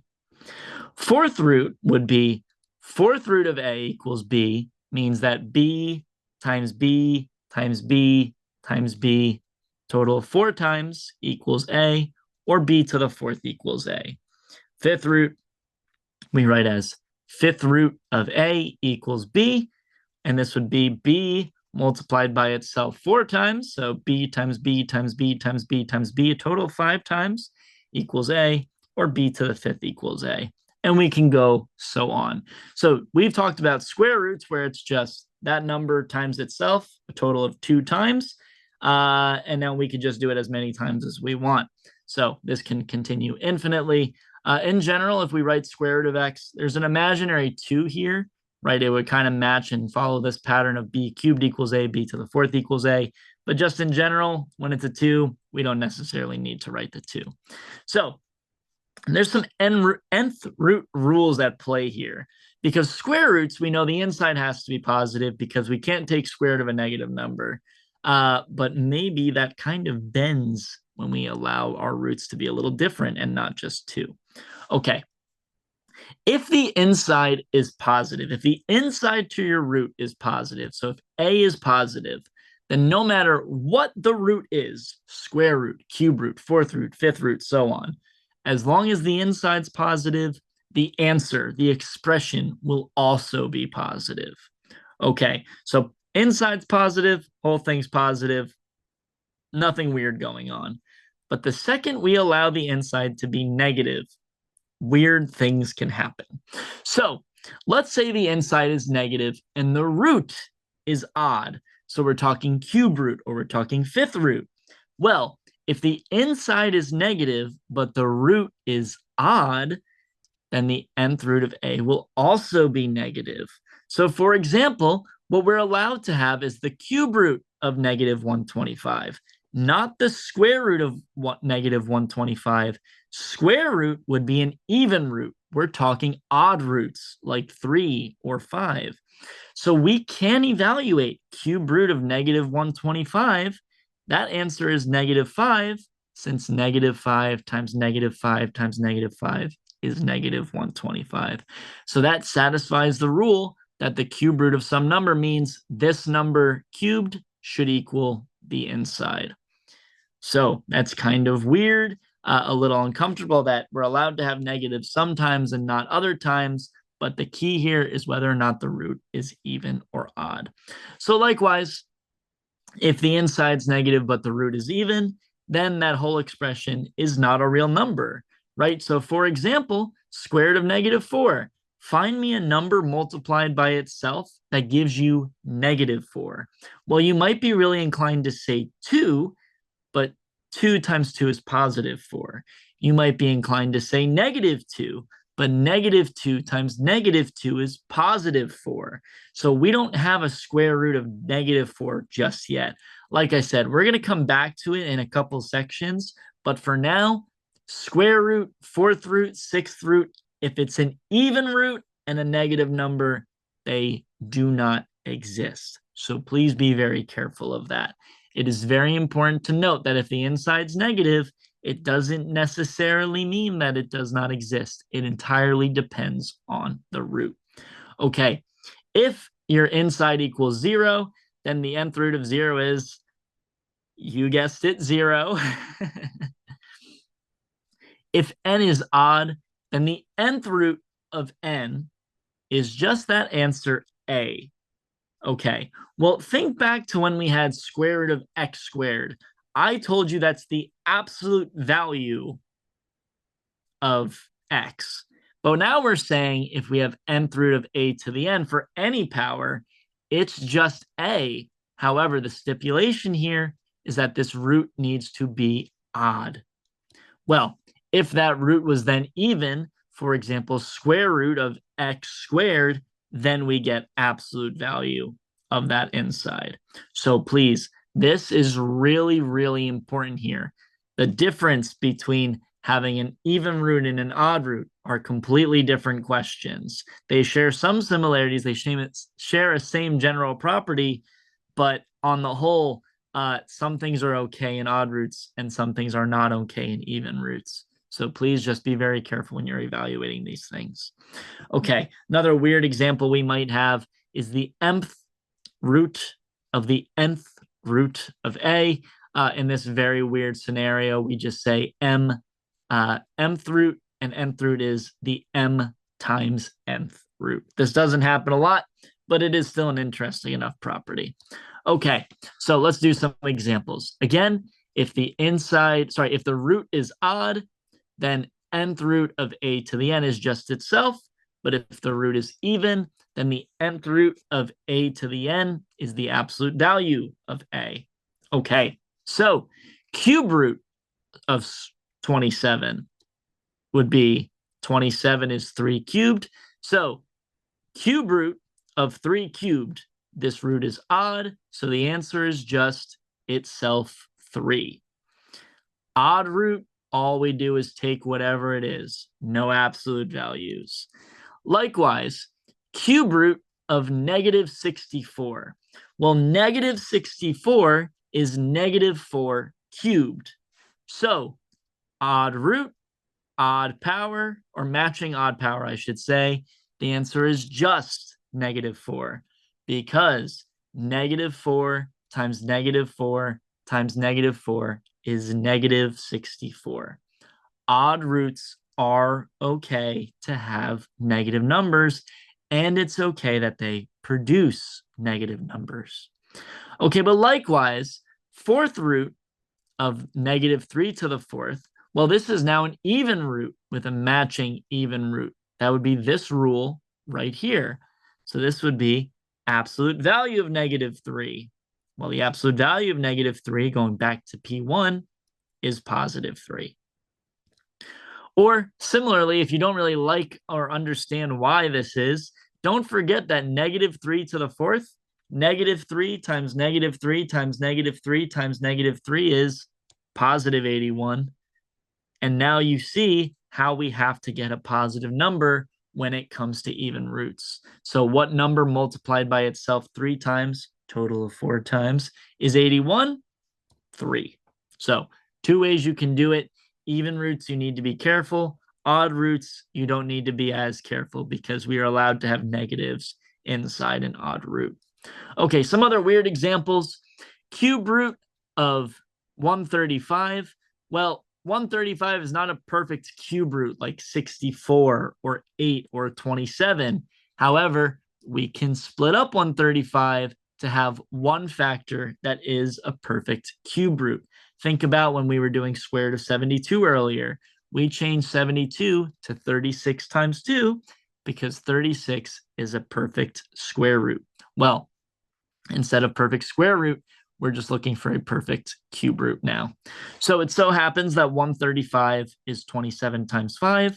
So we can split up cube root of 27 times 5 as cube root of 27 times cube root of 5. Cube root of 27 is 3, and cube root of 5 is just cube root of 5. Nothing we can do there. Cube root of 18 divided by 64. Well, same thing. We can split up division as cube root of 18 divided by cube root of 64. Not anything we can do with 18, but cube root of 64 is 4. 4 times 4 times 4 is 64. Okay, fourth root. of 162 x to the fourth. Let's start by handling the number and the variable separately. Look at this right here. Even root with a matching even power. So that's like the other rule that has absolute value. But for 162, we need to find a factor of it that is a perfect fourth root. Okay, 162 is 81 times 2. We know the fourth root of 81. What number times itself 3 times for a total of 4 times is 81? Well, 3 times 3 times 3 times 3 is 81. So we have 3 times the fourth root of 2. Nothing we can do with the fourth root of 2. And then fourth root of x to the fourth is absolute value of x. Again, even roots with matching even powers create absolute values. Odd roots with matching odd powers do not do this. Okay. And again, we like writing our absolute values are everything outside of a square root to the left of the square root. Okay, some other weird things we can do. We can also simplify expressions with differing square roots. So square root of 45 and square root of 20, they're not the same root. We can't simplify them. However, if we simplify the roots first, maybe we can simplify them after that. So 45 is 9 times 5, and 9 is special because that's a perfect square root. 20 is special because 20 is 4 times 5, and we like 4 because 4 is also a perfect square root. Square root of 9 is 3, so 3 times the square root of 5. 4, square root of 4 is 2, so 7 times 2 square root of 5. Well, 7 times 2 square root of 5 is 14 square root of 5. And now, just be very careful. Imagine that these square roots are x's. If this was 3x plus 14x, you would say it was 17x. Only difference is these are square roots. So 3 square root of 5 plus 14 square root of 5. You have 3 apples. I give you 14 apples. Now you have 17 apples. One more, fourth root of cube root of 15. That's that one very specific, very fancy, weird looking rule that says if we have a root of a root, we just multiply those roots. 4 times 3 is 12. So 12th root of 15, nothing we can do there. I just wanted to demonstrate how that one rule would work. Okay, some warnings before we move on to the next part. Some warnings of things you're not allowed to do. We've said that we can split up multiplication and division. We cannot split up addition and subtraction. So square root of a plus or minus b is not the square root of a plus or minus b. Big no-no. We can split up multiplication. We cannot split up addition, subtraction. That is true even for nth roots. Just because this is not square root and it's an nth root, still can't split it up. Okay, even if we have nth root of a to the n plus or minus b to the n, we can't magically cancel out those roots, right? We can only split up, we can only distribute over multiplication and division. If a doesn't equal b, so these insides are not equal, even if the roots are the same, if the insides aren't the same, we can't combine them. So here, the roots are the same, right? Nth root and nth root. Since the roots are not the same, we can't combine them. Likewise, let's say the insides are the same, but the roots aren't the same. We are not allowed to combine them via addition or subtraction, even if the insides are the same. The only time we can combine via addition or subtraction is when the roots are the same. So we have n and n. Roots are the same. That's good. A and A. Oh, the insides are the same. That's good too. So if the roots aren't the same, can't combine. If the insides aren't the same, can't combine. So roots are the same. Insides are the same. I have one apple and I give you another apple. Now we have 2 of those apples. So be very careful when it comes to combining these things. Okay, well, that's talking about roots, and we want to really get into what rational exponents are to cap off chapter P. One more thing to do before we get to that is rationalization. So in general, somewhere along the way, it was decided that we don't like having square roots in the denominator. It's okay sometimes, but just we consider it mathematically sound to not have radicals in the denominator. So rationalization just says multiply the numerator and denominator by something that would cancel out the square root. So in the very basic case where the denominator is just a single square root, just square root of 2, all we're going to do is multiply by that exact same square root. So square root of 2 in the denominator, let's multiply by square root of 2 over square root of 2, right? Square root of 2 over square root of 2, oh, well, that's just 1. Multiply by 1, we don't change anything. Like I said, we're going to use that tool a lot over the course of this course. So square root of 2 over square root of 2, multiply the numerators across, multiply the denominators across, right? Just fraction multiplication. Square root of 5 times square root of 2, square root of 2 times square root of 2. Well, 5 times 2 is 10, 2 times 2 is 4, and the square root of 4 is 2. So all we did was multiply by square root of 2 over square root of 2, and what we get is something a little more sound, a little prettier to look at than square root of 5 over square root of 2. Again, we got rid of the square root in the denominator. That's typically what we like to do more. Well, we can get very complicated looking square roots, so that's not always going to be the answer. In some cases, we might have square root of something plus or minus square root of something else. So what we're going to introduce now is the phrase conjugate, and we're going to use this term a lot over the course of the entire study of college algebra, right? So the conjugate of A plus B, we say, is A minus B. So the conjugate is almost identical, except instead of A plus B, it's A minus B. Well, likewise, the conjugate of A minus B would then be A plus B. And what you're going to find a lot, and that's on purpose, is that conjugates come in pairs. So the conjugate of A plus B is A minus B, and the pair A plus B and A minus B is a conjugate pair. So the conjugate method for weird looking square roots is to multiply by the conjugate. And what our goal is to get is if we multiply A plus B times A minus B, oh, this should look really familiar because this is A squared minus B squared. Okay, right. Don't forget difference of squares. A plus B, A minus B is A squared minus B squared. I told you we were going to talk about that a lot. So please don't forget this part. Okay. So let's say our denominator is square root of x plus or minus square root of y. We want to multiply by the opposite sign, but still square root of x and square root of y. So if this is square root of x plus square root of y, multiply by square root of x minus square root of y. If this is square root of x minus square root of y, multiply by square root of x plus square root of y. Okay, and we do that because square root of x plus square root of y multiply by its conjugate, square root of x minus square root of y.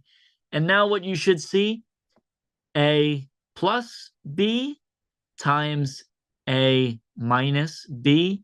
Oh, that's right here. A plus b, a minus b, a plus b, a minus b.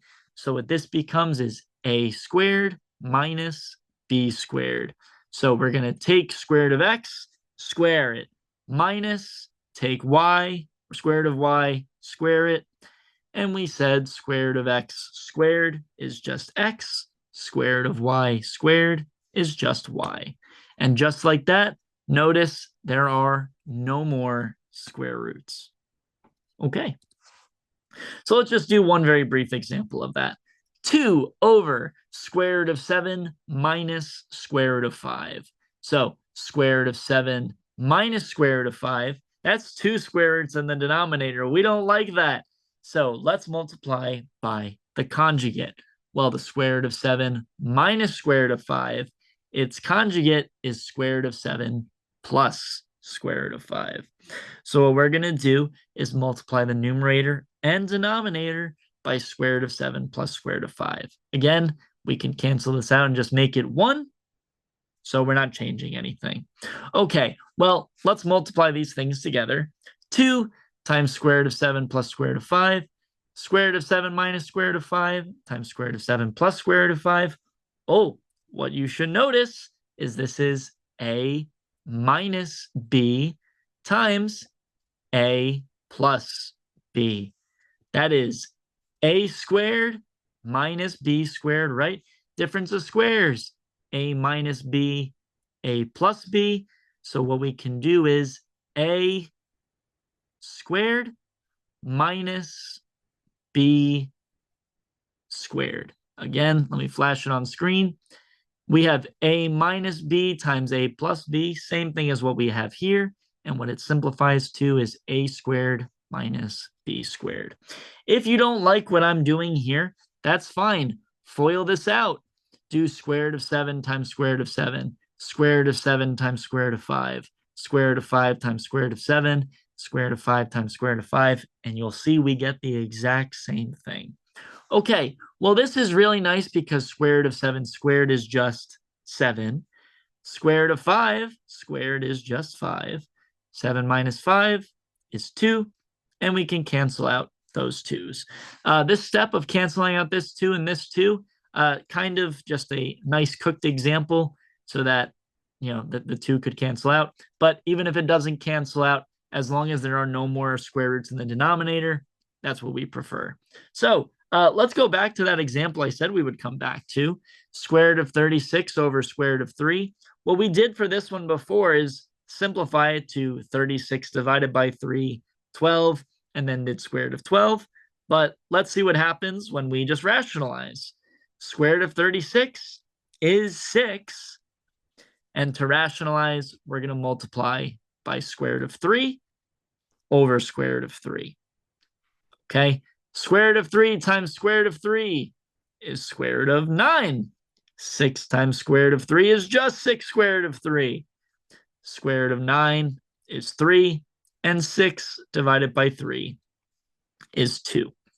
And that's the same answer we got before when we looked at this example for the first time.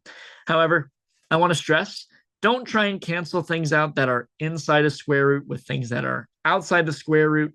Notice that this is square root of 3 and square root of 3 and 3. Just because they are both 3's does not mean we can cancel them out, right? This 3 is stuck inside a square root.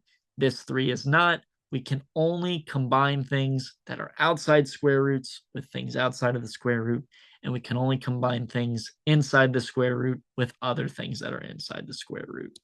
And that's rationalization. So, very last part of this section are rational exponents, and we have finally built up to the point that we're able to do rational exponents. They're a little weird, a little funky, but what you're going to see is that they actually end up just changing to things we've already done. So in general, the nth root of a is a to the 1 over n. So there is a connection here. We've been doing roots this entire time, but what roots really are fraction exponents. So square root of a is a to the 1/2. Cube root of a is a to the 1/3. Fourth root of a is a to the 1/4. Fifth root of a is a to the 1/5, and so on. But if we want to know what the rules are for a to the 1 over n, well, they're just the same rules that we had for nth root of a. You know, inside is positive, whole thing is going to be positive. Inside is negative, and that root is odd, well, it's going to be negative. Inside is negative, and the root is even, not a real number. And if it's 0, same thing. So all this is just another way of looking at it. And what you're going to see is the first few examples are just very easy to change, but we're going to make all of those exponents look really weird when we try and go backwards. So for example, 16 to the 1/2, well, to the 1/2 is the same as the square root. So 16 to the 1/2 is the same as square root of 16. And we know what the square root of 16 is. So square root of 16 is 4. Okay. Negative 27 to the 1/3. Well, negative 27 to the 1/3 to the 1/3 means cube root. Cube root of negative 27, -3. And we should be pros at that by now after doing it a whole bunch of times earlier in the section. 1/16 to the 1/4.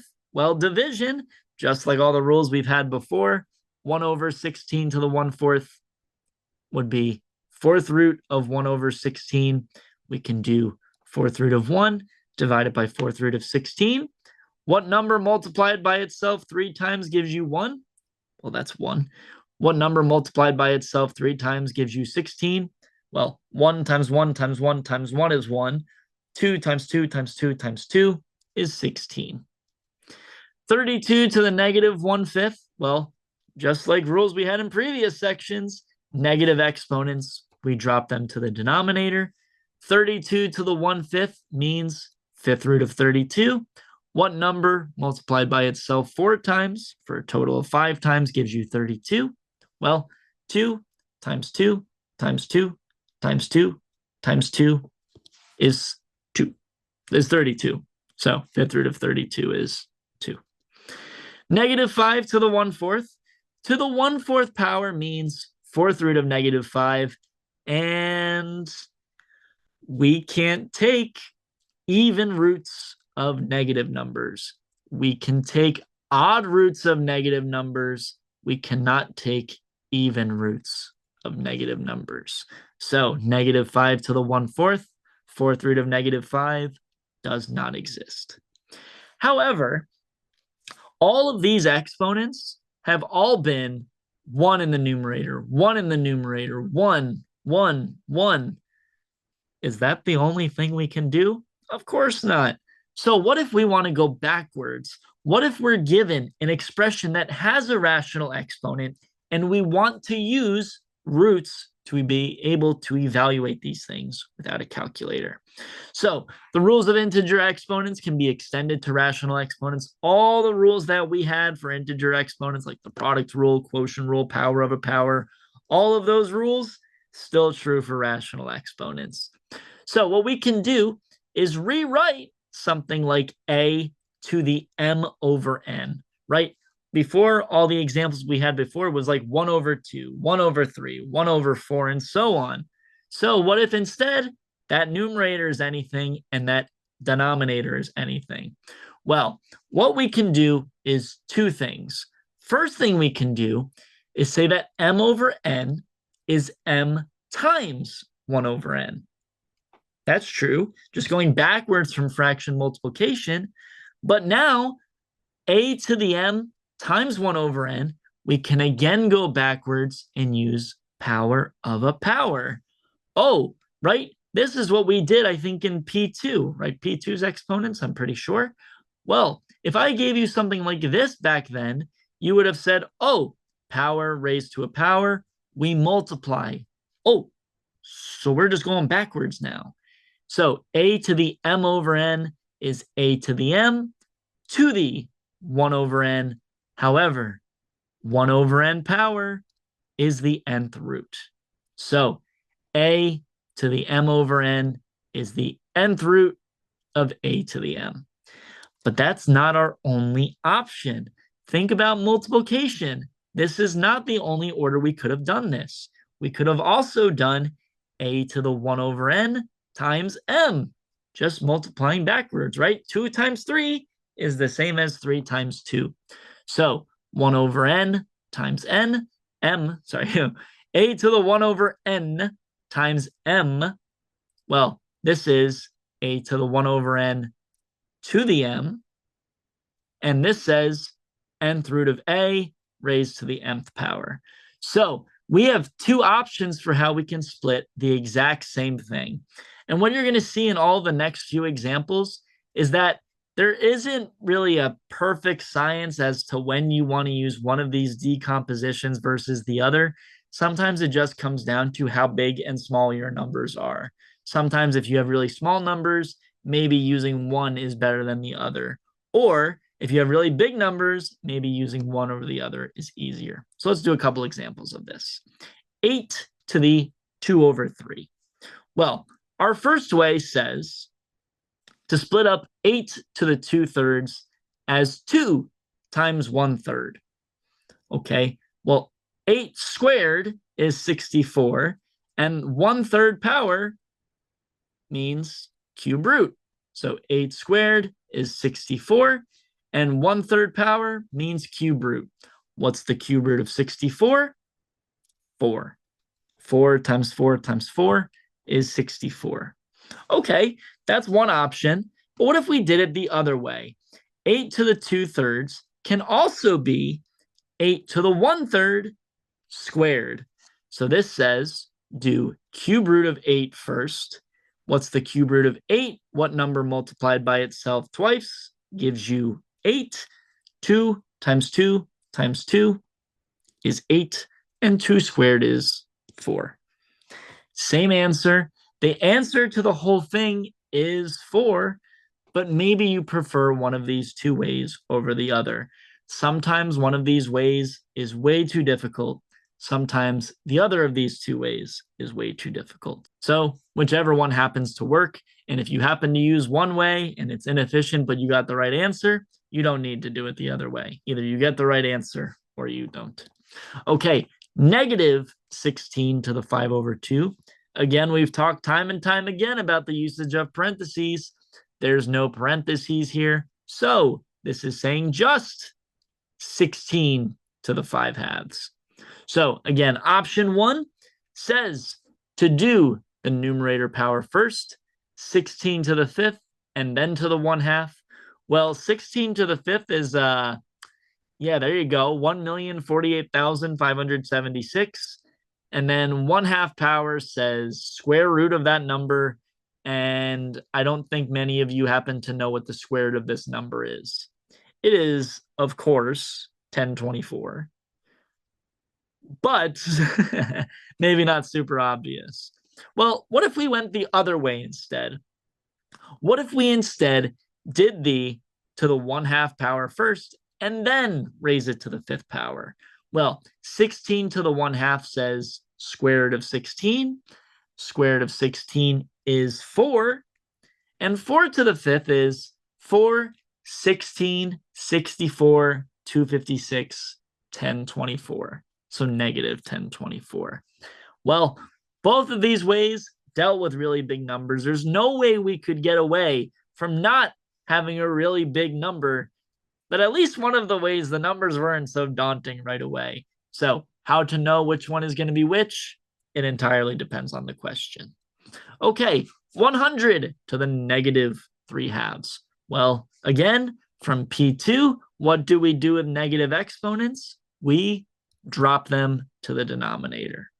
Okay, first way says do 100 cubed and then do to the 1/2 power. 100 cubed is 1 million. 1 million to the 1/2 says square root of 1 million. And square root of 1 million would be 1,000. Okay. All right. Well, let's go the other way. Let's do square root first and then raise it to the 3rd power. What's the square root of 100? What number times itself gives you 100? That would be 10. And 10 cubed.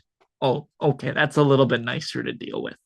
Okay, and now that we've done a couple examples of what these rational exponents mean, let's just do one final frontier of examples to cap out chapter 6, doing all sorts of weird exponent stuff. And like I said, the rules of rational exponents are the exact same as rules of integer exponents. So for example here, 2x to the 1/3 times 5x to the 1/4.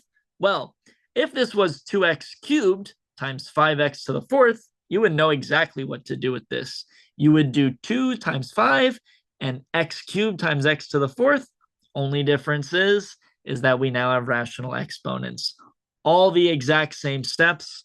Only thing is we now need to use rules of fractions to be able to simplify x to the 1/3 times x to the 1/4.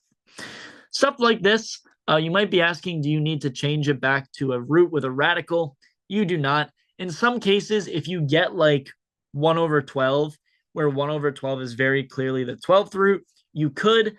I will not hold that to you. but in other courses, they might hold you to it. But for example, x to the 7 over 12, it's not going to look any better with a radical involved.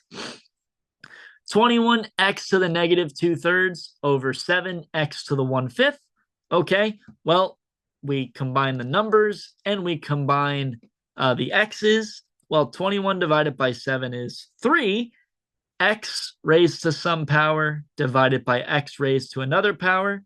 Well, when we were dividing, we subtracted. And same thing, just because those exponents are now fractions, it doesn't change anything. It just makes our combination a little bit more difficult. So speaking of things we do and don't simplify, negative exponents are one of those things that we should always simplify. X to the 3/5 to the negative 1/6. This is x raised to some power, raised to another power. What do we do in power to a power? We multiply. Well, fraction multiplication just says multiply the fractions divided by, multiply the numerators divided by multiply the denominators. 3 over 30 is 1/10. Negative exponent drops to the denominator. And this is an example of something that wouldn't be so bad to change to 10th root of x. Now you might be saying, well, this is a square root in the denominator. We should be rationalizing that. It kind of, this is not a square root, this is a 10th root. So for us to rationalize a 10th root requires a little bit more work than just plain square roots. I don't think I will ever ask you to rationalize something that is not a square root. Everything there is a square root, but you could rationalize it. It's just a little bit more work when it's not square root. 10th root, a little bit more work. 8th root of x squared. Well, 8th root says to the 1 over 8. Well, now we have a power raised to a power, so we multiply those powers. 2 over 8 is 1/4. And x to the 1/4 is 4th root of x. Oh, that's kind of weird looking. These things happen. Okay. Well, square root of cube root of x to the 8th. Well, you could use that rule we were talking about earlier with root of a root, but let's go a slightly different way to simplify. Well, on the inside, x to the 8th, cube root of that says x to the 8th to the 1/3, right? Cube root of x to the 8th says x to the 8th to the 1/3. Well, power raised to a power, we multiply. And now square root of x to the 8/3 says x to the 8/3 to the 1/2. Power to a power, we multiply. Fraction multiplication and simplifying a fraction. X to the 4/3. Who would have thought that this right here would simplify to a nice, pretty x to the 4/3? One more. I don't know if it's actually the one more example, but we'll keep going, right? 16y to the negative 2 over x to the negative 8/3 raised to the negative 1/4. Well, everything on the inside multiplied or divided together. Let's distribute that negative 1/4 power to everything. Here, fraction multiplication, fraction multiplication. Let's simplify those fractions. And also 16 to the negative 1/4, negative exponent drops down to the denominator. 16 to the 1/4 says 4th root of 16. 4th root of 16 is 2. Y to the 2/4, y to the 1/2. X to the 8/12, x to the 2/3. Well, I wouldn't really change x to the 2/3, but y to the 1/2 we know is square root of y. Okay, and that was the last example. So that is the end of chapter P. There's a lot of information in chapter P. I seem to think or have found that in future chapters, so if you're watching into chapter 1, chapter 1 is about solving equations. So I think some people prefer solving equations over just dealing with kind of abstract expressions, kind of just out in space, so to speak. So there's a lot of information, a lot of basic rules, stuff like that. But fear not, chapter 1, we're going to use a lot of these rules, but when we're solving equations, it seems a little bit more purposeful. So with that said, thank you so much for watching for chapter P, and I will see you in chapter 1. Bye. Hi everyone, thank you so much for watching. I hope this lecture helped and that you learned something.